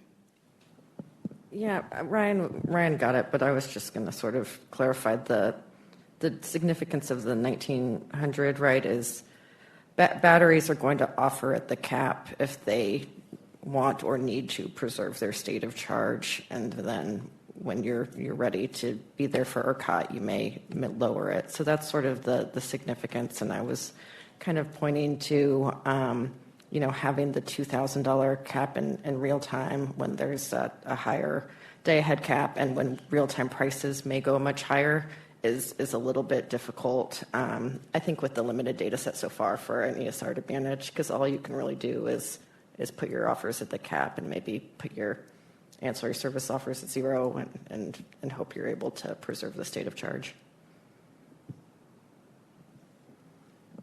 Okay, queue is empty. Are you close to the end, Ryan, of your material? I believe I am. In fact, I am actually. So maybe just to conclude things, so throughout the storm, as kind of been mentioned before, energy and ancillary service prices reflected expected and actual system conditions in the day-ahead and real-time markets.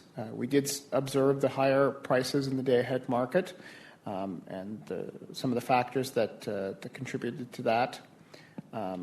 But from our perspective, real-time and co-optimization demonstrated exactly what it was supposed to do, and we were able to redispatch resources efficiently as system conditions evolved throughout the storm.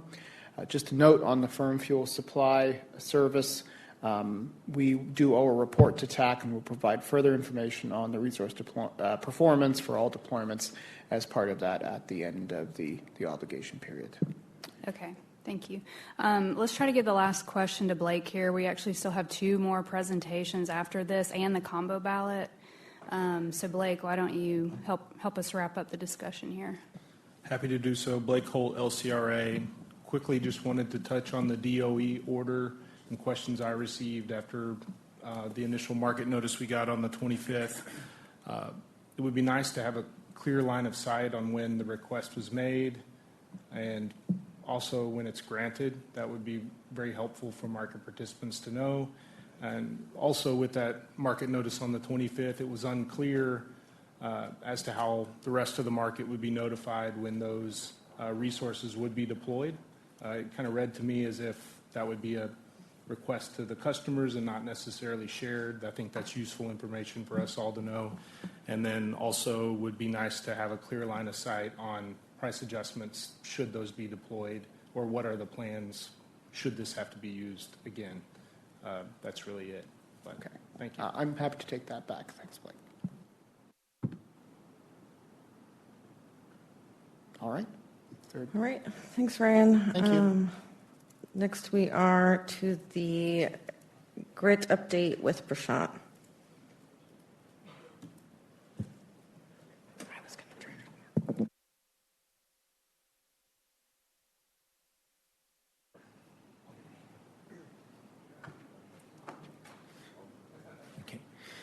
Hi, everyone. I'm Prashant Kansal. I'm the director for the grid transformation team. And just for the context, this is our second presentation in the TAC meeting. We have presented previously in the August meeting. And overall, the grid transformation function is a new function. We call it Grid Research, Innovation, and Transformation. And essentially, the idea is, given the amount of changes that are coming in the grid, both physically, which we all know the story about that, and the data changes that are coming in the grid, the idea is to be proactive in thinking about what problems are coming in the grid and start to think about the solutions upfront. And this is just a purpose, vision, and mission statement for this team. And this is all tied back to the ERCOT mission of being most innovative and reliable grid. So this is done within the context of what ERCOT is trying to do. And just to give you a view of how we are thinking about, coming up with new initiatives, and when do we think it's done enough that we can, give this initiatives back to our business team. So, as you know, we are talking to a lot of market participants, PUC, vendors, universities, ISOs around the world. And there are a lot of ideas being suggested, which comes to different teams. And the idea is to centralize that idea intake process, working through our different directors, business directors, which we meet every 2 weeks, and then different SMEs within the company, and then also have a every 6 month a leadership meeting where we distill some of these ideas and start sort of working on this thought process of some of these ideas or problem statements that we're thinking of. Do we know the problem enough or not? And if the determination is we don't understand the problem, we would write a white paper on it first. And if we know that we understand the problem enough, but it needs a solution, and then we would do a POC. And by solution, I don't mean a market solution, which has its own process. A technical solution in this case is what I meant. And once you have done both of those two things, a problem statement that is clear and a solution that is possible, we can, which is the first two blocks that I'm showing here, and each has a decision point whether we go forward or not. Our idea is to use our existing processes as is when that packet of problem statement and solution is done. And then we have this existing processes that we have at ERCOT, where we can, work through through folks like Troy and say, hey, this is what this problem and solution statement is, and if there is a business use case ready to take it in that moment, that solution can move forward through the stakeholder process. So, and for 2026, we are budgeting around $2.2 million for this work across, funding different consortiums like EPRI and, university engagement, and do some pilots. So I think this is mostly so far on the process part. I'll explain just 2 case studies here. And just to give a context on the case studies, since we have identified the initiative, we are trying to progress them through the work plan. And and then we'll just give you an example of why these 2 case studies or 2 use cases really fell into the grid initiative. And then there are total 18 initiatives that we are tracking in 2026. And I'll talk about a quick view of that separately. So one of the problems, as we know, reactive power optimization will increasingly become challenging going forward because of the number of IBRs we have, the large load that are coming in the system. So we are proactively looking for solutions that can actually solve reactive power optimization multi-hour ahead. And it's a tough optimization problem to solve. So in this case, the problem statement is known, but the solutions are not known. And there are vendors out there who would say that they can do it, but we know for a long time that we have tried in past too, where getting a tool that actually works and solve this reactive optimization problem looking ahead is a tough problem to solve. So that's why it fell into the grid initiative sort of bucket. And the idea is we started to basically define what are the requirements in 2024. In 2025, we started to do a proof of concept by working through a vendor. And then that proof of concept is getting done right now. And then the idea is to now understand, now that proof of concept is coming to close, is it ready enough that we can transition into our business process? That's another thing, another layer that we're learning is some of these proof of concepts might be done, but then the readiness into merging into business needs another level of thinking. So we are doing that right now. And then if it is ready to go into the business processes, we'll hand it over through the processes through Troy's team. And so that's what it is. So the next one is surgical load shed using AMI meter. The thought process was we know load shed is a painful process. Is the technology out there to do load shed using AMI meters? And just do a survey paper on it, see what's possible, and just to explain what this topic means is I think we do a load shed today based on distribution feeder level load shed where there could be some customers who have high value for that power. So those are shown in the dollar signs here. And then as you can see, some feeder might have critical load like hospital. But then also some feeder that might have DGs that might get backup generation BGs, what it is shown here, or a generator on a feeder that might also shed in that process. But the idea is to see if AMI technology is ready enough that we can do this in wave that has a picture on the right side, where we can basically rotate through the load shed at the meter level.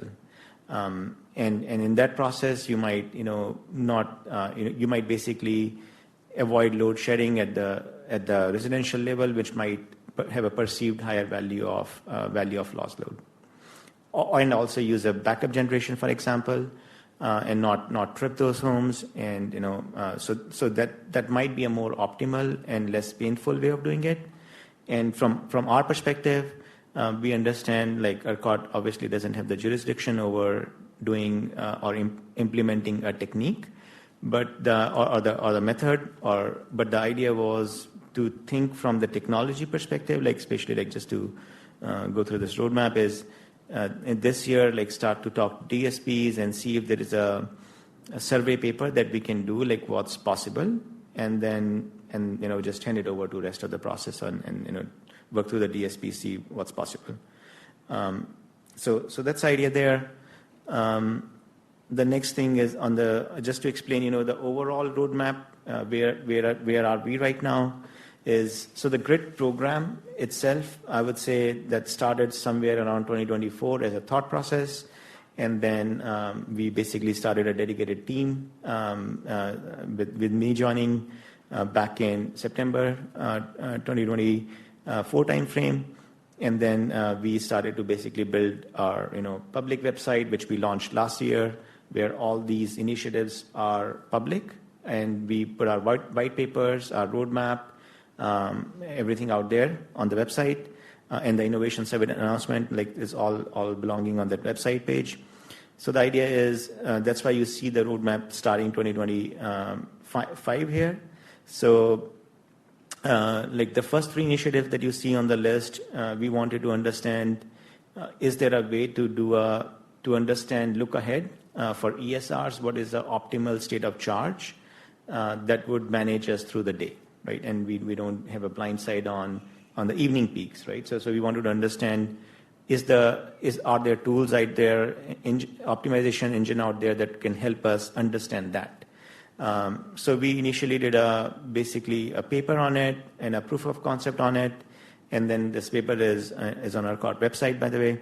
So we finished that initiative this year. We are transitioning that to our internal business teams, meaning now that is done. So we are basically, we present them internally and say this is a possible solution, and now it will take its course. And if the business team feels the problem statement and solution is distilled enough to bring to our stakeholder process. So the next one is more on getting the operational information from DER. We know the penetration of DERs can increase in the system. We know Australia is at almost 60, I would say 70% penetration. We know other ISOs that have almost 100% penetration. So we know it can become a problem in future, and to understand how you can communicate with them if you have to get the informational on them, operational information on them, that could help us plan and operate in future. And again, this is not a closed loop, give a signal back to DER. This is about situational awareness. So one-way information from DER to ERCOT. So we finished that proof of concept too. We are basically transitioning that to the business process in terms of here's a solution, and then business team can decide how they want to move forward with that. So the next one is the meter data disaggregation, given a lot of demand response discussion.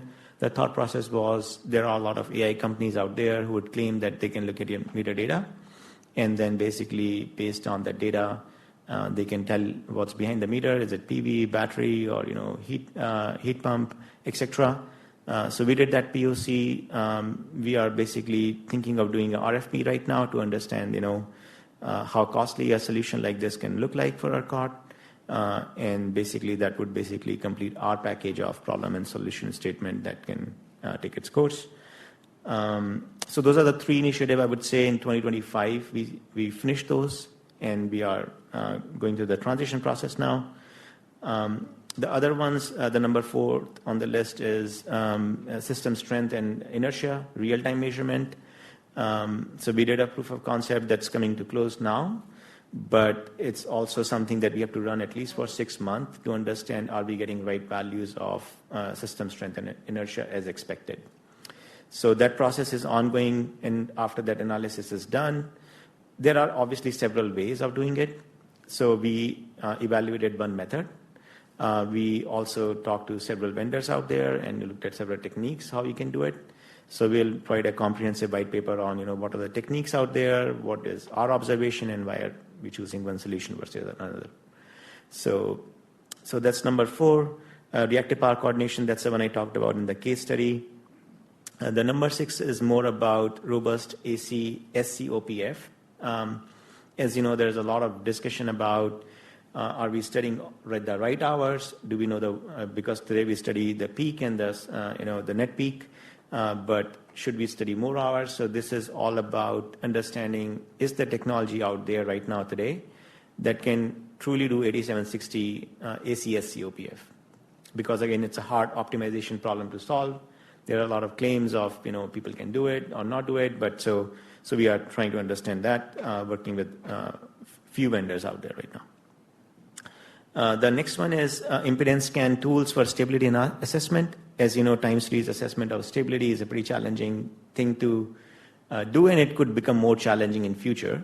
So the idea is, can we do frequency scan-based stability analysis? And there are, again, ERCOT partnered with a university in past. So we tried that concept using, through proof of concept, but there are other ideas too that we're evaluating right now and in deciding, is this solution ready enough to transition to a business process? Improvements to large load modeling. As you know, last year it was all about we don't know what's inside the data center. We don't know how to model it in PSCAD or PSSE in detail. So we started to working with Texas A&M to put together a detailed DMT model for crypto and data center and electrolyzers, so that we can understand how to model them in our stability study going forward. So we published actually these models on our website now, which really helps, in my mind, with the industry to understand early on what is expected what you can expect to see in some of these large, in the EMT models for crypto data center, for example. So the crypto model is already published on our webpage. We are working on the data center model right now. And this is again based on the generic information, public information that that is out there through open compute platform, and how our understanding of how to model UPS, our understanding of how to model power supplies. So the idea was to put it out there now, and hopefully that helps the industry. The next one is again, machine learning and AI is hot. Like, how do we use that in optimal power flow, and if it helps us speed up the simulation tools that we use at ERCOT. Number 10 and 11 are more around short circuit and power quality. Again, both are would be a concern as the grid is evolving. So for short circuit, we did a survey, through SPWG, System Protection Working Group, for the negative sequence implementation, negative sequence current implementation in IBRs today. And that survey paper we'll be writing a paper on it. We'll put on our website on what we understand from that process. On power quality, we are partnering in basically number 11 and 13. Power quality again is something that grid we did not have to worry about it as much, but given how much power electronics is going into the grid, both generation and loads. The idea is to understand at some point, would we see interactions at not just subsynchronous, but higher frequencies. So for that, and number 13, which is if we have grid forming everywhere in the grid, can we see the interaction of grid forming? So for 11 and 13, we are partnering with UT Austin and doing some initial research work with them, which will again come out in the white paper format hopefully by end of this year. We talked about number 12 already, and the number 14 is actually, this is a white paper that you will see soon on our website. Is we do capacity expansion, production cost modeling, and reliability analysis in 3 different tools, 3 different, but that essentially we are thinking, can all of that be combined through one tool or some data plane in the back end that helps speed up the simulation process and helps us carry forward the assumption between these studies in a seamless way. So that's a white paper that we will see on our website, and I think that's and we will soon do a RFP on trying to find out if there are vendors out there who can actually do it. So these are the new ones that we basically, given that we are transitioning out the 3 initiative in 2026, we have 4 new initiatives that we added in 2026. The first one is dynamic ancillary service. The concept is, sort of known, what the problem statement is. So we are trying to work on a white paper on different options on how that can look. So we're trying to finish it this year. Obviously, there is a lot of discussion on EMT and, how big a EMT model should we do, and, a lot of techniques and solution out there that people claim that, you can speed up EMT simulation. So we're trying to put our strategy together on, what we think as ERCOT would need in future. So that will come out in white paper format by end of this year. Number 17 is more around open source and I will say synthetic grid data, which, as you know, Texas A&M already has some data there. But as we work through grid initiatives, the number one problem that we hear is we need data, right? And that whole discussion can take 6 months, year, and at the end, like sharing data is a super hard thing to do, obviously because of confidentiality reason, and creating, with somebody else's data or working with somebody else's data is super hard.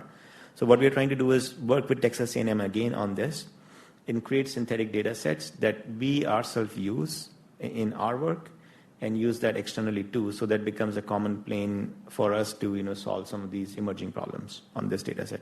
So it will be both 10,000 bus data for power flow and market type simulation, and then 200 bus data that we're thinking for dynamics. And the last one is topology optimization. Again, this is not something to solve for market issues, but even today, if you have a reliability issue, there are manual studies done to make sure we meet the reliability. But then there are tools out there that can do it, and then that proof of concept is an ongoing ongoing work right now. So I think, I know that was a long list. On our webpage, again, this is on ERCOT.com. You can see this webpage. The roadmap is updated. We have a white paper for integrated economic reliability analysis that is coming here. And the large load models, a generic PSCAD model is already published. We have an innovation summit coming on March 31st. So I'm hoping most of you would be able to join. I mean, it's open, free for anyone to join. This is our third summit, by the way. So yeah, looking forward for folks to join and share ideas and meet a lot of different people. Also, as we launched that website, we also called this thing called Research and Innovation Partnership Program.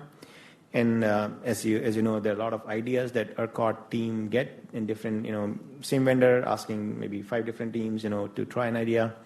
So the idea was to centralize that intake process through this RIPE program, where we get basically a ticket in-house once somebody submits the idea. So we have been running this for almost 6 months, and there are like different flavors of ideas, which sometimes are like just validation of, this is a technology, like what do you think? And so obviously that is not of interest to us in terms of, pursuing as proof of concept or research. There are a lot of emerging technologies that need hardware solutions where we have TDSP dependencies, right? And maybe as one of the learning through this program is maybe we can start to collaborate with more our TDSP partners and share, what we are seeing on our side. So that's more about RIPE program. There's more we are doing more thinking on how to really categorize these tickets and, maybe find partnership within TDSPs to at least share what we are seeing on our side. So I think, that's pretty much it. I think that's my last slide. So questions. We have a couple questions. Jen? Thanks. Jen Schmidt from Rhythm. I think these are really interesting questions, and $2 million isn't going to make or break the ERCOT fee to consumers.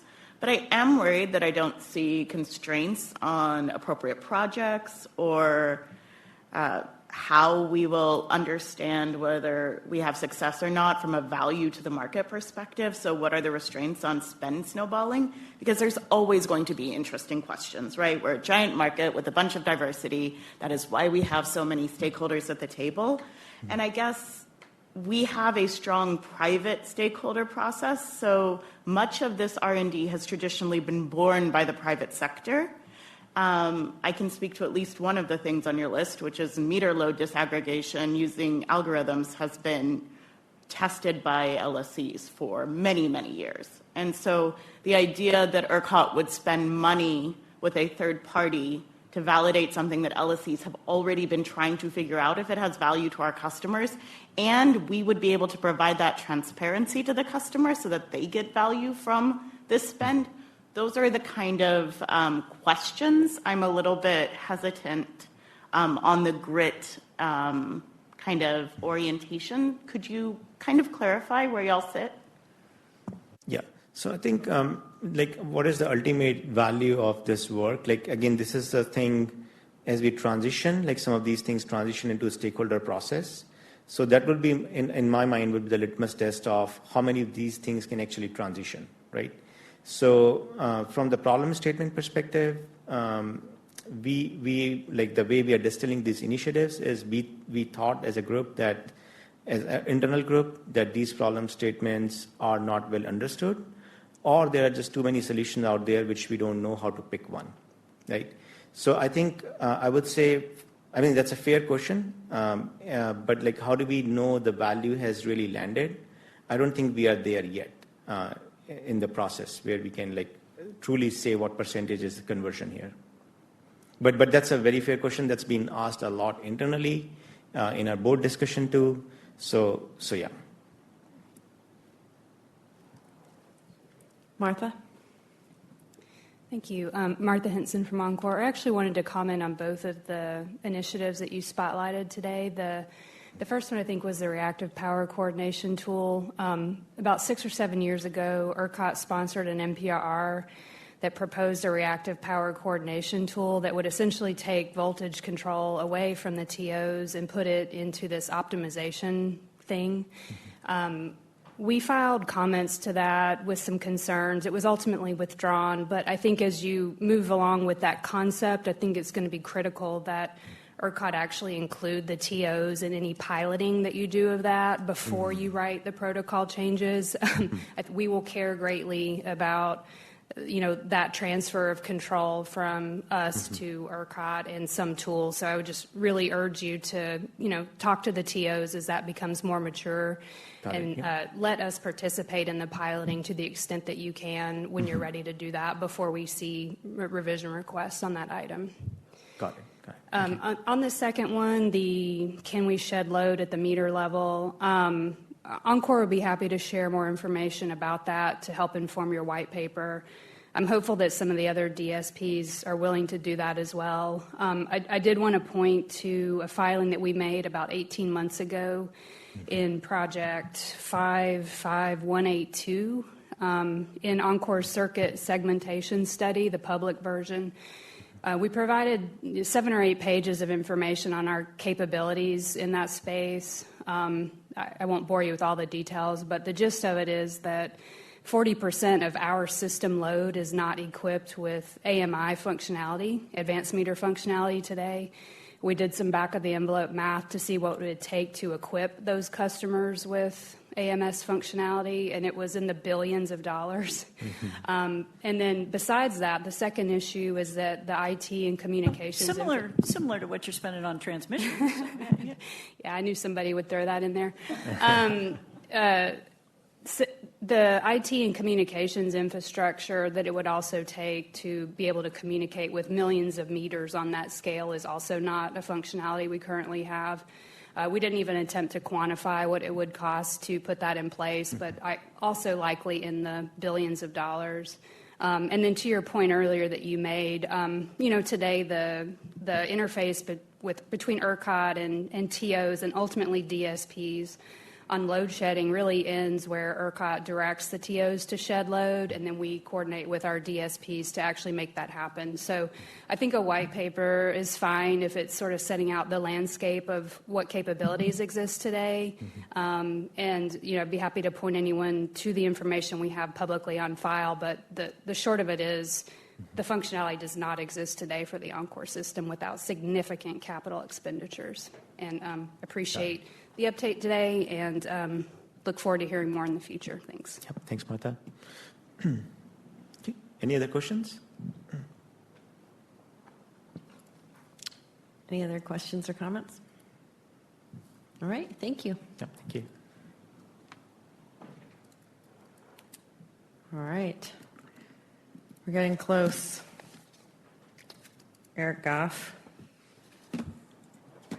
That's you. It's highly anticipated NOGR 245 implementation feedback presentation. I think do you have several companies speaking to this? I'll just hand it over to you and then, The microphone, I'll answer your questions. Yep. Hi, Eric Goff on behalf of the NOGR 245 joint commenters.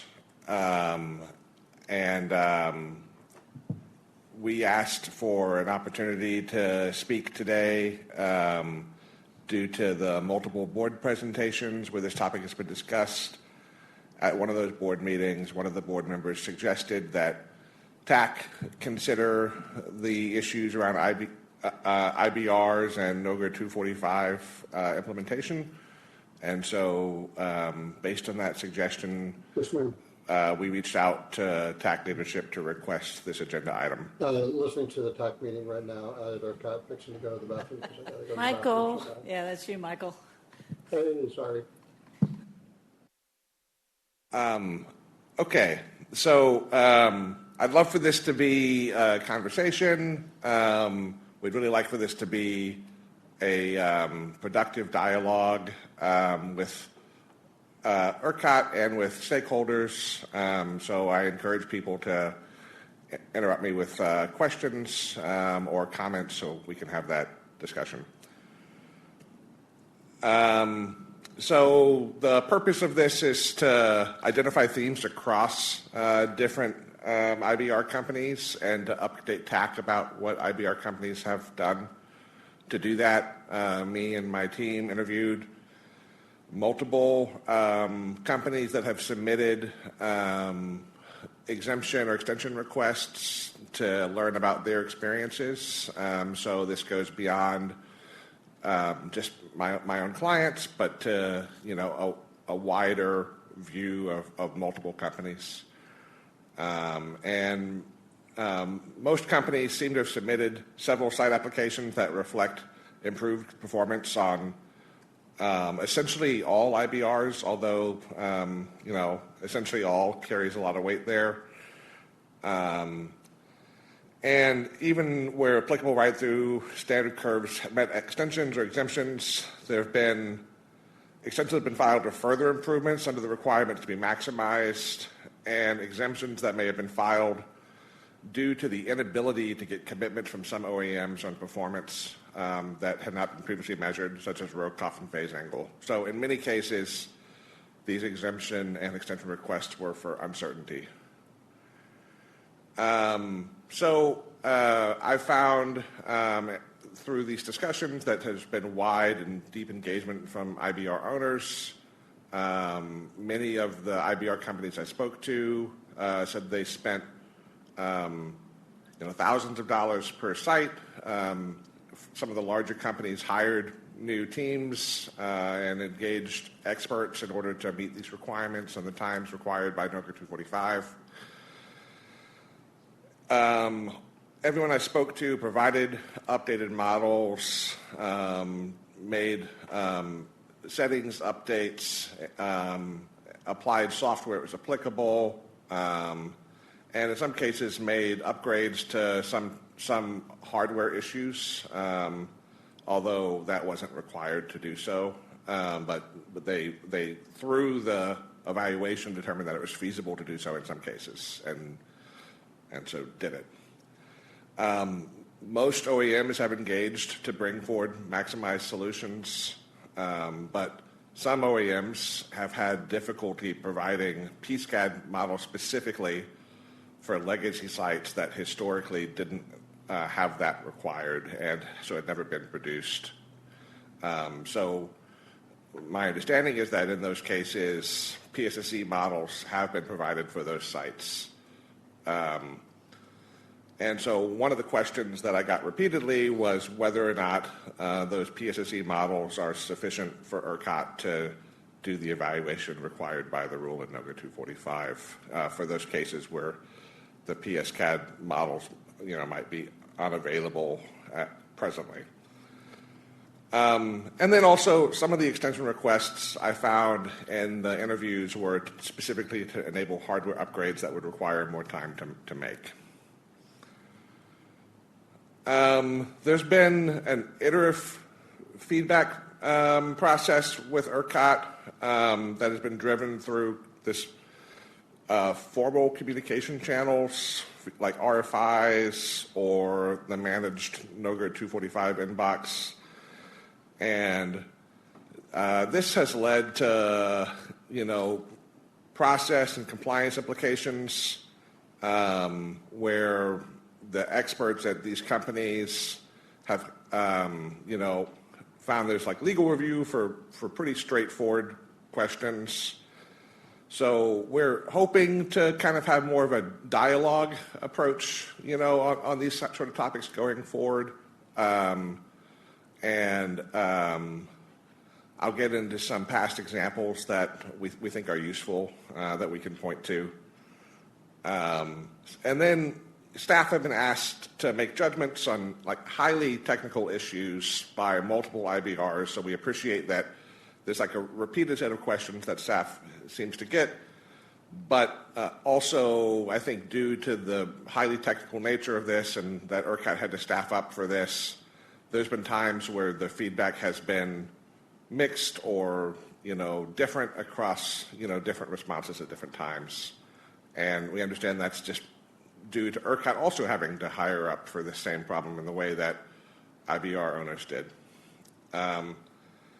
I got multiple requests for some sort of bookend to acknowledge completion of the process for accepted sites, and to kind of, at the end of this, for TAC or the stake or ROS, to kind of review the process and what worked and what didn't work, in order to have improvements on this sort of situation in the future.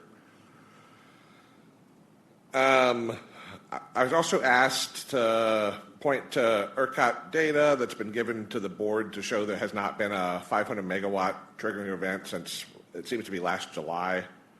That many resources have full model review and approval, but there is some ongoing uncertainty on areas that were not previously measured, such as the one I mentioned previously, ROCOF. Point of interconnection standards. We have multiple resources behind the same point of interconnection.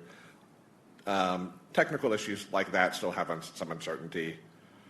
And we think that there is a risk that ERCOT studies will show that the reliability threshold will be crossed in some of the studies and will result in ERCOT having to follow the steps in the rule for when that reliability threshold is crossed. So that is an item of concern to the extent that the studies that are required by this process demonstrate that there's a lack of meeting that reliability threshold, but the overall process is improving and that sites are generally maximized. We might have missed the mark with the setting that threshold. So this is a slide from a recent ERCOT presentation to the board that shows recent IBR ride-through events. This is just a copy and paste of that slide to show that, generally these events have been low.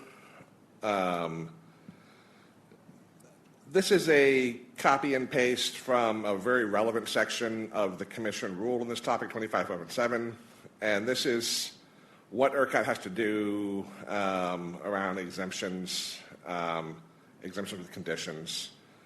So this is extended into the second page. I apologize for copying and pasting this, but this is the key point for people to understand what's going to happen next. So ERCOT has to provide an assessment, a list of assumptions, as well as the details that affect its decision, and then it has to grant an exemption if there is no threshold reliability risk, or if granting several exemptions by several entities, and then it may grant an exemption with conditions if doing so would no longer result in a reliability risk. So if the risk only occurs under certain conditions. Yep, go ahead. I need to pause you. I hate to do this, but I want to do it before 3. Yep. We sort of barely have quorum right now. I appreciate that. So I'd like to, in case case more people are dropping for conflicts at 3, if we could just I'd be happy run the to combo break for ballot. the combo ballot. Yeah. No problem. Okay. I need the attention. We're going to maximization. No. Sorry, Eric. No, it's okay. There's nothing more important than the combo It's ballot. a little shenanigan-y. Okay. So we're trying to get the combo ballot, especially just ahead of the top of the hour. The items are on the screen. Could we get a motion in a second? Motion. So many. Yeah, Beth, somebody. Brian. Second from Brian Sams. We can pull any of these off for individual ballots if folks. Okay. That's my role. That's my job. And Susie, keep me honest. I need to update this with some changes. So we lost Bill Barnes. So Chris Hendricks has lost his rep. But Jennifer is... Unfortunately, no, you don't get to bank your... Corey, if I can help you, Bill Barnes gave his proxy to Jennifer up there. And then David Key is to Diana. You had that backwards for IREP. Oh, sorry. Yeah, Bill's given to Jennifer. But you are correct on nothing for Chris Hendricks.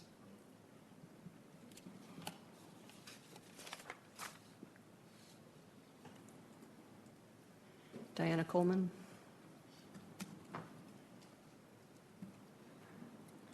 Okay. And that was it, right? No, Yes. No and additional emails in the last? Well, none of the proxy, but we lost Jose as well in the municipal segment. Okay. He will not be participating. Gotcha. Okay, well, then we will start the balloting for our combo up with the consumers with Garrett. Yes, sir. Thanks, sir. Mike. Yes. Thank you. Mark Dreyfus. Yes. Thank you. Nick. Yeah, thank you. Mostly again against pulling everything to the individual.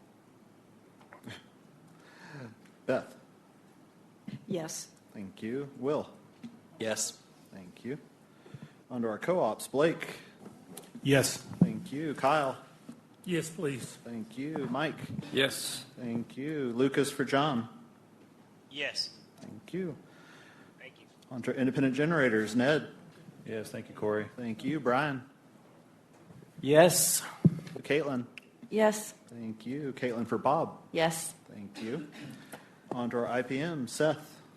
Yes. Thank you. Reshmi. I want more proxies than all reps. Yes. Thank you. Ian. Yes, thank you, Corey. Thank you. Jeremy. Yes, thank you. Thank you. On to our IREPs. Okay, Jennifer for Bill. Yes. And then Jennifer for yourself. Also yes. Thank you.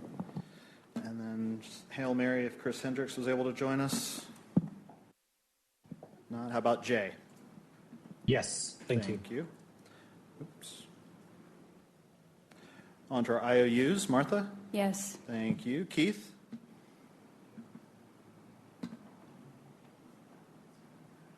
Keith Nix, with? I got your yes in chat, Keith. Thank you. Ebby? Yes. Thank you. Aaron? Yes, thank you. Thank you. On to our munis. Diana for David?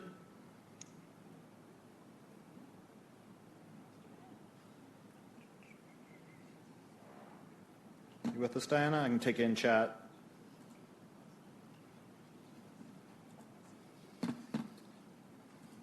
And so we lost Jose. How about Curtis? Yes. Thank you. And then Faye for Alicia? Yes, thank you. Thank you. And then last call for Diana?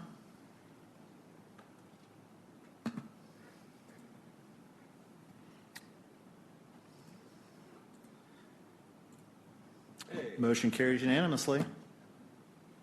Thank you all for that. Return you back to the capable hands. 27 votes. The proxies don't count to quorum. Oh, Diana's available. Diana, how do you vote? I vote yes. Sorry about that, guys. All right. Well, I'll make sure that ERCOT records that in the official ballot. Okay. Yes. Put that. All right. So circling back to, I know, everyone's favorite section of 25.517.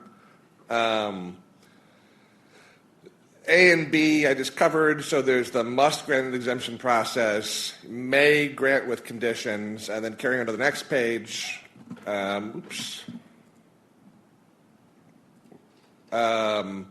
C is may grant an extension with conditions, and then D is must deny an exemption request if its assessment identifies that a threshold reliability risk would result from granting the exemption, or if applicable, granting several exemptions requests by multiple resource entities that cannot be eliminated by imposing conditions.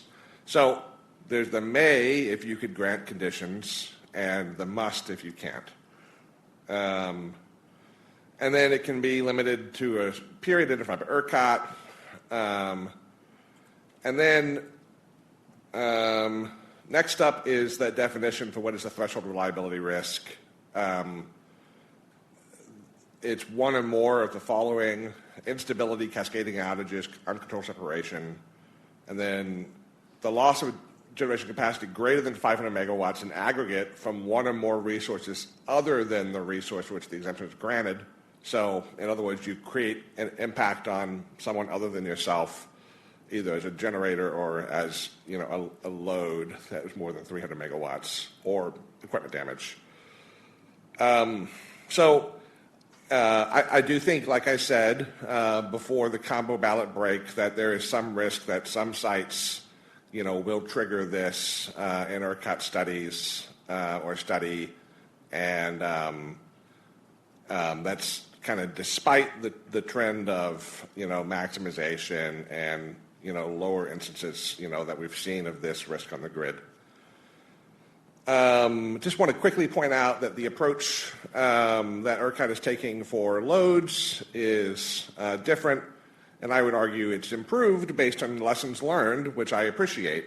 I know there's still some debate, obviously, about the specific requirements for loads and whether or not it's applicable. There's a legal argument, but in terms of setting the requirement, ERCOT has done a study to show first how much risk there is in the system at different levels and what can improve it, and then it is looking at setting the requirements based on that reliability study that came first.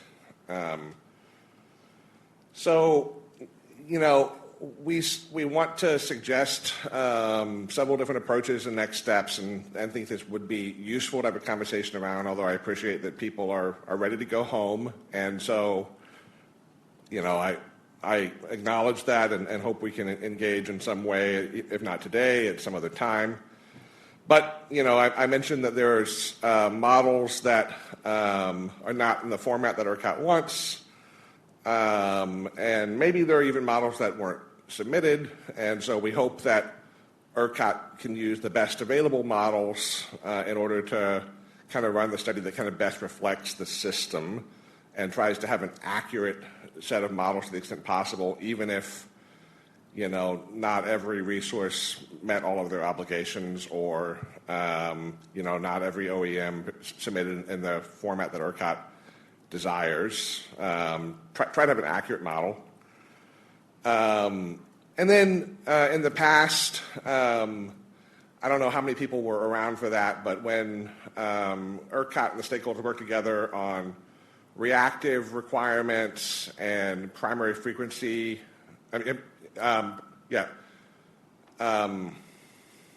primary frequency response, PFR, the approach was kind of a back and forth collaboration, looking at the outcomes, tuning based on those outcomes, and getting to a better overall response by working directly with ERCOT staff on enhancing the capabilities of those generators. We'd also encourage a look at whether or not the Odessa associated facilities and the Odessa 1 and Odessa 2 events have had settings updated based on the assessment from NERC and ERCOT about what led to those issues. Have we fixed those issues that led to that those reports being written?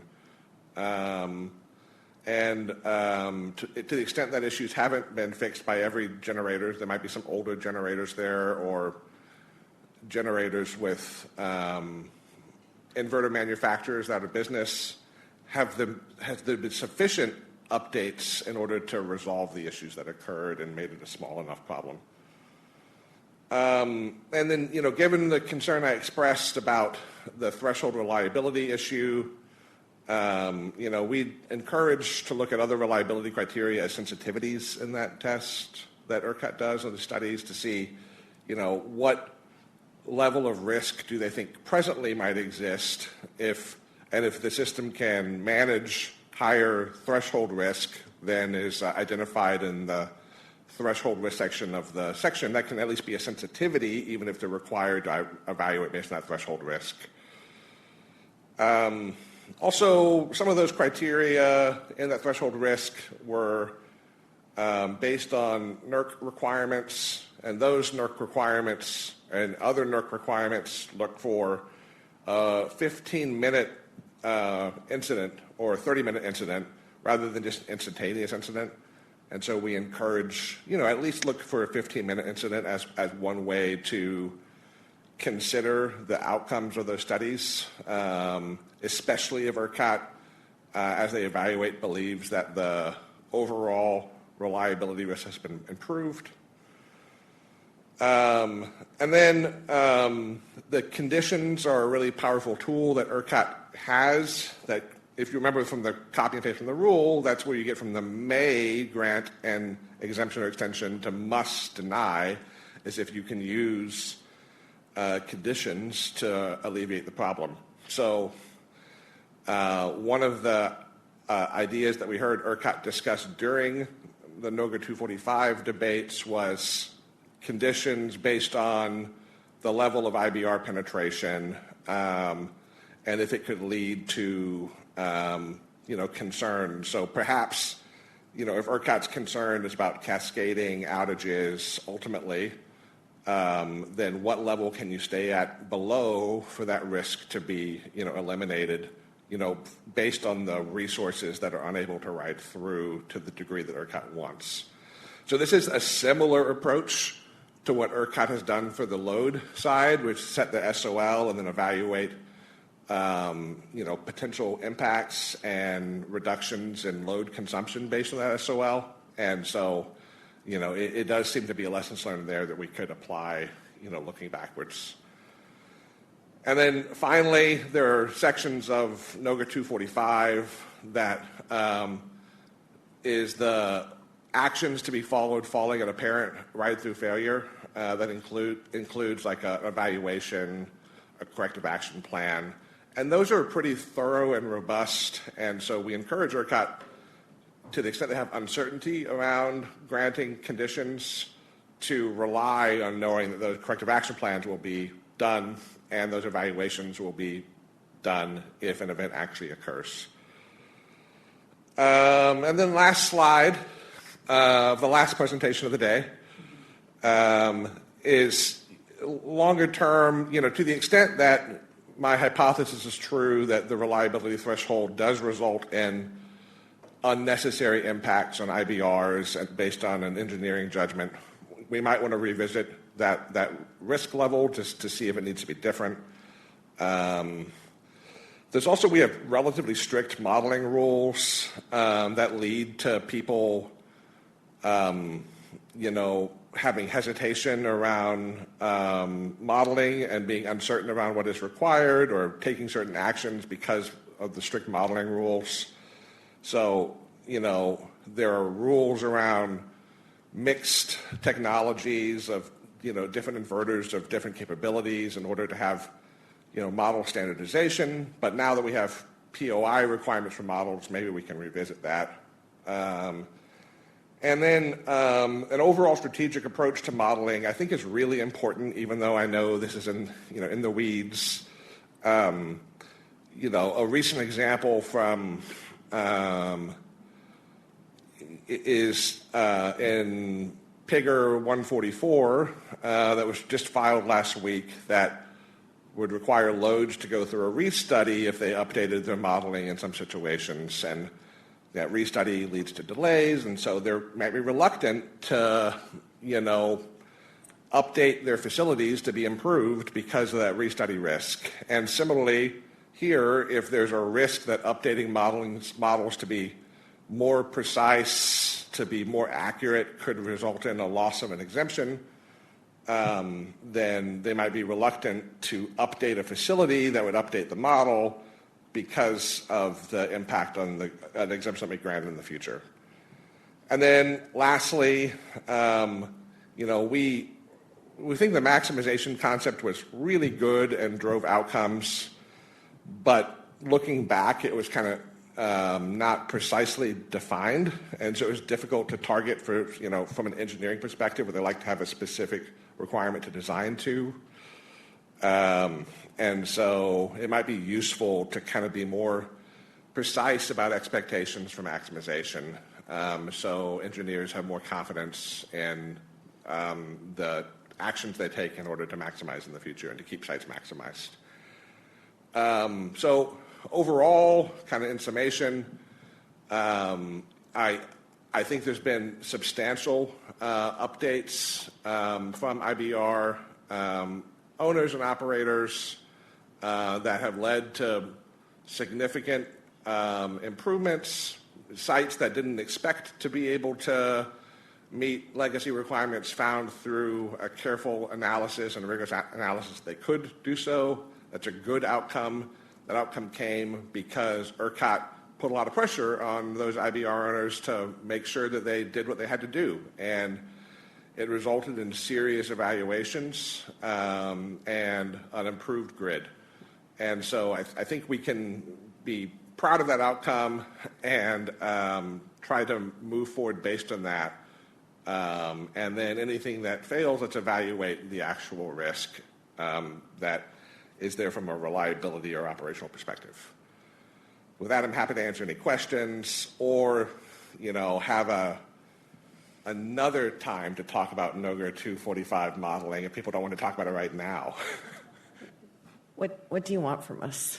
I wanted to give this presentation. I know there's a lot of curiosity about this topic, and so I'd be happy, just for the opportunity of giving it, I'd be happy to answer any questions. If people want to think about it, I know people are a little burned out right now at this stage in the meeting, so if people want to follow up offline and we can talk again later, anything that people want to do, I just wanted a chance to kind of give this perspective. Okay, so no specific follow-up or action item at this time? Just not at this time. Share and react? Yeah, this is just communication. Okay. And Andy, did you want to add anything, or do you just want to volunteer when you're ready to add something? Yeah, the only thing I would add is that, the criteria and the reliability thresholds are in the rule, so we can't not use them. But other than that, I think, we've been working really hard. I can attest for Mario's team and myself that, since April, we're working 50 and 60-hour weeks to go through all of this stuff. So, we're getting there, but we can't change the PUC rule. Okay. Mark Bruce? Hey, Caitlin, is my audio okay? Yep. It's great. You've got incredible bass right now. It's all about that bass. So, I won't belabor the points, although I'm always tempted to do so. And I have 100 questions, but I'll save them for another time. I just think, Caitlin, as someone who represents an IBR owner, in this case, Pattern Energy, which owns and operates 5 IBRs in the ERCOT system. The tenor of the board discussion was just missing some important information, some important perspective. And, the conversation that was had struck me as quite alarming. So much so that I went back to my client. I'm like, look, man, you got to listen to this. And you guys need to pull together a list of all the work that you've done and the resources you've expended. And, let's be sure we're current on your progress here. And, what they brought back to me is really quite an impressive work effort to be a responsible market participant and to achieve the best outcomes that they can relative to this new compliance regime. I don't know, Caitlin, what is really appropriate, for TAC leadership to contribute when the board has a discussion like that. I know that ERCOT staff is obviously limited in those instances because they can't speak for individual market participants. They, can't speak for, the OEMs or, they have limited visibility into all of the issues in the full global supply chain that's wrapped around getting units compliant with this standard. But there was a serious lack of credible information about real expenditure of resources, about real challenges in a global supply chain. And we're left with some pretty perhaps dire consequences, as Eric has hinted at throughout his presentation.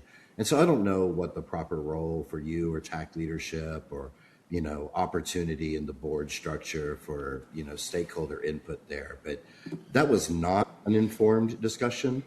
That was not a helpful discussion. It would be great if we could avoid having that kind of discussion going forward. So I would like to see this topic kind of brought back up in some fashion downstream. Maybe we need a group on the side to kind of work this in, do something actionable or deliverable. I don't know exactly what that would be today. But I'm really glad, Eric, thank you for getting this on the agenda, for the joint commenters, for putting these thoughts out here.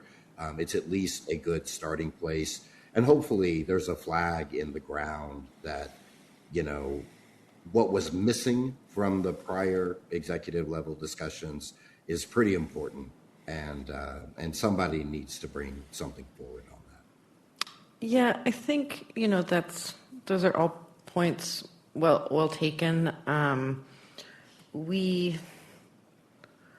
think the opportunity is to discuss it here and maybe not now as it's late, and then be able to relay that. The board has continued to ask for, in the case of revision requests, reasons around no votes, because I think they know when they get an ERCOT-sponsored revision request, that's sort of the ERCOT story, and they do want to hear the stakeholder story. So I think that the two ways I would say are either we have a discussion at TAC and then I represent that discussion to the board, or it does seem to me like these issues are pretty specific, sort of commercially impactful issues to just a certain subsect of a segment, right? And, Sure. And Eric, you and joint commenters have presented to the board about 245 before, so it may be something where it makes more sense for us to find a way for you guys to directly present to the board, and instead of me representing a stakeholder discussion or some combination of that. I'd be happy to take whatever advice you have or whatever the board desires and continue the conversation. It might be helpful to both do it at the board level and also at ROS or the IBR working group, and maybe both directions at the same time.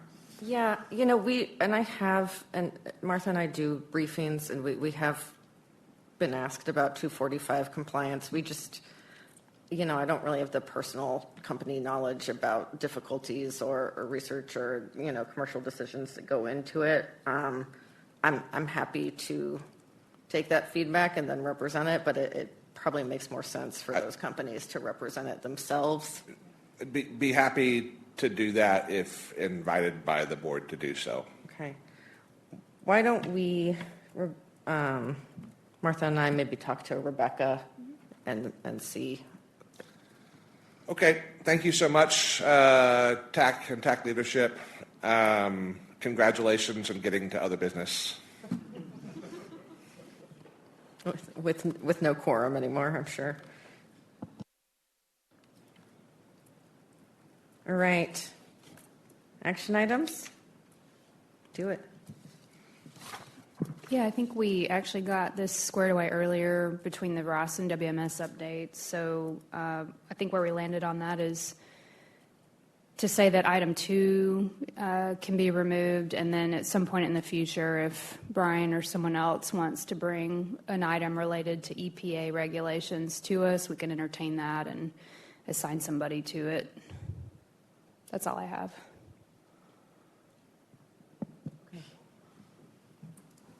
Okay. That works for me. I do think we lost Keith, but to the extent we need an action item that's sort of the through line of all the kind of price formation, Far West type stuff, we should have that so that we're not just, checking the box on each NPRR, because there's preventative steps we want to take. Seth is the champion of that.